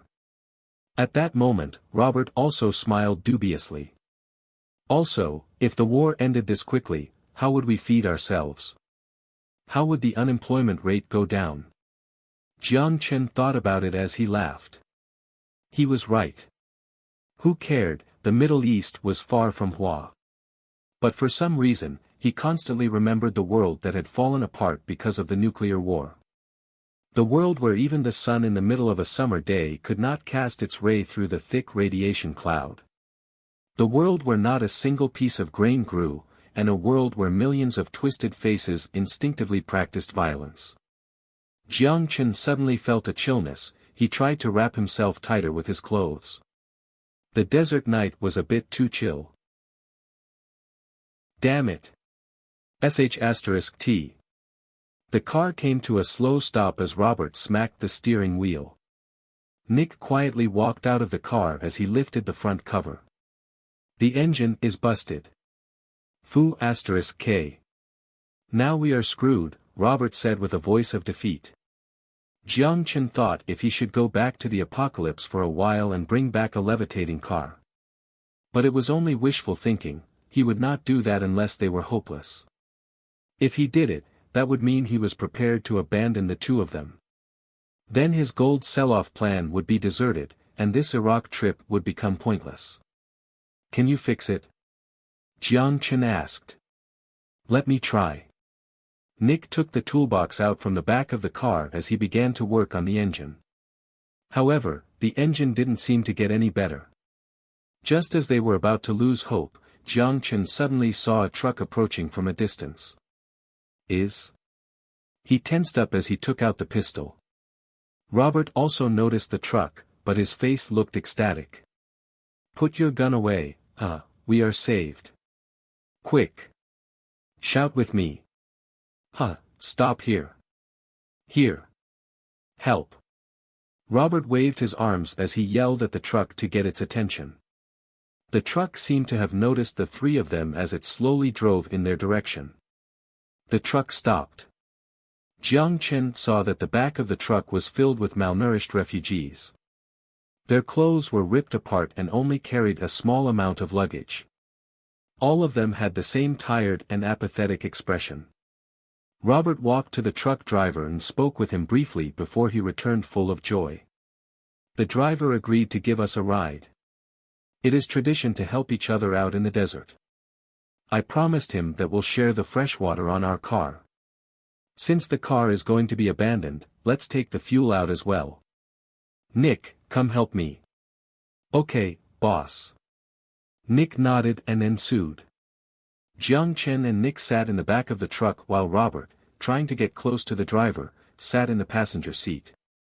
Since only Robert knew Arabic, the two of them who sat with the refugees could only stare at each other, and couldn't say a word. All the women were covered in thick headscarves while the men looked exhausted. The children also lacked the energy people of their age possessed. Everyone was tired. They must have suffered a lot. The atmosphere felt odd. A Byelorussian and a Han here sure was weird. These people are probably Syrian refugees. Since Turkey shut down its borders, some of them chose to go through the Kurdish region and then be smuggled into Turkey. It's a coincidence that we were able to meet up. At least Jiang Chen knew a little English to be able to chat with Nick. Do they know English? Jiang Chen asked. Some probably do, but it doesn't look like they have the energy to chat. Nick shrugged his shoulders. The back of the truck was crowded and bumpy. A child who he couldn't tell the gender of sat beside Jiang Chen. The dirty face lacked energy and emotion as the messy hair carried a sour odor more pungent than Robert. Jiang Chen did not care too much about cleanliness as the entire truck was filled with the awful smell, so he didn't pay attention. Nick already started to snore as his years of military life had programmed him in such a way to preserve his energy. Except the snoring received a few stares in the truck. He really could sleep anywhere. Jiang Chen forced a smile as he also adjusted the way he sat to take a nap. The truck drove for a bit longer. It was around lunchtime as some refugees took out the food they carried and began to force it down with some water. The teen sitting beside Jiang Chen took out a black thing that resembled a piece of bread and began chewing. Perhaps it was because everyone was eating, Jiang Chen also felt hungry. He reached behind him, and when no one was looking, he took out a box of Oreos from the storage dimension. He opened the package as he started to eat it. He was prepared for this kind of unexpected situation, so he would always store some emergency food and medicine. Jiang Chen suddenly noticed that a pair of eyes were peeking at him. Precisely, peeking at him chewing the food. "Do you want some?" Jiang Chen smiled as he handed the box over. The pair of eyes quickly fled. However, they seemed to have noticed that Jiang Chen had no ill intentions as that person took over the half box of cookies and only hesitated slightly before devouring them. This guy was comparable to how Sun Jiao eats. A smile appeared on Jiang Chen's face. "Thank you," the person replied in English. The person then seemed to have realized that the box was empty before a guilty expression surfaced and they lowered their head. "Sorry, don't worry, I still have lots," Jiang Chen said with a friendly smile. "Can I know your name?" "Aisha, 17 years old." She was a girl. He was wondering why the voice was so light. Maybe because she was not an adult yet, and she didn't wear the headscarf like all the other women in the truck. "My name is Jiang Chen, I come from Hua. Where are your parents?" "They got killed by the IS, all because my mom rejected those devils' demand." Aisha's voice was calm and emotionless, without much sorrow on her face. It made Jiang Chen speechless, as he didn't expect such a depressing topic. "Sorry," Jiang Chen gently said, but he received a peculiar look. "What happened?" Jiang Chen asked confusedly. He was not sure if he said something he shouldn't have since he only knew the peaceful way of life. "Nothing. I just didn't expect someone to say sorry to me." Aisha turned her head. "Do you have any plans once you get to Turkey?" Jiang Chen forced a smile as he decided to talk about something lighter. Perhaps once she started her new life, she would be slightly happier. "No plan, head to refugee camp and receive humanitarian aid, and see if there is a Saudi or Turkish man that's willing to buy me. I am still a virgin, if I dress up, it shouldn't be a problem." The girl's voice was calm, with an awareness and apathy unfitting for her age. "Okay, looks like any topic will become depressing." Jiang Chen chose to shut up. The truck would still stop overnight due to possible dangers. The driver also needed to rest. At this time the refugees would choose to go to the washroom and stand outside for a bit of the light breeze. Jiang Chen got out of the truck and went to the washroom. He also lavishly took out some paper to whip. Once the car stopped, Robert came and chatted with the two of them for a while. He still went back to the passenger seat when he slept. Robert said that he slipped the driver a Franklin bill and the driver immediately became more welcoming. At night, Jiang Chen felt hungry again. He had too many Oreos, so Jiang Chen took out another kind of strawberry cookies and began to chew on them. He heard a faint gulping sound beside him and thought about it briefly before he smiled and gave half of the cookies to the girl. "Try it, it's from my hometown." The girl didn't respond. Instead, she started to devour the food. Jiang Chen looked at her and didn't say anything. Since he was full, it was time to sleep. Jiang Chen leaned against the truck as he drifted into sleep. Although snores could be heard all over the truck, tiredness was the best sleeping pill. As to Nick, this guy always fell asleep instantaneously, he also wakes up at random intervals. The thunderous snoring already started to ring. Except what Jiang Chen didn't notice was a pair of eyes that examined him. Aisha licked the cookie crumbs off of her fingers as she looked at the side of Jiang Chen's face. Her eyes were filled with confusion. The next morning, Jiang Chen woke up on the bumpy ride. We are almost there. Nick noticed Jiang Chen waking up and looked at the phone screen. GPS shows that we are only 40 kilometers away from Tikrit. The roaring engine noise filled his ear as the vibration of the engine almost made Jiang Chen lose the feeling in his back. He wiped his face with his hand as dust filled his palm.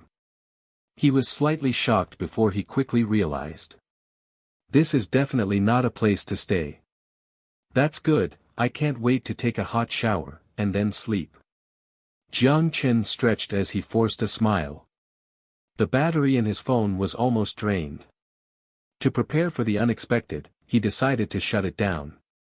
I have a bad feeling. Nick frowned as he touched his black backpack. His M27 was in it. I hope you are wrong.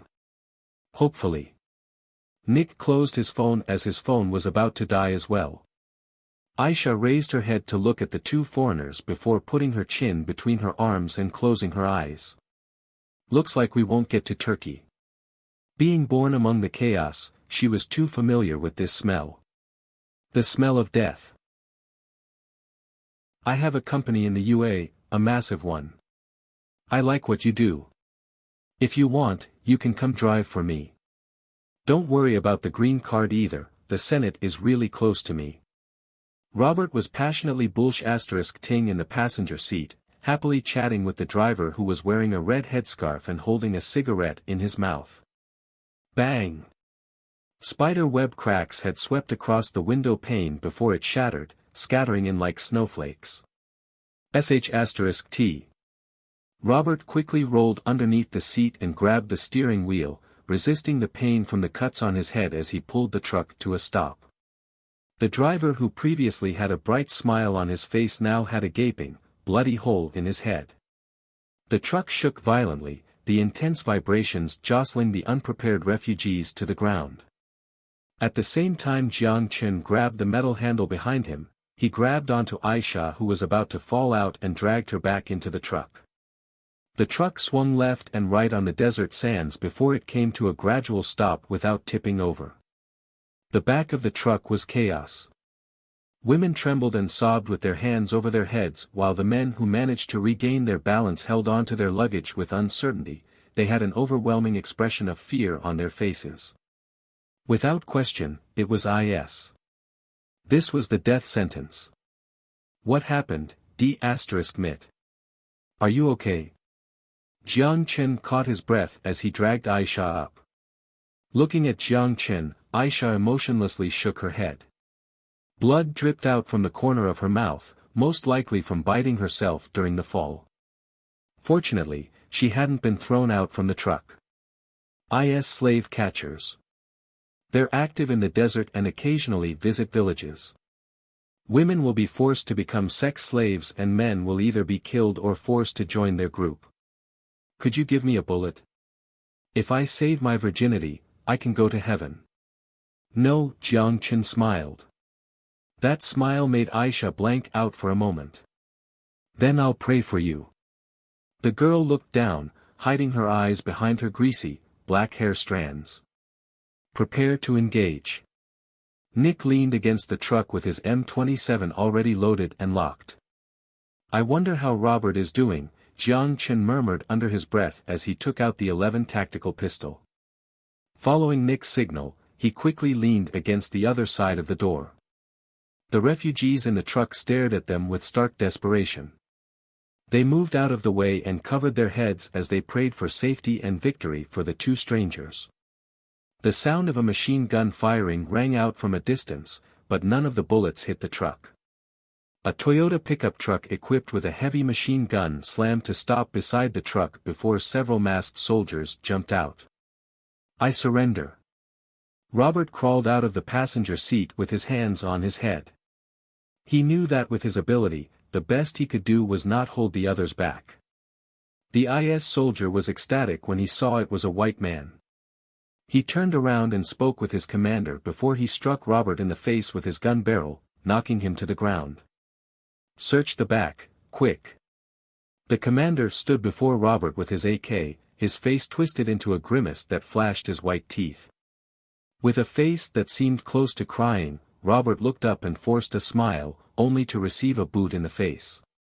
"Drag him to the car for ransom," the commander ordered as the soldiers dragged him towards the Toyota pickup. When he heard these words, Robert let out a sigh of relief. These people were likely from Haditha. If these devils knew that he was an escapee, perhaps his limbs would have already been chopped off and the video uploaded online. As long as he did not die, there were always opportunities. Two soldiers with AKs leisurely walked towards the back with smiles on their faces. They chatted as they lifted the blinds up. It was a sweet job. Although the slaves they captured didn't belong to them, they had the liberty to pick out one or two to enjoy first, and no one would punish them.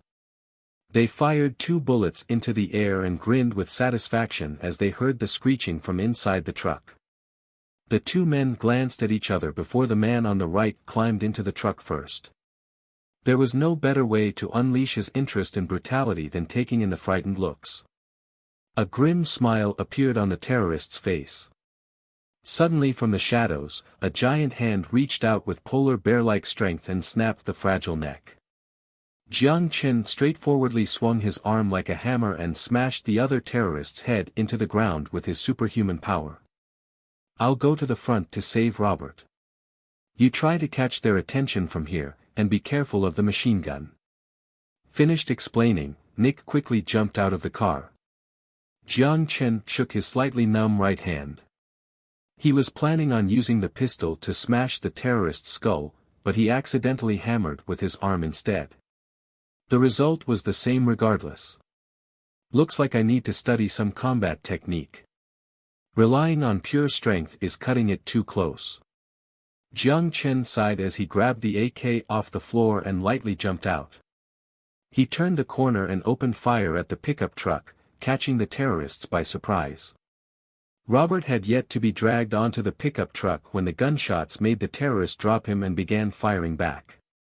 Without hesitation, a terrorist spun the machine gun to face Jiang Chen before unleashing a storm of bullets at Jiang Chen.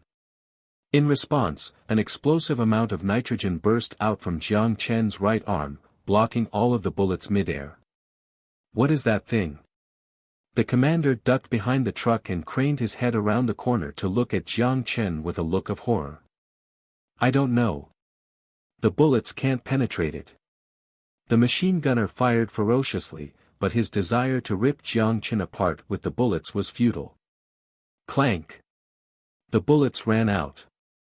The soldiers grabbed their AKs to shoot at Jiang Chen, hoping to gain time for the machine gunner to reload. Despite their efforts, however, bullets from the other side began to accurately take all of them down. It was Nick, who had begun his attack with the M27. Since Jiang Chen's nitrogen armor was reaching its limit, he started shooting under the cover of Nick's surprise attack.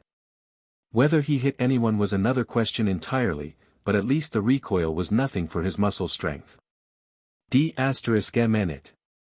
Use the white man as a hostage.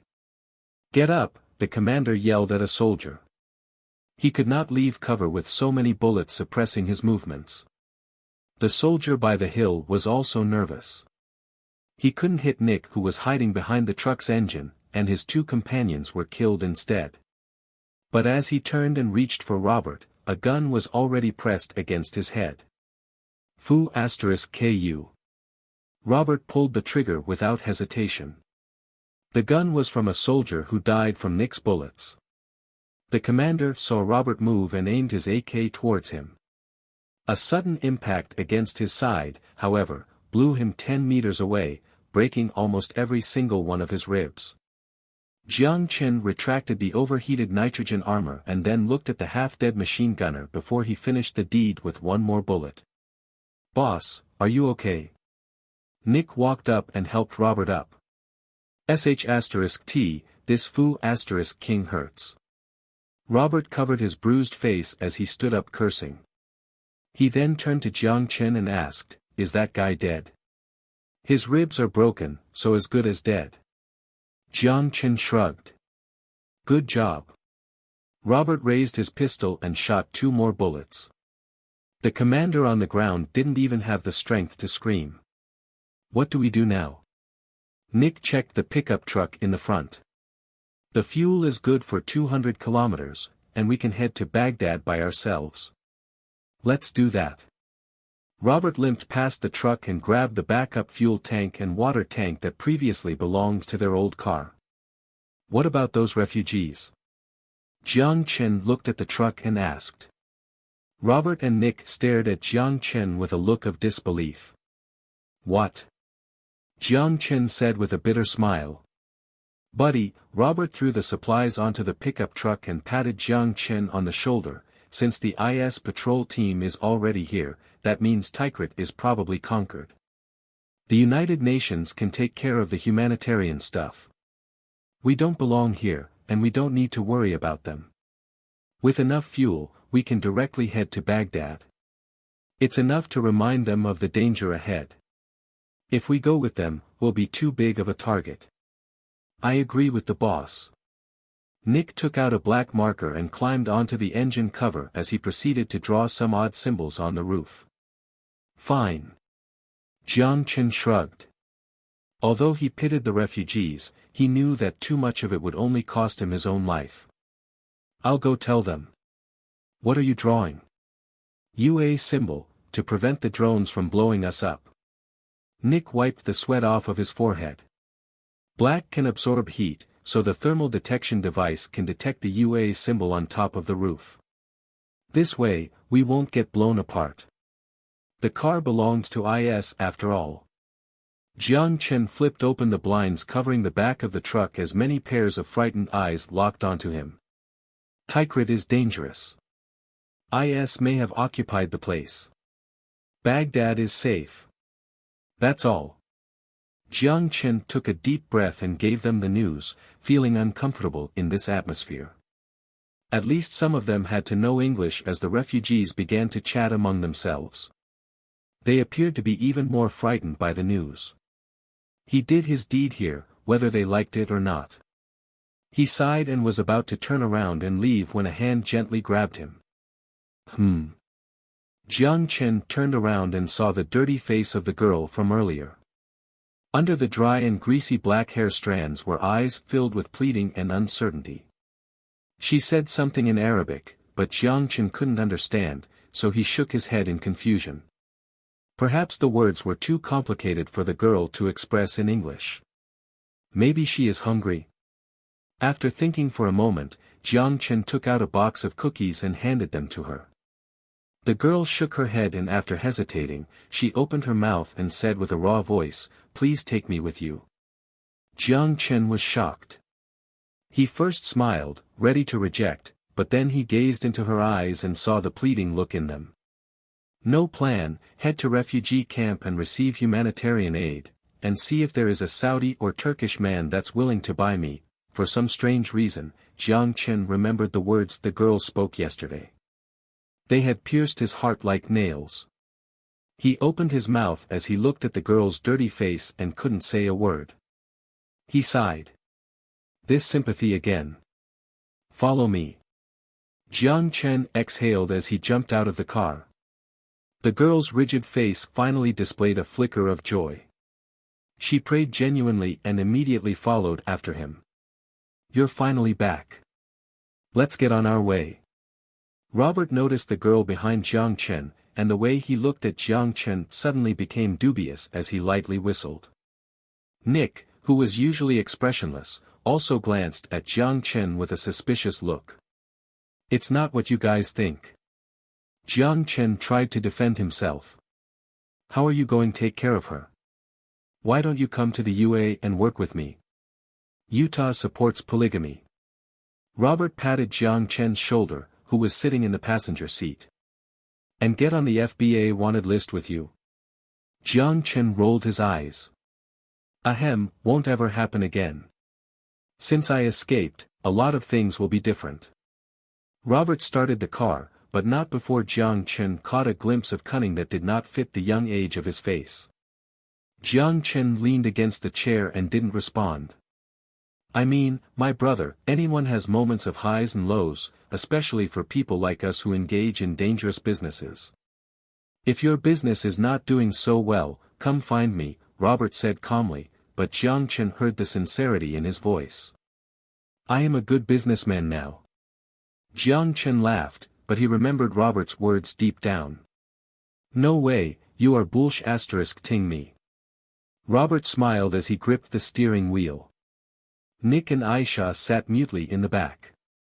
Nick had his shades on and was probably resting while Aisha gazed at the back of Jiang Chen's head with her mouth slightly open, but no words came out.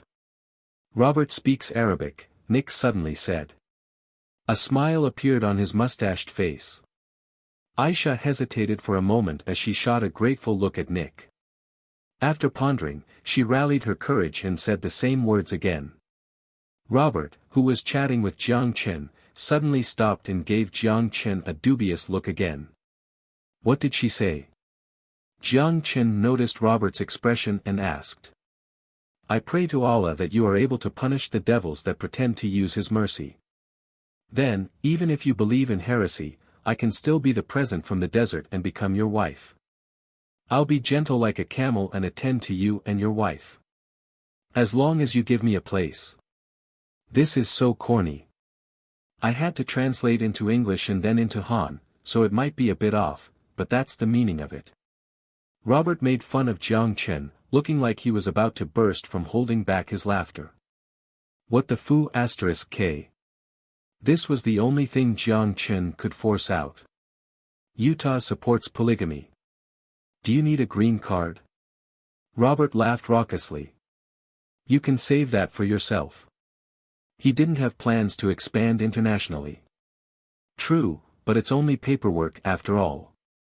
I know someone from Hong Kong who has 10 wives, just not officially, Robert replied. I don't even have a wife yet. Robert looked at Jiang Chen full of surprise. That's impossible. You don't have a woman with this much money. How about when I get back to Los Santos, I'll invite you to try some of the girls on the movie screens. Next time, after I take care of the gold, I still have other things to figure out. Jiang Chen stared out the window as he lit up a cigarette. Now that I think about it, all of the Middle Eastern beauties come from Lebanon and Syria. The girl obsessed with you in the back is a little young, but once she grows up, she'll probably be a beauty. I probably won't come back to this God-forbidden place in a while, but before I leave, I'll go to the Turkish border and bring a Syrian beauty back. Robert narrowed his eyes into the endless desert. Jiang Chen rolled his eyes at the pervert and ignored him. As for how he was going to take care of Aisha, he still had no idea. He sighed and rubbed his temple. The first thing is to take her back home. As for the visa, it should be simplified with money. Since he had the funds, it was always good to do some good deeds.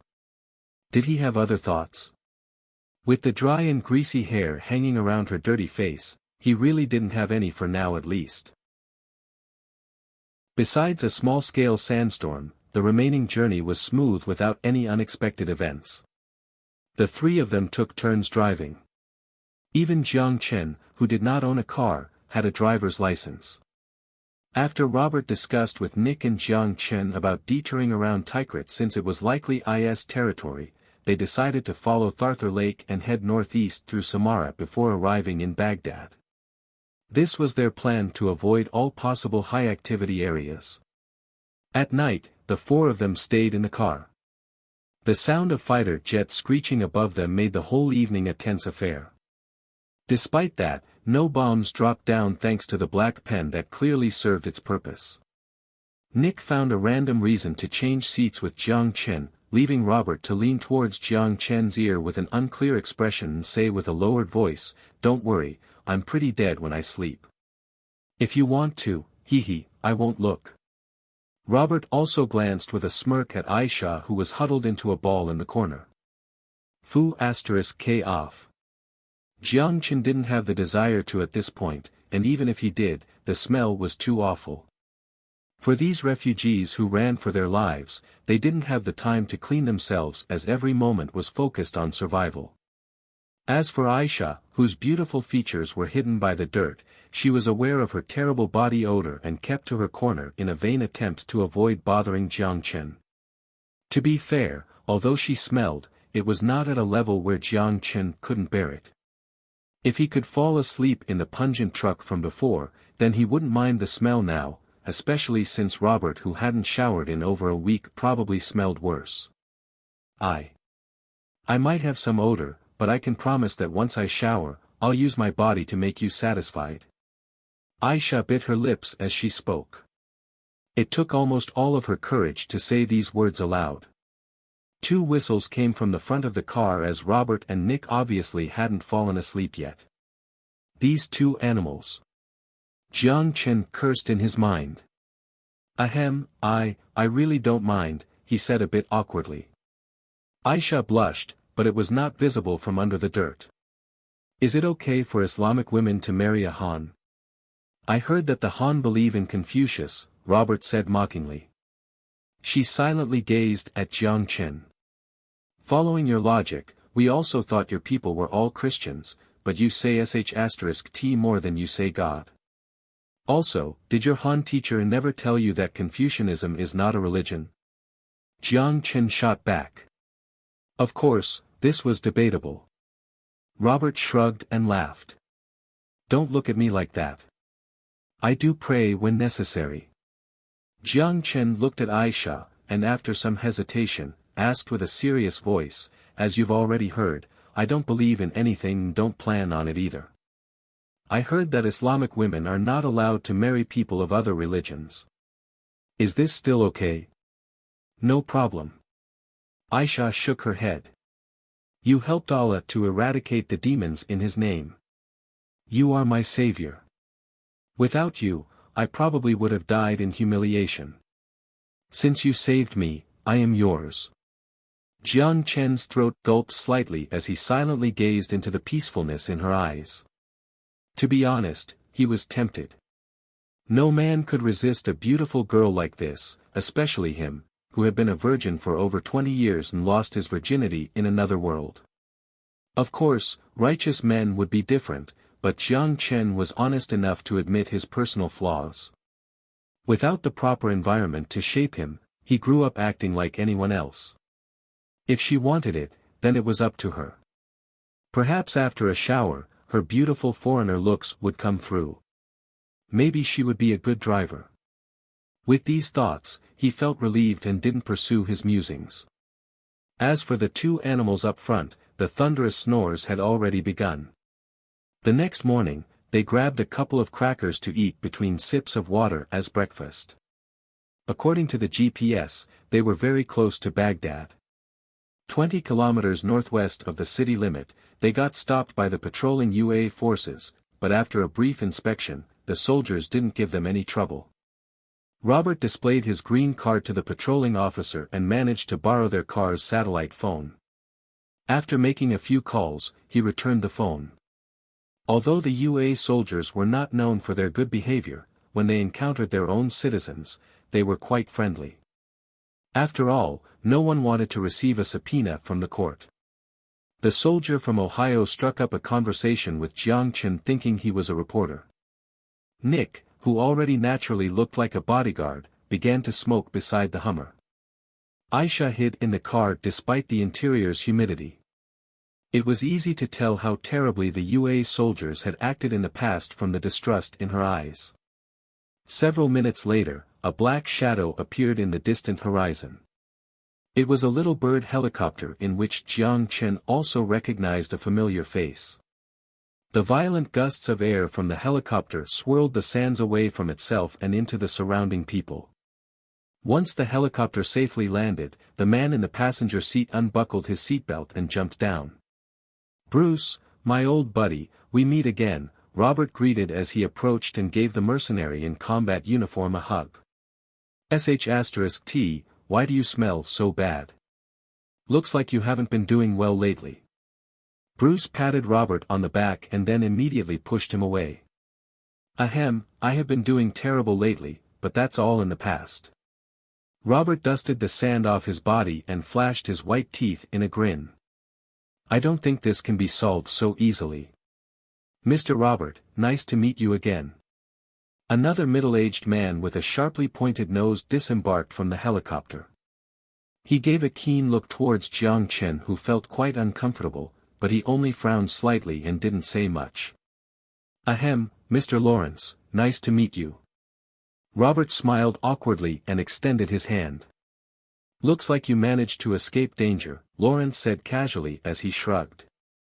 Bruce stood beside Jiang Chen and greeted him. I can't believe you came here to help him.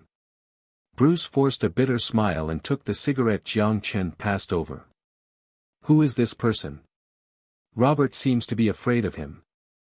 Jiang Chen leisurely blew a smoke ring. Lawrence Odin, FBA agent.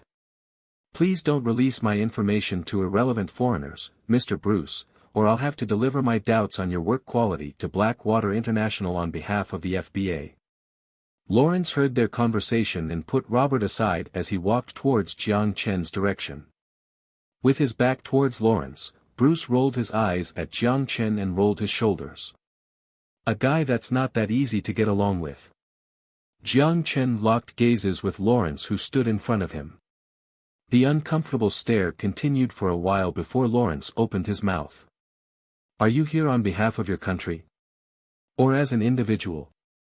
Robert is only a business partner, Jiang Chen said calmly. Then I hope your business is successful and that you avoid getting involved with this matter.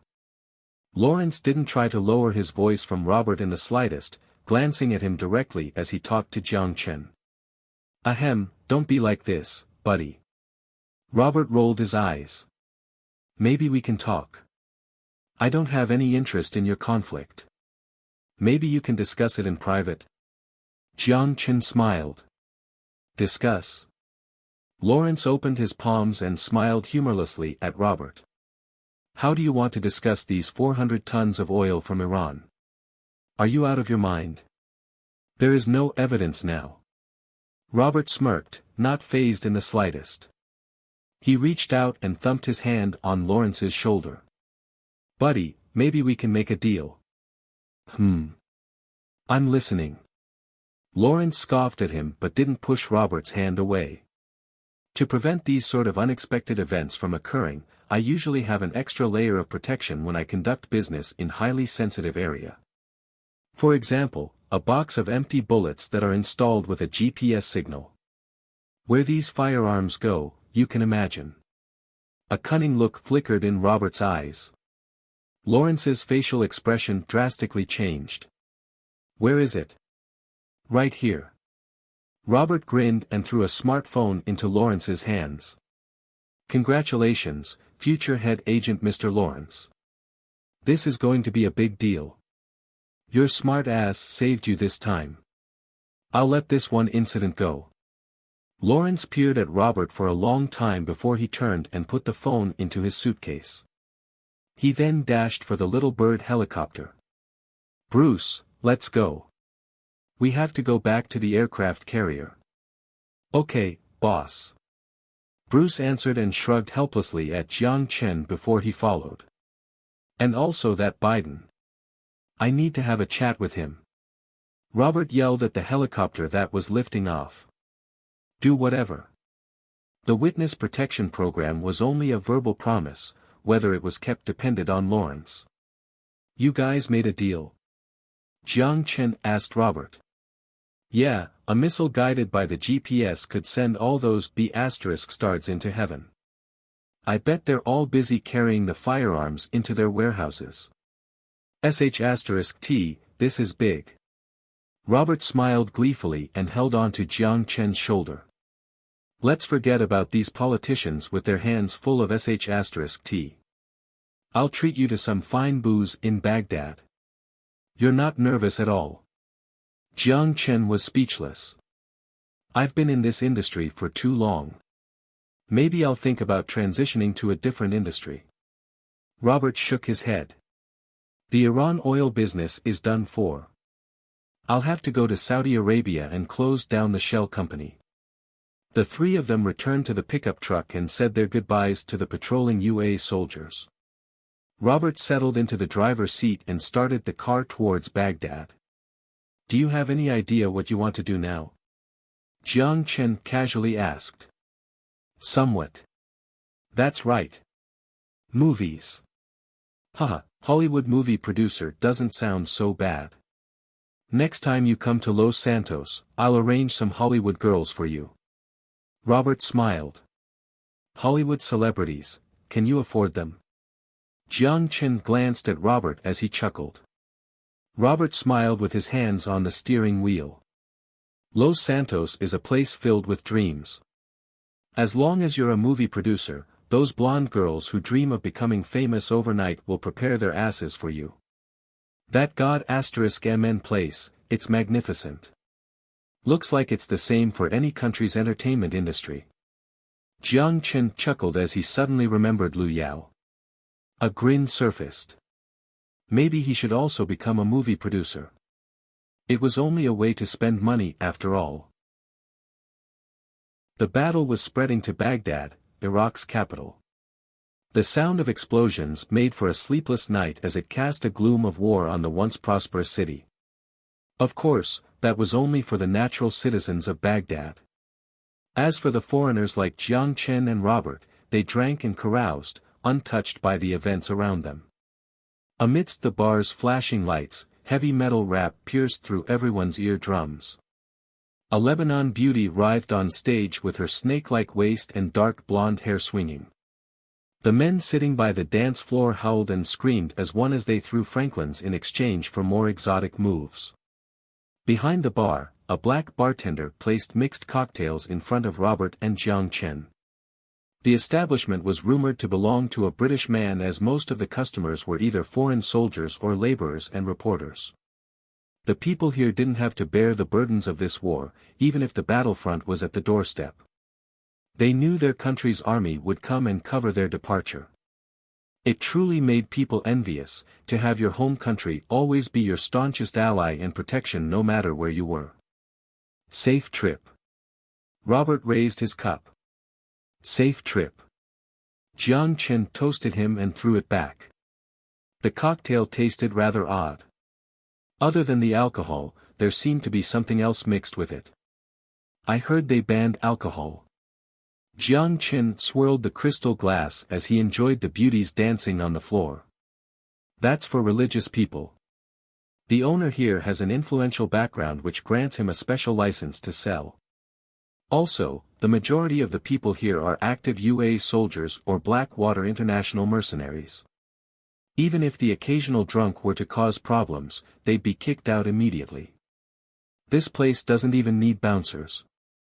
Robert smiled with narrowed eyes as he took a sip.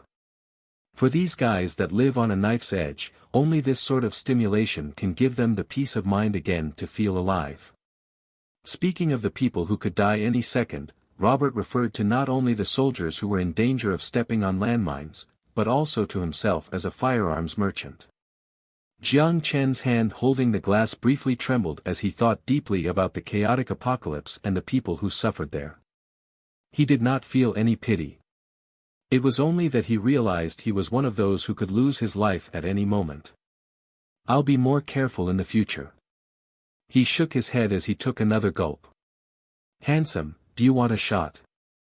Two Middle Eastern beauties in tank tops stopped in front of Jiang Chen and Robert and winked seductively.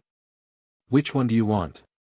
Robert whistled at the two beauties as he glanced slyly at Jiang Chen. This is on me. Neither, I have a headache. I'll go sleep since I have to catch a flight tomorrow. Jiang Chen didn't feel tempted in the slightest as he sighed and tossed the cup onto the counter. Don't act like a middle-aged man, buddy. Haha, then I'll take both.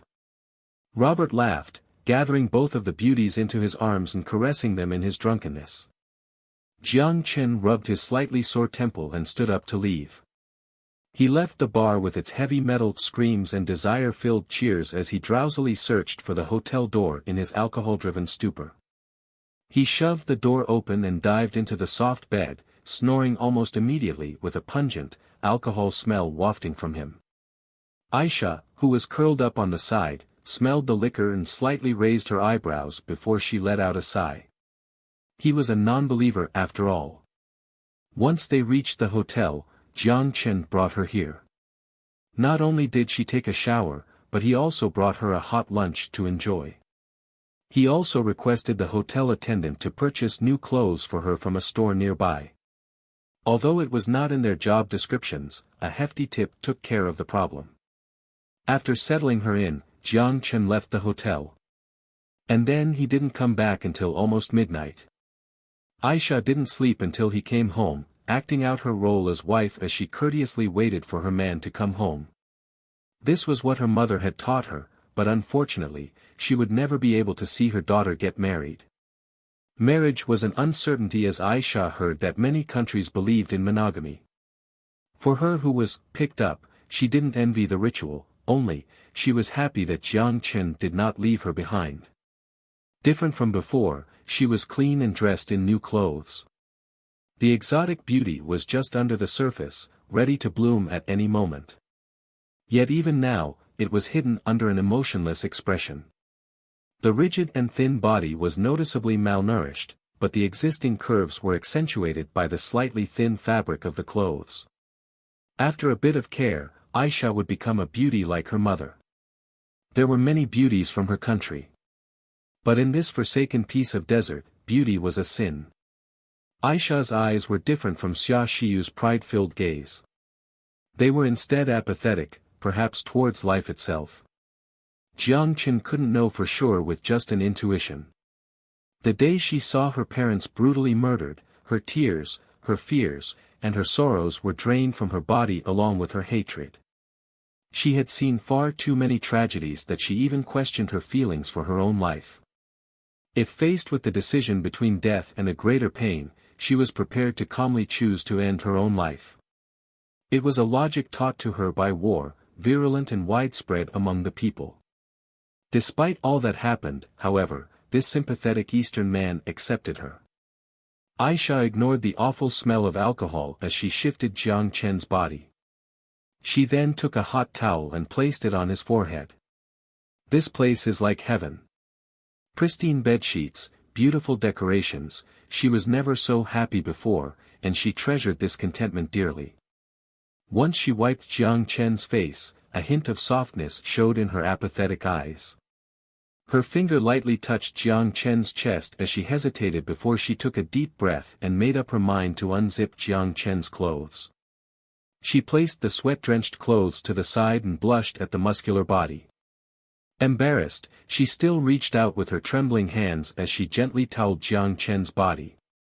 "Aha!" Jiang Chen snorted and turned around, scaring Aisha. Only when she saw that Jiang Chen was still asleep did her rapidly pumping heart calm down. She knew she didn't do anything wrong, but she was still afraid to have him wake up. Gathering her nerves once more, she gently bit her lips. When his breath became regular again, Aisha finally pulled up the courage once more to wipe the sweat from his back. Although she made up her mind to continue, she was still not completely prepared, which explained her unabated apprehension. "Sun Jiao, Yao Yao," Jiang Chen murmured in his sleep as he turned around and grabbed Aisha's hand. Aisha jumped and then froze in place. "Sun Jiao. Yao Yao. Are these the names of the mistresses?" Not knowing Han, her sixth sense as a woman proved to be a scary and sensitive weapon. When she heard the names, Aisha felt relieved, but at the same time, an ambiguous emotion crept in. Jealousy? Not quite. Maybe it was just unease. She gazed at Jiang Chen's face with her head close to him. Just as she realized her embarrassing act, Jiang Chen shifted until he was on top of her. "What to do? Will I get eaten right away?" Her face suddenly blushed a dark red. The once apathetic eyes became flustered and confused. She was unable to register that she was leaning into him as her brain melted into a mess. But, this is not too bad since it was inevitable. Aisha tried to convince herself as she bit her lip and obediently wrapped her arms around his neck. Rather than ending up a devil's sex slave without any dignity or human rights, this ending is much better. At least this way, my purity will only be for one person, and I will serve only one man. Aisha persuaded herself into calming her racing heart. She urged away her embarrassment and brought her lips closer to Jiang Chen's alcohol-filled breath. This was making him commit a crime. Or adding oil to the fire. Half drowsy, Jiang Chen felt like he was in heaven. A beautiful servant placed fresh grapes by his mouth, prompting him to eat it without any hesitation. Not only were there delicious grapes, there were also sweet wine, fresh juice, and passionate joy. Wait, why was there passionate joy? Maybe it was because of the sweat. Who cared, it was euphoric after all. The next morning, Jiang Chen held his head as he woke up with a minor headache. Did I get drunk last night? About to sit up, he rubbed his eyes and suddenly froze. The girl beside him slept quietly, her hair scattered across her face and her breathing gentle but tired. And on the bedsheet was a distinct red spot. Fu*K. What did I do? He almost lost strength and fell off the bed. You're awake. Aisha was roused from her dream from his sudden movements. She followed the direction of Jiang Chen's shocked look and gently bit her lips, burying her head into the sheets. Although she had been mentally prepared, when the moment came, Aisha still felt scared. The pain that ripped her apart almost made her cry, although the sensation that soon followed helped her enter a pleasurable state, nearly enough to make her forget the soreness. Although it hurt, she surprisingly didn't mind losing her first time like this. Jiang Chen scratched his head as he forced a smile. Sorry. No need to be sorry. I am your wife. It's okay even if I don't get a real name to myself. I understand the tradition of your hometown, Aisha whispered with her head still lowered and her shoulders covered by the blankets. Where Aisha came from, her age was acceptable for marriage, but to Jiang Chen. How could he explain that rather than tradition, it was better described as problematic? He shook himself out of his momentary frozen state before he sighed and said apologetically, last night, I drank too much. It must hurt a lot, right? His memory from last night was already fading, making him assume that he had forced her when the reality was different. It's too big. The words didn't have time to process before she immediately blushed at the inappropriate nature. Ahem. Jiang Chen almost choked on his own spit. Aisha immediately moved over to pat his back, except she lost hold of her wrapped sheet that soon slipped down. The nicely shaped breasts and waist were fully exposed to him. Ah! Aisha shrieked and reached out with her trembling hands to cover herself again. They already crossed the line, but she still felt embarrassed. Jiang Chen scratched his head, but in the end, only sighed. Study some Han. Aisha buried her head once more, afraid to look him in the eyes. Jiang Chen forced a smile when he saw the redness on the sheet again and awkwardly patted his still drowsy head. He never considered himself a noble guy, but he had his own boundaries. Taking a young girl's first time still made him feel quite guilty. Even if alcohol was involved, it was not an excuse to escape responsibility. But Aisha's voluntary demure perspective made Jiang Chen feel a bit better. He was touched by her understanding and made up his mind to treat this girl nicely. At the very least, he would let her live a life 100 times more comfortable than the one she had here. He awkwardly rejected Aisha's proposal to dress him as it would corrupt him to the bone and threw his clothes on before he hastily escaped from the room. Watching Jiang Chen leave, a smile appeared on Aisha's face. In it was contained a slight affection. She gathered her hands in front of her chest with a lowered head and prayed sincerely to her God. Meeting you was the best thing to happen in my life. At noon, Jiang Chen brought Aisha along with him on the flight to Dubai. Because Baghdad had no direct flight to Hua, their best option was to have a layover at Dubai first before heading to Hua. Before that, there was an incident with Aisha's identity. Because of the constant chaos in Syria, Aisha couldn't bring any forms of identification with her when she escaped the country. Impractical to contact her home country, she was currently without an identity, so Jiang Chen thought to use money to get her an ID of some sort. But when he arrived at the council, it was empty. Only when he asked the Iraqi soldier patrolling outside did he finally learn that all of the consulate workers had left on the last flight to Hua to avoid the conflict. The soldier was experienced in handling such situations as he directed Jiang Chen to the UN office, but Jiang Chen impatiently called Robert, who had planned on staying for a few more days.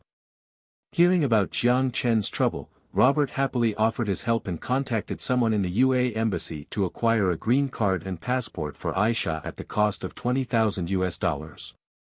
Robert, however, rejected Jiang Chen's offer to pay. Compared to the deal we're about to make, this is nothing, right? Robert laughed on the other end of the phone. Jiang Chen couldn't disagree with that either. With an ID, Aisha could finally book tickets, and her visa to enter Han would be resolved in the Dubai embassy. For a whole day, Jiang Chen stayed with Aisha in Dubai. Although he was envious of the renowned city of wealth, it was not the right time for a tour. He had many loose ends to tie up, such as converting the millions of gold he had in his possession, buying a mansion, and finding a new car to own since he could travel at any time. Finally, after a 9-hour flight, the two landed in Beijing. It was already 8 at night when they touched down, but the city's nightlife had only just begun. The lights from the street lamps and cars lit up the night, shocking Aisha, who had never seen such an endless stream of cars and people crowding the paths. Jiang Chen smiled knowingly, sensing Aisha's shock and remembering his own similar expression when he first left his hometown.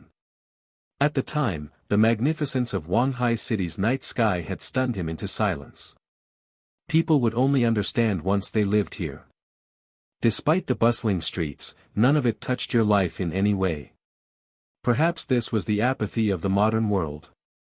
Of course, since he had money now, such concerns were no longer his to think about either. As he called a taxi to a nearby hotel, he tapped her shoulder. The flight to Wanghai City would depart the next morning, and they had to find somewhere to stay for the night.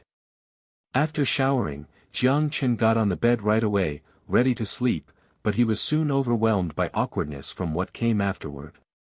It was a king-size bed.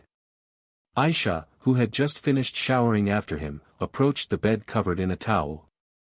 Her eyes shyly looked down as she gently bit her lips before moving closer to the bed. Blankly staring, Jiang Chen was unaware of his loud gulp. The exotic foreign beauty with her budding, tender curves. They didn't say a word. Aisha slipped into the sheets, and everything seemed to make sense. The second time was always easier than the first, her face not showing the slightest discomfort. Despite his remaining guilt, her expression made Jiang Chen somewhat relieved. I didn't force her. And it's not the first time either. Since I already said I'd take care of her, then what's wrong with the second time? Very naturally, he placed his hands on her shoulder, causing Aisha to shyly lower her head and follow his direction. After returning to Wanghai City, Jiang Chen immediately started to work. Since he currently had no permanent residence, he booked the hotel he stayed at last time and settled Aisha in there. Once he finalized the mansion, she could move there. And although he improved his English skills speaking with her every day, he still arranged for her Han studies. Once he arranged everything, Jiang Chen immediately contacted Zhang Xinfei, Robert's agent in Wanghai City. According to Robert, he was an assistant for Mr. Chen who specialized in cargo shipments in Hong Kong. With Mr. Chen's extensive influence in Hong Kong, he and Robert had some past dealings in Los Santos. Jiang Chen didn't bother asking for the specifics. Zhang Xinfei was perfectly courteous upon meeting Jiang Chen. Next to him stood a bodyguard that Jiang Chen recognized, the polar bear from the Serbian region, Nick. Nice to see you again, buddy, Jiang Chen said sincerely with a light jab at his chest. Despite the fact that Nick didn't speak much, they still fought a difficult battle together, developing a close bond between the two of them. Nick also punched back as he took off his shades. I'm responsible for this guy's safety for now. Although he was the bodyguard, Jiang Chen knew his true purpose was to prevent this man from running away after realizing the value of the goods. The gold would likely be exported by the cargoes under Mr. Chen's name, and once it reached international waters, Robert would then offload the cargo onto his own ship before sending it to South Africa. Everything is here. Follow me. Jiang Chen waved his hand and led the way to the storage room where the food had previously been kept. Nick briefly hesitated. He knew they would be shipping gold, even bringing an inspection personnel, but never would he have thought that Jiang Chen would have stored gold worth billions in a warehouse without any surveillance. However, Jiang Chen didn't store the gold here, only moving it just before their arrival. We have an old saying in Han, the darkest place is under the lamp. If I hired security, this place would look suspicious. Jiang Chen made something up as he uncovered the gold. It's here, and you can come and verify. I hope you prepared the boxes. Nick gulped as he nodded dumbfoundedly. The inspector determined that all of the gold was in fact 24-karat quality and could be sold without further processing. The cumulative weight came to be 11 tons and 240 kilograms. When priced based on the weekly average of UA gold, and with a 9% processing fee, Jiang Chen received via wire the price of $510 million. After receiving the Swiss bank's confirmation, Jiang Chen nodded. Nick then ordered his subordinates to pack the box and store it in the truck. The Zhang Xinfei guy chose to stand outside as he knew the role he had in this transaction. The less he knew, the better it was. He already received a hefty sum from the business, but as for what exactly was inside, it was not his part to know. See you later. Jiang Chen extended his right hand. Nick cracked a smile as he took his hand and shook it hard. Then in broken Han, he said, "See you." As the black vehicles departed, Jiang Chen took a deep breath. $500 million. Converted into RMB, that was 3.1 billion renminbi. Jiang Chen ecstatically gasped as the idea took root. I'm rich. 3.1 billion renminbi. It was a number he never could have fathomed in the past. If he put the money into a savings account, the interest would be at least a couple million a year. He took another breath in an attempt to calm down. The interest alone would be more than enough to sustain a luxurious lifestyle. After he let this idea sink in, he slowly inhaled one last time, enough to finally settle his rampant thoughts. If his only wish was to be a wealthy man, then this 3.1 billion was enough to last him a lifetime. But to create an empire that spanned across two worlds.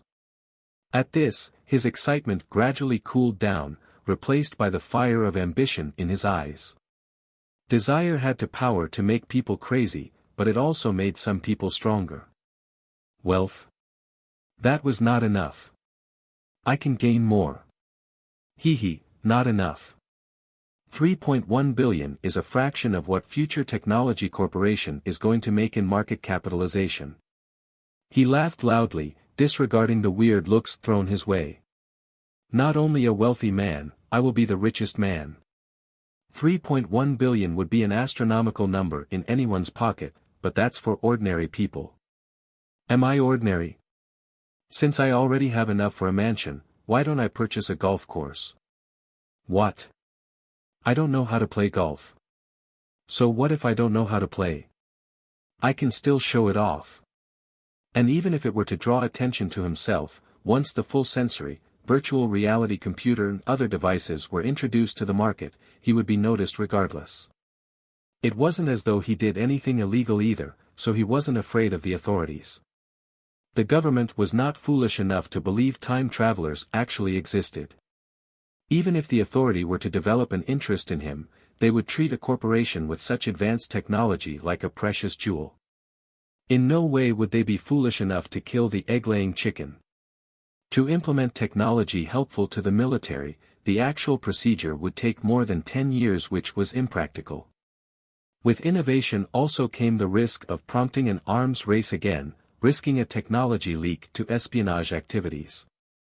But a top technology giant was different, bringing in billions of tax revenue for the country. It would fundamentally change the country's status in the world. Even if the authority were to forcefully buy the company and take over, he was not afraid. With the interdimensional bracelet, no one could catch him.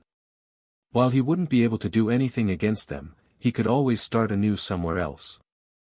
Of course, he sincerely hoped to never see this day come. Maybe once he grew to become an immovable force, the authority wouldn't be able to lay a finger on him. Anything was possible. With a cocky expression, he stopped a taxi and headed to Xia Shiyu's apartment. "You're finally back."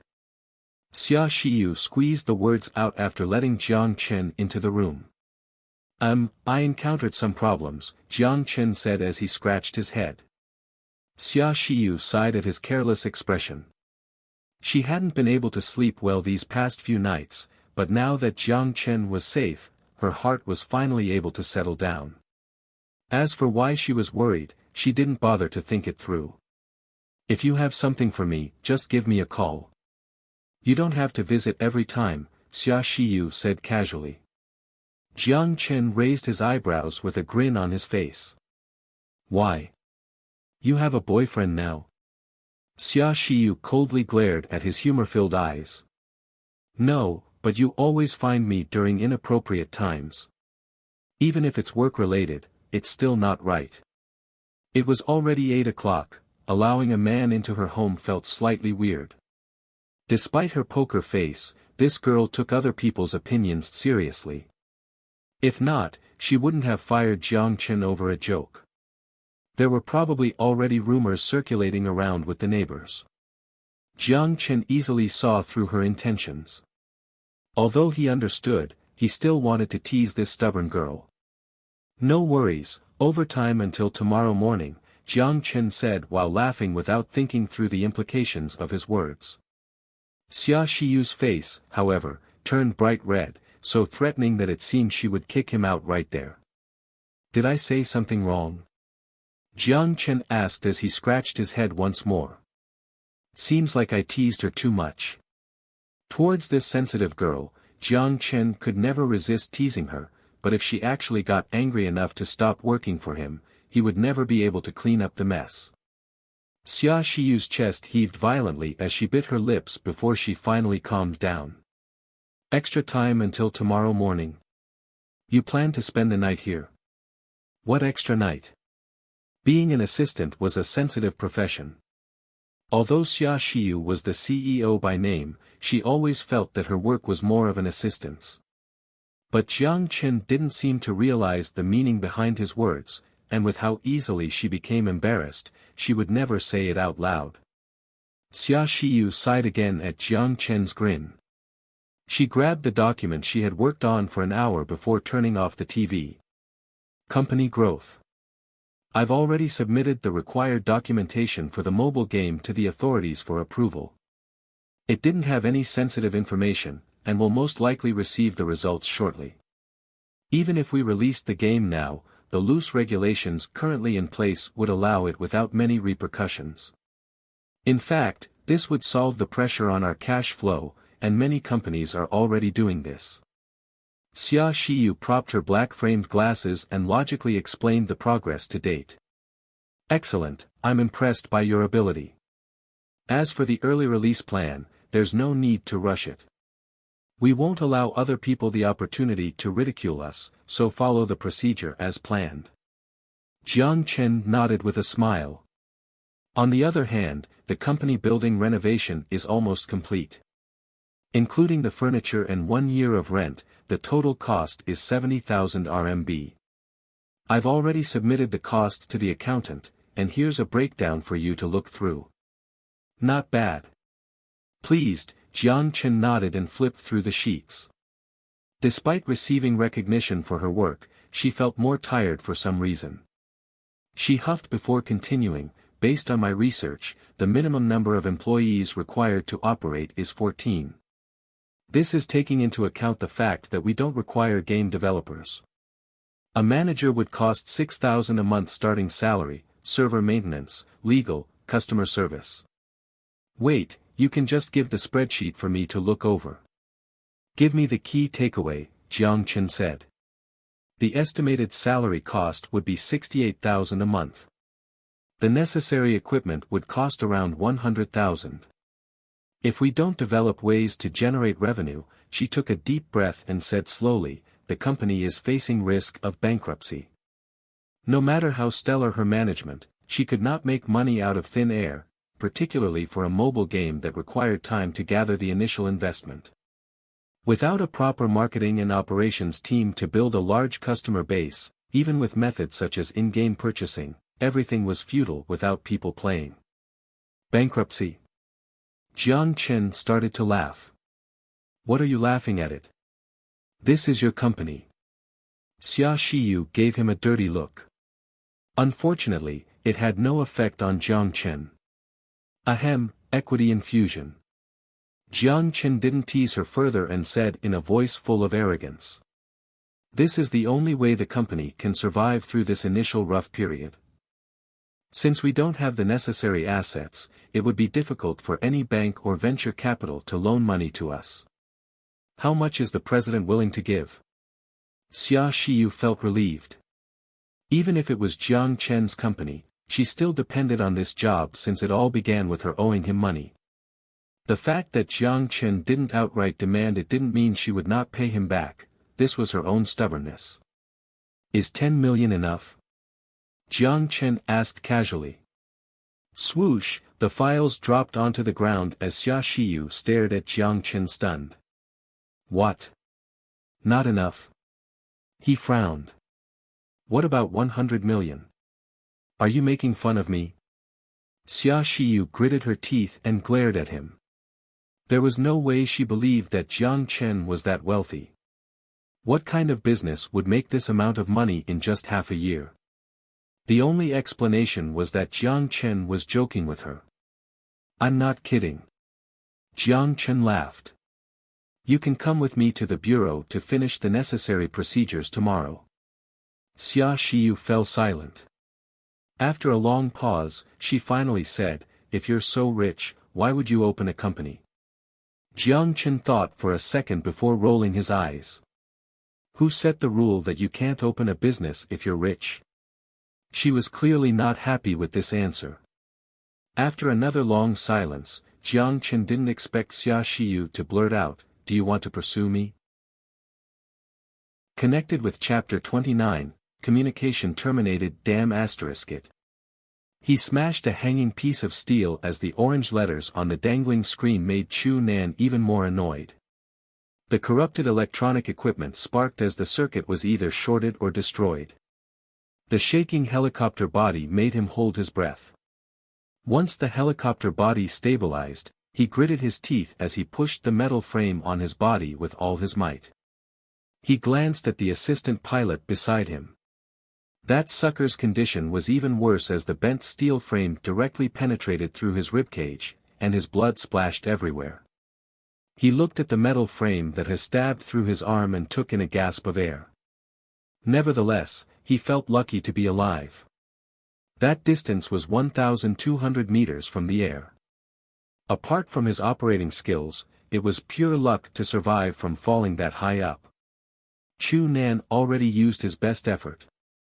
When the machine lost its power, he immediately opened the mechanical revolving air turbine on the side of the helicopter. That was important because if he didn't manage to open in the initial stage, then the high-speed air flow may have destroyed it. Good thing that was still functional. He connected to the backup circuit board, but the situation was looking grim. His assistant tried to establish a connection with the headquarters. However, he received no response. He changed into manual operation as he used all his energy to stabilize the helicopter's body. The automatic stabilization system was destroyed, therefore if they started to roll in the air or the back wing gets damaged, even God could not save them. The backup mechanical turbine began to spin rapidly due to the airflow as the high-speed force generated held onto the helicopter like a parachute. Under the force of gravity, the head of the helicopter began to tip forward. Once the body turned at a particular angle, Chu Nan immediately pulled the plane up and maximized the upward force of the helicopter. The head of the helicopter instantly lifted up as the fallen force was broken by the sudden upward force from the mechanical turbine. It was about to land on top of the roof that they crashed into. Then they crashed into the top floor. The control was fine, but it was hard to select a landing spot in the city's terrain. Then warm blood splashed all over Chu Nan's face as he witnessed with his own eyes his assistant being penetrated by the metal frames. This doesn't make sense. The sudden electromagnetic pulse. It was not a simple EMP. The helicopter 51 was EMP protective equipment that was the peak of the industry, but the helicopter was paralyzed without being hit directly. What was that thing? Chu Nan resisted the pain as he took out a dagger and slashed open the locked seatbelt. He carefully glanced at the view outside as he awkwardly untangled his legs from the deformed control panel and slowly crawled outside. What did this helicopter look like now? A small portion of the helicopter smashed through the walls of the 12 stories high building as it got pinned down by the protruding metal frames. The ends of the helicopter hung on the edge. The building's quality was superb to be able to withstand the force of impact after a nuclear war. The metal frames cleared exceeded construction standard. The smallest tremble of the helicopter body made his heart pump at full capacity. The friction noise made him even more nervous. The bulletproof glass in front of the helicopter was completely shattered, which eased his escape. When he was about to climb out, he hesitated and turned back to snatch the pendant on his comrade's neck as well as the ammo clip. After struggling, Chu Nan finally landed onto the hard cold concrete floor. He looked back at the deformed helicopter body as he quietly examined the pendant inside his palm. The poorly made pendant was covered by a thick layer of blood. Carlo Billman, he flipped to the back as a sentence was engraved there. If possible, I want to hang this in the Arlington National Cemetery. The assistant pilot was a UA Spanish descendant. He was previously a pilot in NATO. However, the concept of a country didn't exist anymore as plenty of foreigners live in Looting Town, with most being NATO soldiers before the war. When PAC, NATO, and CCCP led World Alliance Council and left the torn land by sending all the hope into space, no one believed in authority anymore.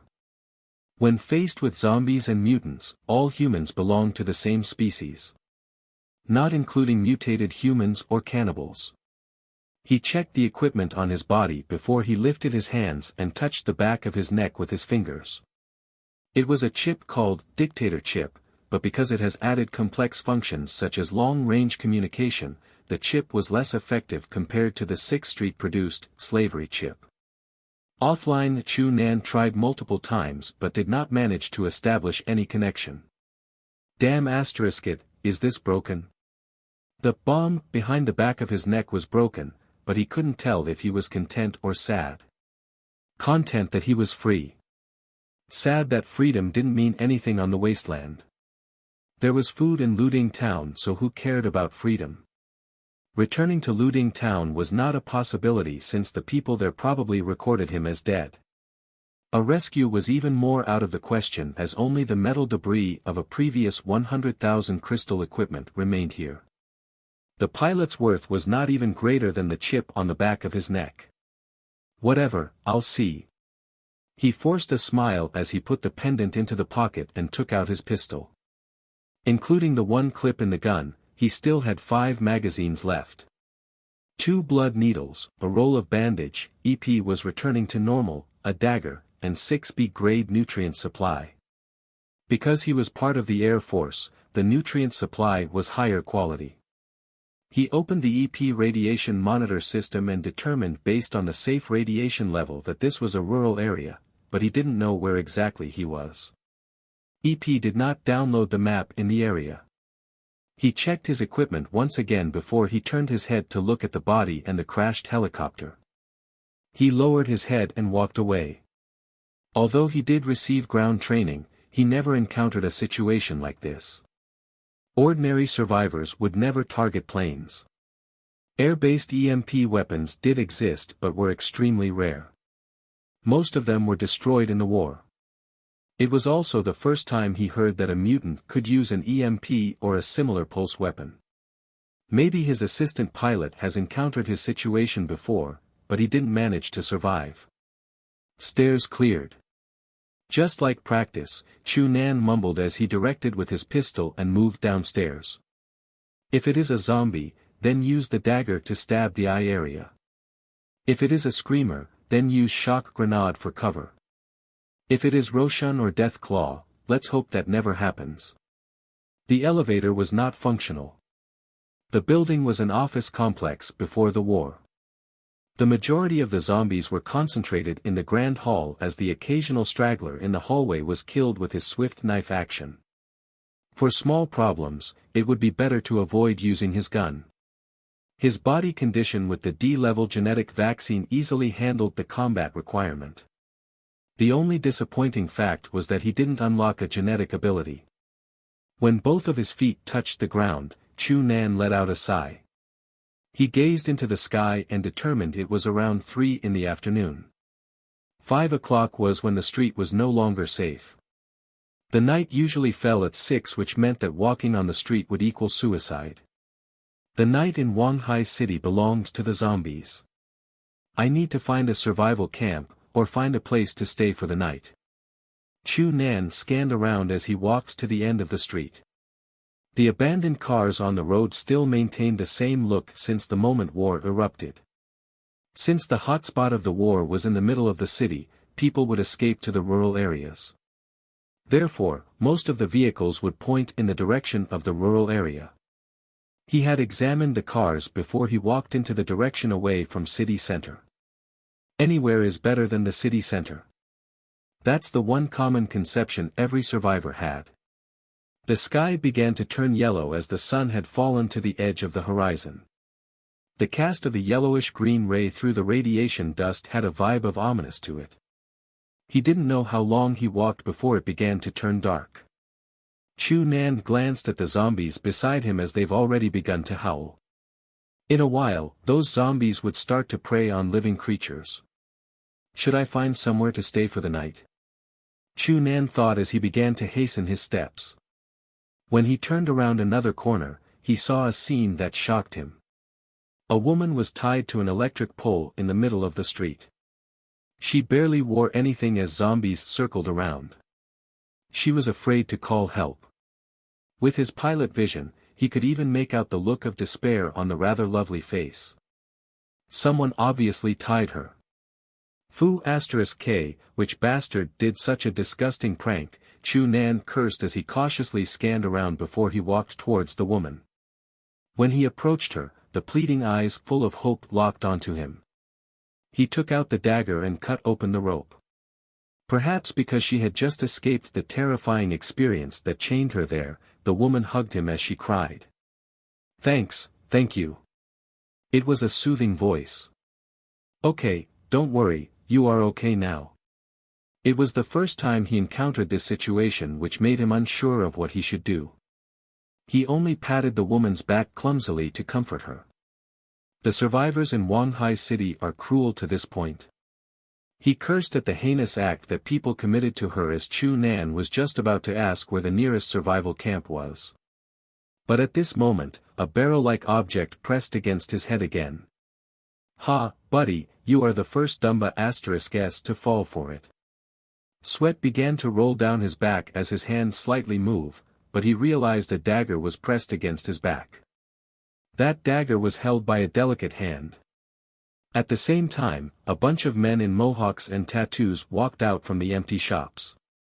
They held some knockoff rifles and one simply carried a bat. The bald head, holding a cigarette, was the head of the group as he walked in front of Chu Nan. He raised his eyebrows as he patted the woman's face and said in a mocking voice. "Nice job, *H. Just like a dog." An unhealthy red flush appeared on her face as she tried to please the man that just embarrassed her. The cruel reality sent a shiver down Chu Nan's spine while cold sweat rolled down his face. Despite living in the apocalypse for so many years, it was the first time he saw anything like this. Is she still a human being? 2 blood needles, 1 bandage, damn, 6 B-grade nutrient supply. Boss, it's a big fish. A man who took off his pistol and searched him shouted in surprise. The zombies mindlessly looked in their direction, but despite the noise, there was still 2 hours before night fell. The bald head looked at Chu Nan full of interest. Name? Chu Nan. There was nothing to hide since his EP had all the information. Where are you from? Looting town. Pilot. Where's your plane? Greed flashed through the bald head's eye. He did not look cautious at all when he heard Chu Nan say that. Crashed. Hee hee. The bald head smiled and didn't say anything. He signaled his men to tie him up. If you are only here to rob me, you have already achieved that. You can have everything, let me go. Chu Nan said calmly. The bald head raised his eyebrows as he suddenly threw a punch in his face. He suppressed his anger as he resisted the sharp pain on his left cheek. Chu Nan glared at the bald head. You are a captive, so shut up, he cursed as he extinguished the cigarette on Chu Nan's face before he waved his hand. Take him back. He looked at the Dumba *s that took the bait as he laughed mockingly. He then kicked the half-kneeling woman in front of him, but the same unhealthy flush of red and a smile to please appeared. The woman had no name and was just a slave. Perhaps she just an independent traveler before. He didn't remember when she was captured, nor did he care how they trained her to be like this. But he remembered clearly how she became part of his asset. Last month, he managed to find a target and proved it was a big fish. His boss sent an entire raid team, but the Lu Rinjia Dumba *s ruined everything. How confident was he to order all those men to go into a confined building? He didn't even check if there were other entrances or sewerage exits. Only one person returned out of a group of a dozen. Although his boss was angry, he didn't blame him as he provided the clue. He took Lu Rinjia and the other captain's woman and distributed all their assets to other subordinates. It was a form of discipline, but also an incentive. For the bandits like Huizhou mercenaries, they needed this type of brutality to bond together. So, this dog-like thing was given to Zhou Guoping. Although this boss didn't punish him, he did remove him from the easy job of staying in the 6th Street and made him rob survivors. It was harder to capture a survivor on the wasteland than a mutant rat. Most of the people that survived till now were as sharp as a knife edge. The dumb ones were the people that never left the camps. Their return for this month was almost zero. Pilot. That's a big fish. Zhou Guoping put the rifle on his shoulder and led his men to the camp. Do you want to ask me out? It was an unexpected question that silenced the room. What? Jiang Chen suddenly realized what she had asked and almost fell off the sofa. He stared at Xia Shiyu and was dumbfounded by the question. He didn't understand where her logic came from. How did she come up with the, I want to ask you out? The existence of the corporation serves one purpose, which is to create profit. If you already have a method in which you could generate a profit greater than 100 million within half a year, then why would you invest the hard-earned profit into a technology industry which poses the highest risk? Xia Shiyu had paused before she explained. To be honest, although she may get frustrated by his grin and unserious attitude from time to time, she never disliked Jiang Chen.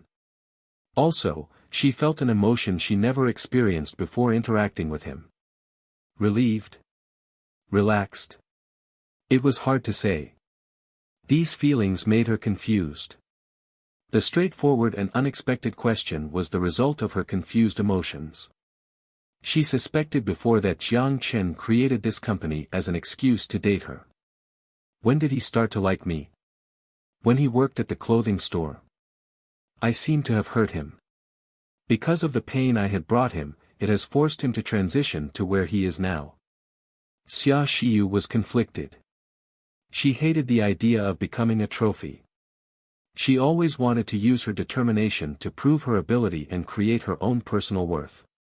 When she was in university, a lot of rich guys chased after her and even promised her job opportunities in reputable firms, and even management positions right away. But Xia Shiyu rejected all of them. She had her own pride, a pride backed by ability. Although she was born into an ordinary family, what she possessed was anything but normal. Looks are important in this day and age, but it is not everything. Most people still work diligently. However, she felt conflicted with Jiang Chen. She guessed that Jiang Chen created this company just to keep her here. He didn't have any aspirations with the company. The blueprint he painted were just bloated statements to make her feel better. Because I owed him? No, then what is it? Xia Xiyu couldn't think it through. Women are stubborn creatures that once they made up their mind, they would selectively ignore all other points that negate the point. For example, the potential value of the mobile game, as well as investing 100 million just for her. All those counter-arguments have been fully ignored. I don't understand, 100 million RMB. If you invested in real estate, with the return now, because I want to experience what it feels like to be at the top, Jiang Chen interrupted her. Xia Xiyu was confused by the odd answer as she stared at Jiang Chen blankly. 100 million. Hehe, it would only be decimals compared to the future market capitalization of future technology. I did make a lot of money, but putting it in a savings account would never bring me to the top. 1 million interests a year would take me years to double my investment. As to if it is for you. Hehe, I could bang girls for years with 100 million. He didn't avoid the derogatory words as he stood up and headed straight to the door, leaving Xia Xiyu shocked in place. So that's the reason.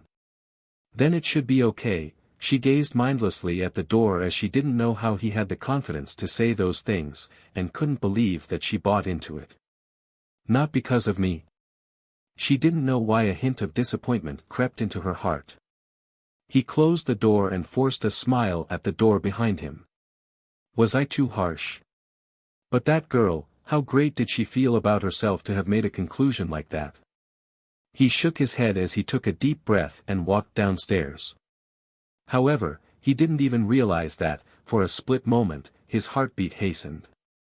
The next morning, Jiang Chen took Aisha to try some steamy buns. He watched as the girl devoured the food and he felt his heart ache at the scene. The image reminded him of Sun Jiao.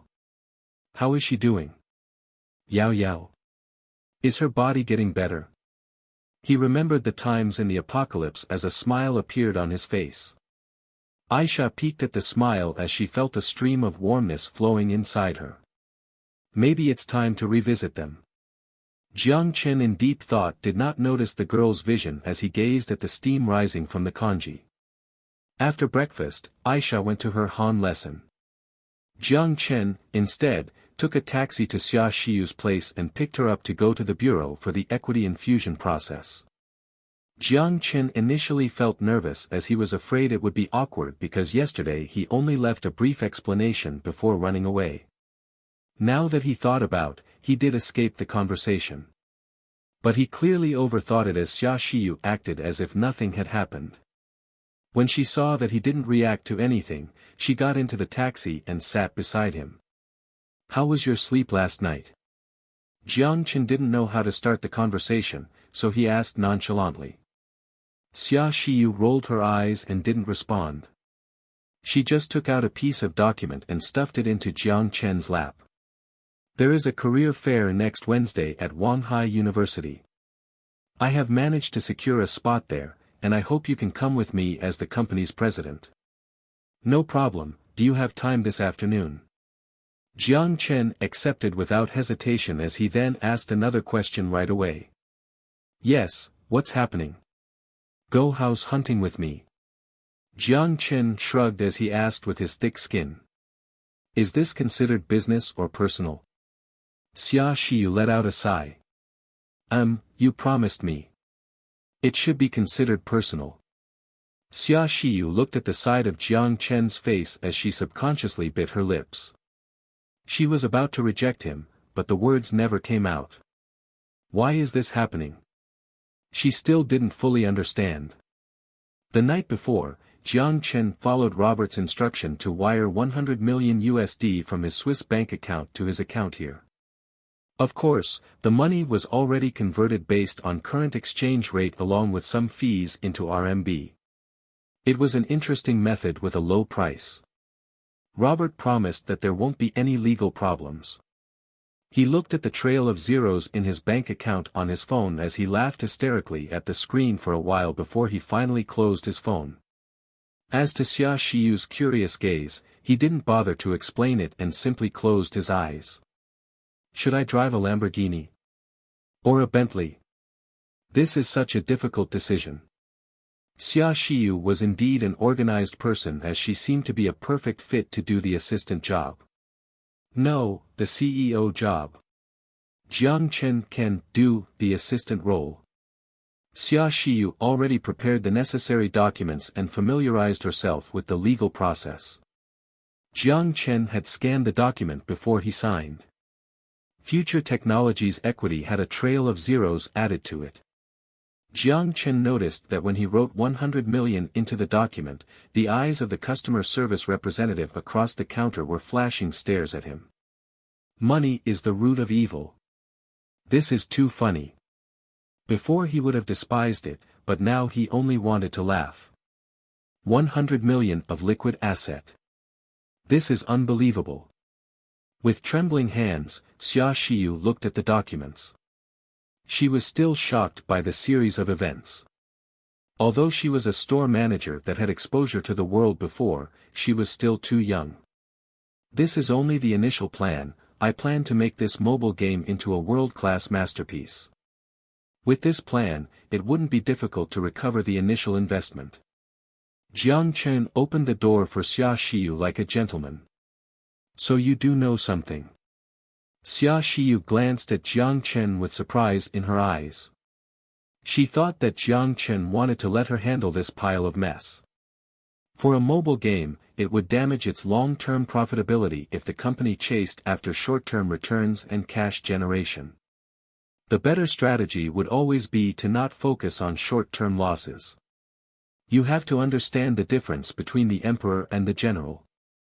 You are in charge of fighting the war, but I only need to tell you where to fight. Jiang Chen cockily extended his finger and pointed around, which made Xia Shiyu roll her eyes. I do feel like I am doing a servant's work. That's your illusion. But to be fair, your mood seems to be a lot brighter. You can even make a joke or two now. Jiang Chen looked at Xia Shiyu with surprise as he mocked her. Where are we going now? Mr. President.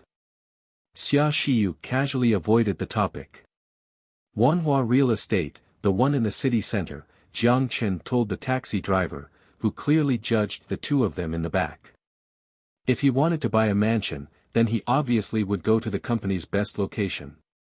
It would be too low class to keep living in the hotel. Xia Shiyu didn't say anything as she quietly followed his instructions. Wanhua Real Estate, the industry leader in Wanghai City with a market capitalization of 1.327 trillion and part of the Fortune 500 companies. The reason why he chose to purchase the mansion here was that he had no understanding of the real estate market. Since he heard the company's name a couple of times in the news before, he decided to buy it there. When he got off the taxi, a magnificent building stood tall in front of him. The marble floor was covered with clean red carpets. The unique carvings decorated the sides of the stairs. The combination of modernism and classicalness perfectly meshed together to display the high-end elegance of the building. The vibe of the design made people stop and envy the greatness of the building. The occasional passer would subconsciously avoid the vivid red carpet. It was like a palace that stood heavenly above the ground. The design of the building was to emphasize the purchaser's class and force the peasants to stay away. To put it simply, they didn't want people who could not afford the place to enter the building. The moment Jiang Chen stood on the carpet, he was even scared to take a step further. But then he remembered that he was a billionaire now, so how could he not have the confidence? So he took giant strides towards the door. Wanhua Real Estate didn't know that just in a few seconds, he almost missed a deal that could earn millions because of that stupid design. This was an age that belonged to the new millionaires. Xia Shiyu, instead, presumed a blank look as she followed Jiang Chen naturally. Not because she was used to the high-class life, just that she wasn't the one purchasing the house. "Welcome, Miss and Mr." The two greeters in the front bowed to Jiang Chen and Xia Xiyu in synchrony. They wore clean and elegant kipeos with their hair tied in a ponytail, along with their flawless skin and delicate face. Even the greeters were gorgeous girls, which further emphasized the luxury of this real estate company.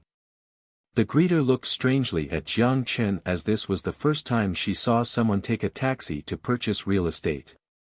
Although she was curious, she still must follow the rules of the company and be courteous. The company rules stated clearly that no judgment should be made based on impressions. Violators will be fired even if it was a manager that broke the rule. This was to avoid accidentally disrespecting wealthy people dressed in regular clothes. There were plenty of people that liked to act low profile. High salary equals high expectation, which is the culture of Wanhua real estate. She was a greeter and therefore didn't need to bother with these things. Even if Jiang Chen was here to look for trouble, that's security's concern.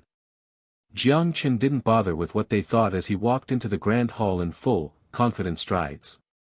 Xia Xiyu behind him only glanced at the greeter with her head lowered before she left.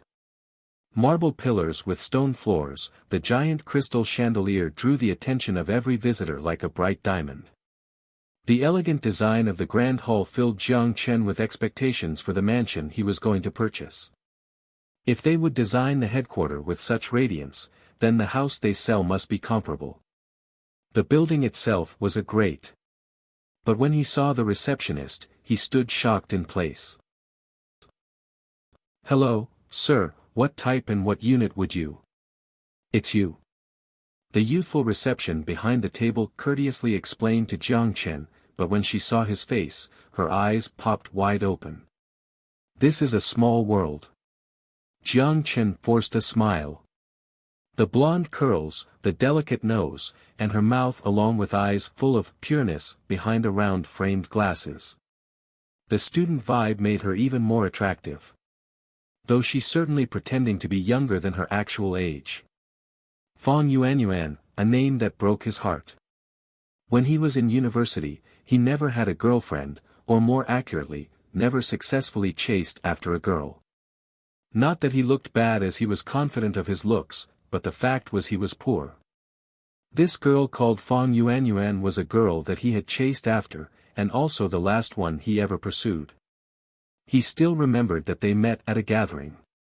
The reason why he liked her was because of her energy, as well as the faint dimples when she smiled. Fang Yuanyuan didn't keep her distance with Jiang Chen because he was poor, she always warmly said hi to him, and they chatted on WeChat. For Jiang Chen, who was less popular among girls, she was like an angel to him. What made him feel even more strongly was that he felt that she also liked him back. But the reality proved that it was a rookie mistake. A girl being nice to you could also be nice to other people.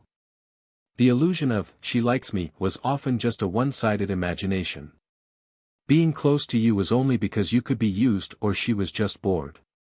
Rejecting you because you were friend-zoned since the beginning. If she liked you, she would have asked you out already or hinted at you to ask her out. Don't be mistaken, if she blinked her big eyes full of cuteness at you, that's not the boyfriend. It's not because she is innocent, but rather, "I am 30, can you buy me a Starbucks?" Of course, the noun could be changed to Pizza Hut or Louis Vuitton. These types of innocent acting girl, people refer to them as green tea bitch. If you don't like me, just tell me to *k off. Why are you acting close to me? Of course, Jiang Chen admitted that it was dumb of him to be involved in the first place. Every basic girl always had some boys run around her. One held her bag, one paid for her, one alleviated her physical needs. That was the definition of being naive. He really didn't know something like this would happen. It was one day during Jiang Chen's second year of university that he asked Fang Yuanyuan out to a movie. The movie was Lu Yao's that year. And then, there was no and then. He finally woke up from the illusion that year. He realized it was a one-sided emotion. After rejecting the person, to continuously expect the person to act like a best friend, to expect they would continue to revolve around you and your life, that was greed. In the end, she ripped off the facade of innocence and began to mock him for being weak and useless. Shocked, confused. Within the next 2 years, every time they passed by each other, she would always hasten her steps and walk away pretending not to know him. It was better that way as it would be awkward otherwise. He had already put this unhappy memory into the back of his head. Especially after his roommate told him that, "I didn't tell you before because I was afraid that you would be angry, but that Fong Yuanyuan girl has an ambiguous relationship with other people at the same time." There was no reason to discuss whose fault it was. But it was after that moment that he no longer believed in fidelity. Especially after he possessed the financial capability, he was out of control. But this was another story to be told. He just didn't expect that 1 year after graduation they would encounter again. In his memory, Fong Yuanyuan was an art major, but she came into the real estate business. It was not odd since he did study a supposedly good major, mechanical engineering, but still sold clothes after graduation. The feeling to meet an old friend felt odd to Jiang Chen. Why would you come here?" The girl looked around nervously as she lowered her voice and said in a begging tone, "Please, don't come bother me anymore, you and I won't happen." "I think you are mistaken." Jiang Chen awkwardly looked at Fong Yuanyuan. Although she had hurt him before, he didn't have the desire to seek revenge. What happened before was all buried in dust. Yes, Fong Yuanyuan did hurt him, but through her perspective, she didn't do anything wrong since Jiang Chen couldn't give her the life she wanted. Also, it's hard to debate who actually gained more from her rejection. "How did you find out where I worked?" She gritted her teeth as she locked her eyes on Jiang Chen. "Leave, I don't want to see. I won't accept you." Jiang Chen was completely dumbfounded. "What? Do I need your permission to buy a house? You are mistaking this whole thing." But Fong Yuanyuan didn't give Jiang Chen the chance to explain as she acted defiantly. As to why she rejected so dramatically, it was because of something that happened recently. A middle-aged businessman that recently bought a second-hand house from here proposed to her. The reason behind it was she tricked the bald, middle-aged man to think that a cute girl had fallen in love with him, so he hot-headedly signed his name on the contract. But when the middle-aged men showed up with 99 roses to her workplace. The exact details will not be discussed, but in short, the guy got kicked out by security. Because of this, the manager warned her. Even if the implicit rules within this industry was not new, you still have to watch your tail. She was terrified that Jiang Chen would pull something by directly proposing to her. If he made a fool of himself here and demanded her to marry him, even if the security would kick him out, she would be the laughing stock between her colleagues, and it would even affect her bonus this month. She selectively ignored the woman that stood behind Jiang Chen, a woman that would embarrass Fong Yuanyuan not only just in looks. "You know her?" Xia Xiyu in offline mode suddenly opened her mouth with a mischievous look. "Why is it so cold here? Is the AC too low?" Jiang Chen shivered. "I guess." Jiang Chen awkwardly answered. "This is ruining the mood, let's try a different place then." With Fong Yuanyuan's arrogant act, Jiang Chen wasn't in the mood anymore. He didn't even bother explaining as he was ready to turn around. Seeing Jiang Chen leave in embarrassment, Fong Yuanyuan let out a breath as she was amazed by her cunningness. "Good thing I acted with certainty."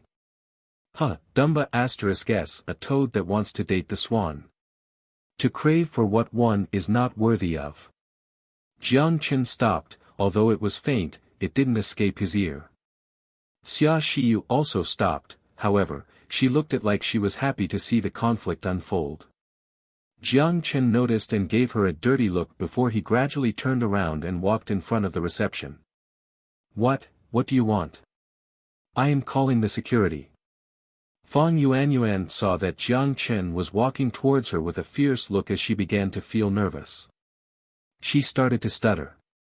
Nothing. What? A receptionist can reject the customer's rights to buy a house. Even if you don't want me to buy, I will buy it here, and I will buy it from someone else right in front of you. Jiang Chen raised his eyebrows as he glanced at the security guards walking over. A deathly stare. This guy killed people before. The security guard suddenly felt fear overcome him as cold sweat rolled down his forehead. Although Jiang Chen didn't intentionally expose anything, the bloodiness stain from the chaotic apocalypse crept into the security guard's mind through his grim gaze. His instinct from being in the gang told him that he would not be able to handle the young man in front of him.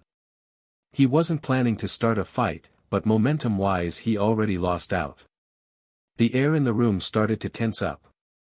At this moment, an apologetic voice suddenly alleviated all the tension in the air. Of course she doesn't have the right, honorable sir. I apologize for this poor demeanor of our company's reception. Of course she doesn't have the right, honorable sir. I apologize for the poor demeanor of our company's receptionist. Huang Li's songbird voice floated from the back of the hall. A gorgeous woman in black walked out in elegant steps as she lowered her body slightly to express her apology. Flawless skin, delicate face, and on top of the seductive eyes were a pair of finely drawn eyebrows. Below the perfect nose of hers was a small mouth. The vivid red lipstick did not make her look slightly ordinary. Instead, it radiated her elegance. Her black uniform perfectly outlined the curves of her body as the pencil skirt pressed against the black stockings, mysterious and seductive. The opening in front of her shirt exposed the white and deep valley in front of her. She was created by God in perfection. Just in beauty, she was even slightly more attractive than Xia Xiyu. Of course, it was somewhat unfair since Xia Xiyu would always be expressionless and never really put on makeup. Her wardrobe comprised of professional clothing and her primary purpose was to go to the bureau with Jiang Chen, and house hunting only happened because of an agreement. An attractive woman mediating the situation was much more efficient. The sincere apology already diminished most of Jiang Chen's anger away. It was not a big deal to start with since their manager already apologized, he didn't want to persist further. Aha, it's okay. This girl is attractive. Jiang Chen tried to hide his gulping. For some reason, he felt someone staring at him questionably. Perhaps confident with her own beauty, or perhaps she had seen too many guys embarrass themselves in front of her. Xiao Menjing didn't mind as she steered the conversation. I am the sales manager here. My name is Xiao Menjing, you can call me Yingying. Mister. What type of unit would you like to purchase? I have extensive experience in selecting the right units for my customer. As she spoke, she was also examining Jiang Chen. Although Jiang Chen didn't wear anything high-end, nor did he exhibit class in his actions, in the world filled with newly emerging millionaires, it was nearly impossible to tell who had money. Since he walked into this place, it proved that he was definitely financially capable. When she noticed Xia Xiyu, Xiao Menjing was even more certain of her guess. To be able to walk in here with a girl as attractive as her, looks would not do justice. Xiao Menjing also noticed that the expressionless beauty was not this guy's wife, but perhaps played a mistress or assistant role. The hint of dislike made her even more confident. Her light tone made the two feel a lot closer. Jiang Chen's intention to act arrogantly faded away. Truthfully speaking, although he liked to act arrogantly, he was nice the majority of the time. I want to buy a comfortable mansion, do you have any recommendations? Jiang Chen regathered his thought from staring at the stunning beauty as he said with a smile. Mansion? Xiao Menjing was slightly shocked. She originally thought Jiang Chen only wanted to buy an apartment at a high-end location, it was the deal that she had done the most. But Jiang Chen straight up wanted purchase a mansion. The cheapest mansion in Wanghai City was at least 10 million. With the 0.8% commission her company promised, this one deal would be more than several deals combined. Xiao Menjing's eyes immediately lit up as the way she looked at Jiang Chen held more hidden seduction. I apologize. Xiao Menjing gently lowered her body as she apologized for her shocked look, at the same time intentionally exposing her cleavage slightly more. She heard the gulping sound as a trace of a satisfied smile appeared on her face. All men were perverts. If they were not, it's the girl not being attractive enough. She was extremely confident with herself. Sir, if you want to purchase a mansion, please follow me to the VIP room. Any deal over 5 million will be done in the VIP room to provide the best quality service. I hope you don't mind. I don't mind, lead the way. Jiang Chen smiled. Sir, please come over here. Xiao Menjing smiled delicately as she leaned forward with a pleasing gesture. Xia Shiyu frowned slightly. She didn't know why, but she disliked this woman. Not because she was jealous of the way she looked, it was the fact that she felt a sense of danger around her. Where did the feeling come from? She couldn't think it through, but she just faintly had this feeling. Although annoyed, she could only let out a sigh and follow Jiang Chen since he was the one buying. When she noticed that Jiang Chen's eyes locked onto Xiao Menjing's round butt, she felt a strange annoyance and frustration. But then she thought, he is not my boyfriend, why am I angry? This doesn't make sense. She was in the middle of a conflicting set of logics as she began to feel a frustration she was not accustomed to. Xia Shiyu's facial expression change, of course, didn't escape Xiao Menjing's eyes. She had spent a few years within a melting pot known as society as she advanced from a normal salesperson to where she was now. Her attention to body language was superb. Jealous but didn't react meant that the two were still in the dubious phase of the relationship. Xiao Menjing saw through the exact state of their relationship. There were so many opportunities to be taken then, as a faint smile crept onto Xiao Menjing's face. A lot of friends are also real estate salespeople, but they eventually became the owner of the house they sold. It not only depended on the look but also their cunningness. She was making plans in her mind. If this Mr. Jiang would purchase a mansion over 50 million, then it would be worth it for her to make a move. Since sales in real estate was a career with a time limit, no one would want to buy a house from an old woman. Even if she took care of herself, the age ceiling was still around 30 years old. With her current salary including commission, she could make almost 1 million. But of course, this type of salary was unsustainable. With the current housing market condition, despite prices still increasing, the volume decreased significantly compared to 2008. The company fired a group of people just last month. Although it would never affect her as the star salesperson, the current industry trend forced her to consider her options. Marrying rich was not a terrible choice. When she thought about all this, Xiao Menjing's invasive vision scanned across the expressionless Xia Shiyu. She was ready to steal her man. Jiang Chen who walked beside her didn't notice the change in this beauty's expression. He gave Fang Yuanyuan, who was frozen in place, a long meaningful look before going into the VIP room. Who's the swan? Who's the toad? Dumba *s. He cursed satisfyingly in his mind as he felt joy flow through his body. His pride and sense of revenge were both fulfilled. 3 people with their own thoughts left the grand hall and left only Fang Yuanyuan standing blankly at the front desk. Regret? Unwillingness? Confusion? Jealousy? Or all of them? A $10 million deal just scathed by her. Jiang Chen. Him. How could he buy a mansion? He couldn't even afford Pizza Hut. This is impossible. A million thoughts flashed through her mind which made her feel surreal. But, it was too late to regret. Fang Yuanyuan could never fight off the meat from her manager's mouth. Especially since she had already offended Jiang Chen. The toad that wanted to date the swan. Who's the toad? Who's the swan now? There was no way he could like her now. Fang Yuanyuan only felt regret submerge her completely because of her irrational reaction. She could have easily used their previous relationship to eat the meat, but she gave it away with her own quick judgment. At the same time, a slim hope was still in her mind. She knew Jiang Chen's family background and knew where he worked after the graduation. A clothing store salesperson would never afford a mansion. He must be lying. It was an elaborate scheme to embarrass me. Her colleagues did not have the slightest attempt to hide their mockery. They knew well that they would not beat Xiao Menjing. But this girl gave away the meat in her mouth, that was so dumb. Fang Yuanyuan couldn't bother with her colleague's expression as she fell into deep despair and regret, unable to escape from what happened. She regretted that 3 years ago she did not say yes to Jiang Chen. At the same time, she cursed and thought everything was set up to mock her.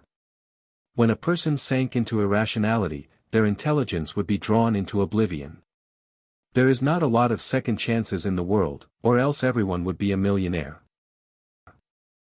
Is Mr. Jiang buying the mansion for investment purposes or for personal use? For myself. Is there a difference? Perhaps intentional. After Xiao Menjing seated Jiang Chen, she directly sat beside him. The leather sofa here was for 2 people, so Xia Xiyu had to sit on the single sofa. Because they were too close, Jiang Chen could smell the gardenia fragrance. Due to the angle they were seated in, if he wanted to look at the documents in Xiao Menjing's hands, his eyes inevitably caught the red bra inside her V-neck. I do apologize, this is by no means intentional. The arousing scene made Jiang Chen straighten his back and adjust the way he sat to avoid being too obvious. The small movements did not escape Xiao Menjing's sharp eyes as her tongue rolled across her bright red lips. Xiao Menjing leaned her body forward even further to make it look like she was providing a better angle for the customer to read the documents at, but the real intention was to show the scenery of her cleavage more. If the purpose is to invest, then the appreciation value potential is what you should consider. But if it is for personal living, then the environment and amenities are the top considerations. Based on your needs, sir, I recommend this mansion in the Linjiang area. The mansion is within the newly developed upper-class community, the amenities and the surrounding area are all world-class. The mansion is 3 stories tall with a basement. It is equipped with a double garage as well as a private front yard. The position of the mansion is facing the river, which directly oversees the beauty of the river. If sir you are into high-class living, then you must take serious consideration of this mansion. Xia Xiyu sat silently on the side with her eyes locked onto the slim distance between Jiang Chen and Xiao Menjing's arm. She felt an unexplainable frustration. 12 million. Jiang Chen frowned. Xiao Menjing carefully examined Jiang Chen's facial expression. She sensed that Jiang Chen was not too happy with the price as she added, "Sir, Wanhua Real Estate's top priority is our homebuyers' comfort. Although the price is a bit high, it's not the problem with the price." "Well, it is. Let's not waste any time. Show me the most expensive mansion," Jiang Chen said right away. Xiao Menjing first felt disappointed, but when Jiang Chen said that, she paused to think through what she had just heard before her face turned ecstatic. "Okay, sir, please look at this mansion." Xiao Menjing's tone became even sweeter as her delicate fingers quickly flipped through the documents. She found a picture of the mansion. Perhaps it was an illusion, but Jiang Chen felt this woman was getting even closer to him. "This mansion is our company's masterfully crafted sample building to demonstrate our excellence in design. Located in Wanghai City Mingxin area, among the high-class mansion complex. It is located on the upstream of the river and has a direct view of it. The mansion's design is based on a combination of classical and modern theory and was skillfully designed by the world-class architect K. Garin. The compact design not only saves addition space, but it also eases traveling between different units of the mansion. The mansion is 4 stories high with a basement attached. The garage is a quadruple garage. It is also built with a 10 by 10 private pool with a mobile roof design. In the summer, it can be used for a pool party, and in the winter the roof can be closed to replicate a hot spring environment. The private garden in the front of mansion could be used for a barbecue party, which is the current trend of the upper-class society. The helicopter pad on the roof could be used for takeoffs and landings of small to mid-sized helicopters. The open balcony on the other side has a full view of the beautiful scenery of the river. Additionally, to ensure the safety and security of our homebuyer, our company has provided that the community's security measure is the highest within Shanghai City. This mansion's security measure, in particular, is the top priority for our security team. The value of this mansion is superb. The area is 2,100 square meters with a total cost of 240 million renminbi. Listening to Xiao Menjing's pleasant voice, Jiang Chen carefully examined the details of the mansion. Very pleased. Very pleased with every aspect of this mansion. The security was top-notch, the geographical location was also not too far from the mansion. The more important thing was that this building was great to show off. Xia Xiyu, what do you think about this one? Jiang Chen handed the documents to Xia Xiyu. Aha, not bad. Jiang Chen examined Xia Xiyu's facial expression confusedly, he sensed that her mind was somewhere else. Do you not feel okay? Jiang Chen was concerned.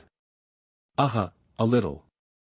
I want to go back now, Xia Xiyu answered absent-mindedly as she suddenly stood up and walked to the door.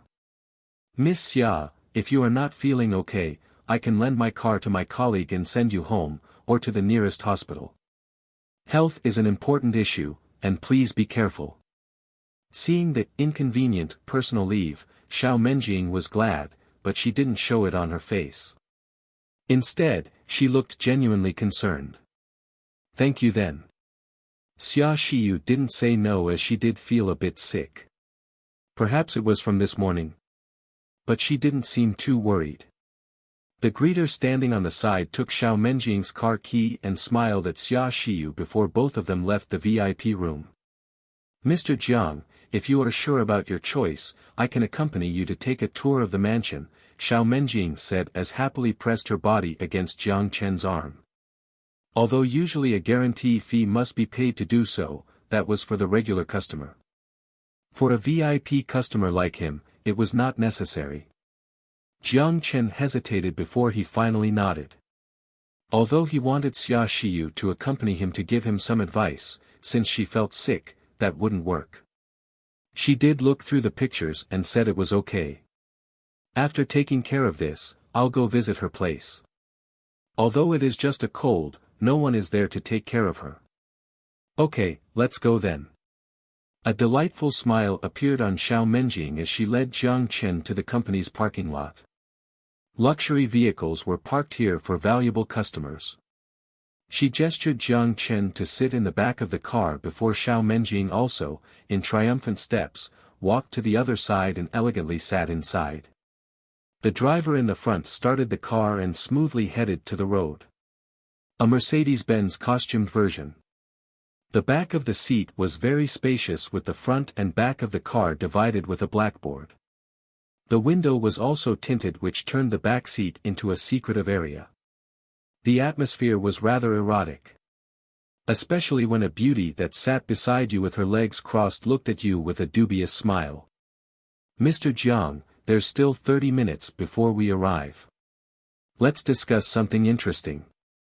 Jiang Chen noticed the seductive little tongue roll between her parted bright red lips. The pair of charming eyes has been particularly seductive under this intimate atmosphere. Oh. For example. Jiang Chen also smiled. He heard the implicit rules within the real estate sales industry. To get a higher commission they would provide special service to big customers, but he didn't expect to encounter it. For example, if you choose to pay the full amount, I'll bring a little surprise for you. The curvature of Xiao Menjing's mouth was teasing Jiang Chen. Oh. Then this is something to look forward to. If you can make me satisfied, then I'll consider paying a guarantee fee. If I am happy with the mansion, then, of course, it is okay to pay the full amount. Jiang Chen's lips also began to curve upwards as desire began to show through his eyes. He never said he was a courteous gentleman. Since the hint was so obvious, why would he say no? Xiao Menjing's eyes lit up as she processed Jiang Chen's words. Guarantee fee would equate to strong intention in purchasing the mansion. It would be up to her efforts to convince the customer to make the final decision. Jiang Chen's a man of his words, right? Xiao Menjing teased as her beautiful eyes cast downwards and she left her seat. Jiang Chen finally knew why the design was so spacious. Xiao Menjing knelt in front of him as she seductively looked at him. She opened a compartment from under his seat and took out something small. To welcome your sir, I'll help you, sir, to clean up a little. He didn't expect her to be this straightforward. Xiao Menjing used her fingers to open Jiang Chen's belt and gently loosen it before she unzipped a particular area. How are you going to clean it up for me? Jiang Chen reacted to Xiao Menjing's hand's movement as he raised his eyebrow. Like this. Xiao Menjing laughed, teasing him. She took out a wet wipe and surrounded Jiang Chen's private area with both of her hands. It was a cold and soft sensation. The coldness came from the wet wipe, the softness came from the delicate hands of the beauty. Just like this? Jiang Chen asked dubiously. She smiled as she put her face closer. She looked up charmingly and tastefully licked her red lips with her playful tongue. And like this. The hot breath, the warm and wet sensation, Jiang Chen felt that he was surrounded by moistness and warmness. Xiao Menjing was satisfied with Jiang Chen's expression. With her eyes narrowed, she began to savor the delicious treat in her mouth. Lick, suck, and bite, with all her ability. Not only her skillfulness in eating ice cream, but Xiao Menjing's face of enjoyment also made Jiang Chen's scalp tingle. Even if he knew it was acting, who could last through a beauty's intoxicated expression? The scenery outside the window flew past as the presence of pedestrians and cars made both of them even feel more excited. Especially when it was not possible to see from the outside, but everything was so clear from the inside. Fast and furious. At the peak of climax, Jiang Chen held on to Xiao Menjing's head as he forcefully spilled his ice cream into her mouth, followed by her painful gulping sounds. The luxury car stopped in front of the community as the driver rolled the window down to scan the identification card before the bar slowly lifted up. Peering through the window, Jiang Chen noticed that all of the security staff were muscular and fit, equipped with electric rods. Although he didn't know the specifics of their ability, from the way they stood, he guessed that they must be retired soldiers. His suspicions were correct. The 50 security guards within the community were all elite soldiers who retired without any infractions. The property management's high reputation was certainly justified. Since the community's opening 6 years ago, many thieves set their eyes upon the property, but none were successful. The security team's scouting skills had been honed in the army. If thieves managed to bypass them on their watch, then they might as well reconsider their career as a special agent. The luxury car drove smoothly into the wide driveway in the deepest part of the community, which was shaped like a flipped bowl on top of a large, artificially created hill. Jiang Chen's mansion was at the highest point of the bowl, overlooking the beautiful river scenery.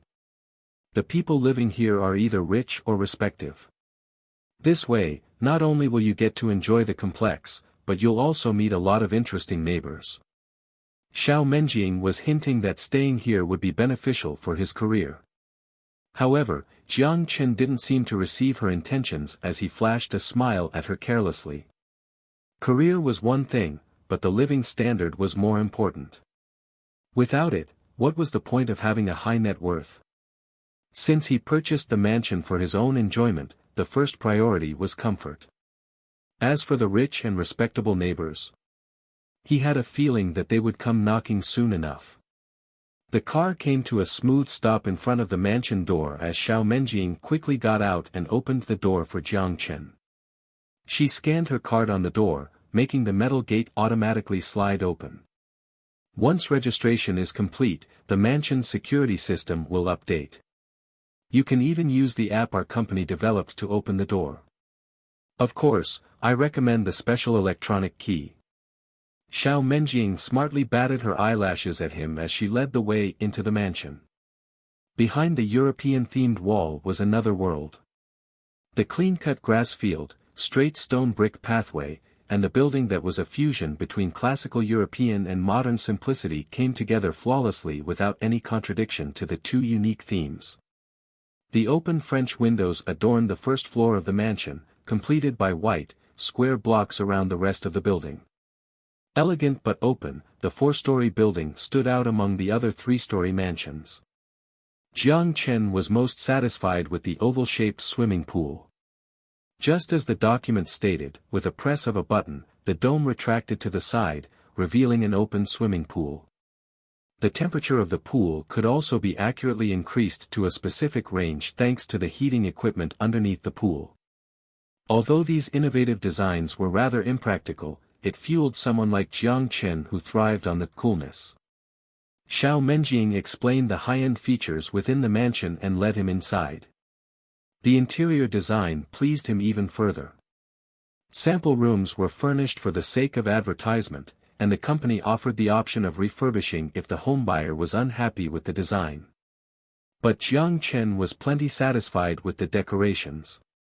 The monochromatic living room was comforting, and the artistic furniture further enhanced the lively feel. The building itself had been built to perfection by a world-renowned architect. Even without knowing why it felt so right, Jiang Chen felt at peace here. The dining room and kitchen were masterfully designed as well. Xiao Menjing led him up the stairs to the second floor which had been designed purely for comfort. The floor was mostly made up of bedrooms, but what shocked Jiang Chen was that every room was designed slightly differently. The intent was to allow the homebuyer to freely select a room based on their mood. One of the rooms was monochromatic with an emphasis on simplicity, while another was decorated with warm tones to create an intimate atmosphere. The third and fourth floor flowed smoothly with the rest of the building's design. Each floor had washrooms and 2 extra bedrooms. There were also some empty rooms that could be converted into whatever the homebuyer wished, such as an office or a gym. He stood on the top floor balcony and gazed out at the beautiful scenery in the light river breeze. Although it was still the middle of summer, the wind was slightly cool, which could perhaps be attributed to the vegetation around the area. It was vastly different from the heat in the center of Wanghai City. Not bad. This is a great place to live. Jiang Chen nodded at Xiao Menjing with a satisfied expression. The green vegetation, elegant environment, luxury, and comfortable design were more than worth the price. It was certainly more modern than the mansion in the apocalypse world that had been designed with a retro feel. It was the perfect environment for enjoying life. And all for only 200 million RMB.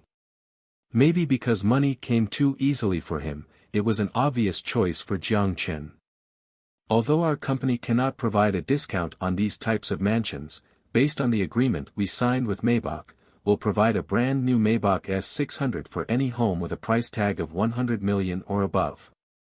This is a limited edition vehicle, Xiao Menjing explained. Jiang Chen had heard about the Maybach S600 before. The price overseas was around $500,000 USD, which was around 3 million RMB.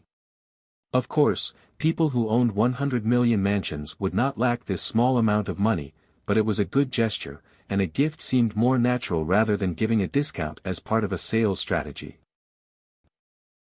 Jiang Chen wrote the word Jiang on the contract, then raised his eyebrows mischievously as he dropped the pen.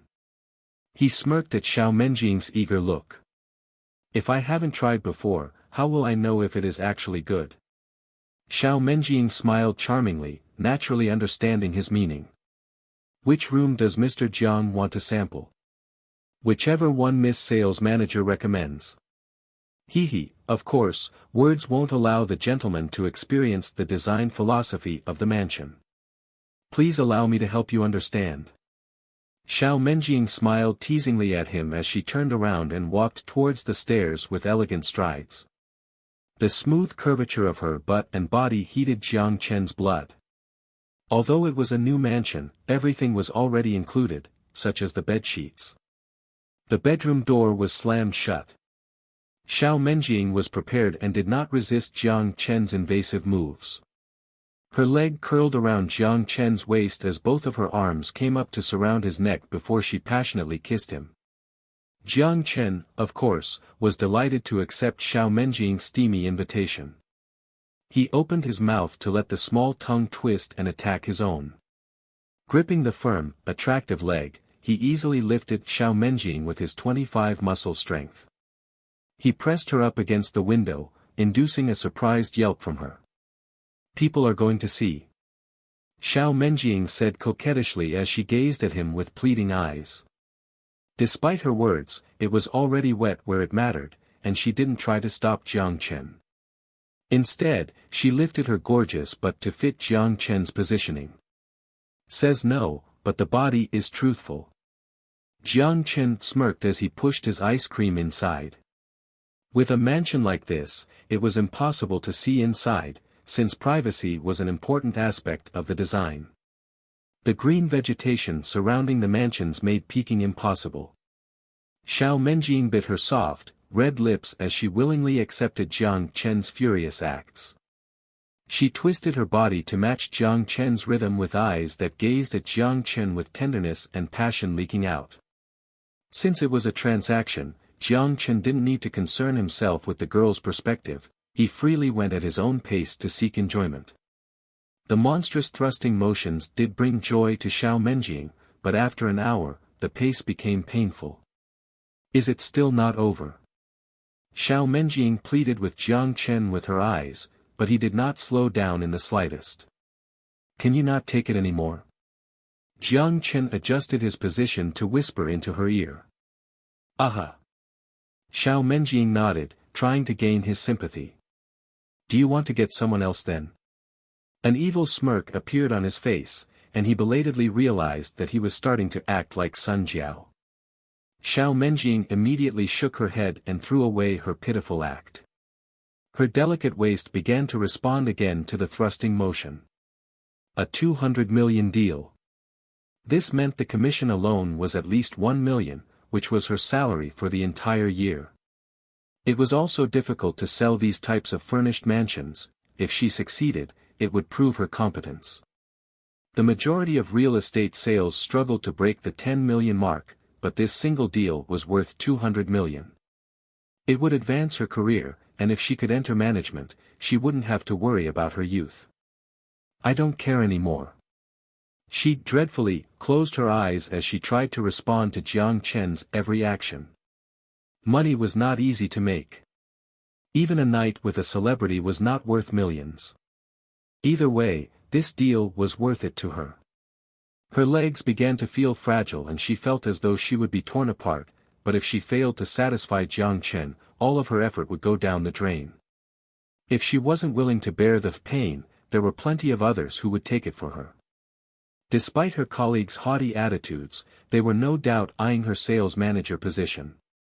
Results ruled at Wanhua Real Estate. Whoever had the better sales record was the better fit for the sales manager position. The newcomer Fang Yuanyuan was no different in that she was willing to do anything. Xiao Menjing heard from an acquaintance that this girl participated in a party with the young master of a gang to sell a house and played with 5 people. Who knew what this girl was thinking or what sort of emotions she had coming into work? But she managed to sell the house worth 10 million, successfully completing the sales requirement for the first year to continue working at headquarters. Compared to her, at least this is a lot easier. Xiao Menjing comforted herself, slightly frowned, and let Jiang Chen. By the time they returned to the car, it was already dusk. The driver stood smoking beside the car, but when he saw the VIP and his boss come out, he immediately extinguished the cigarette butt before opening the door for him with a courteous smile and bow. Being in the industry for so long, he knew what happened in that mansion between the sales manager and Jiang Chen, but it was not up to an ordinary person like him to judge. It was better to keep his mouth shut.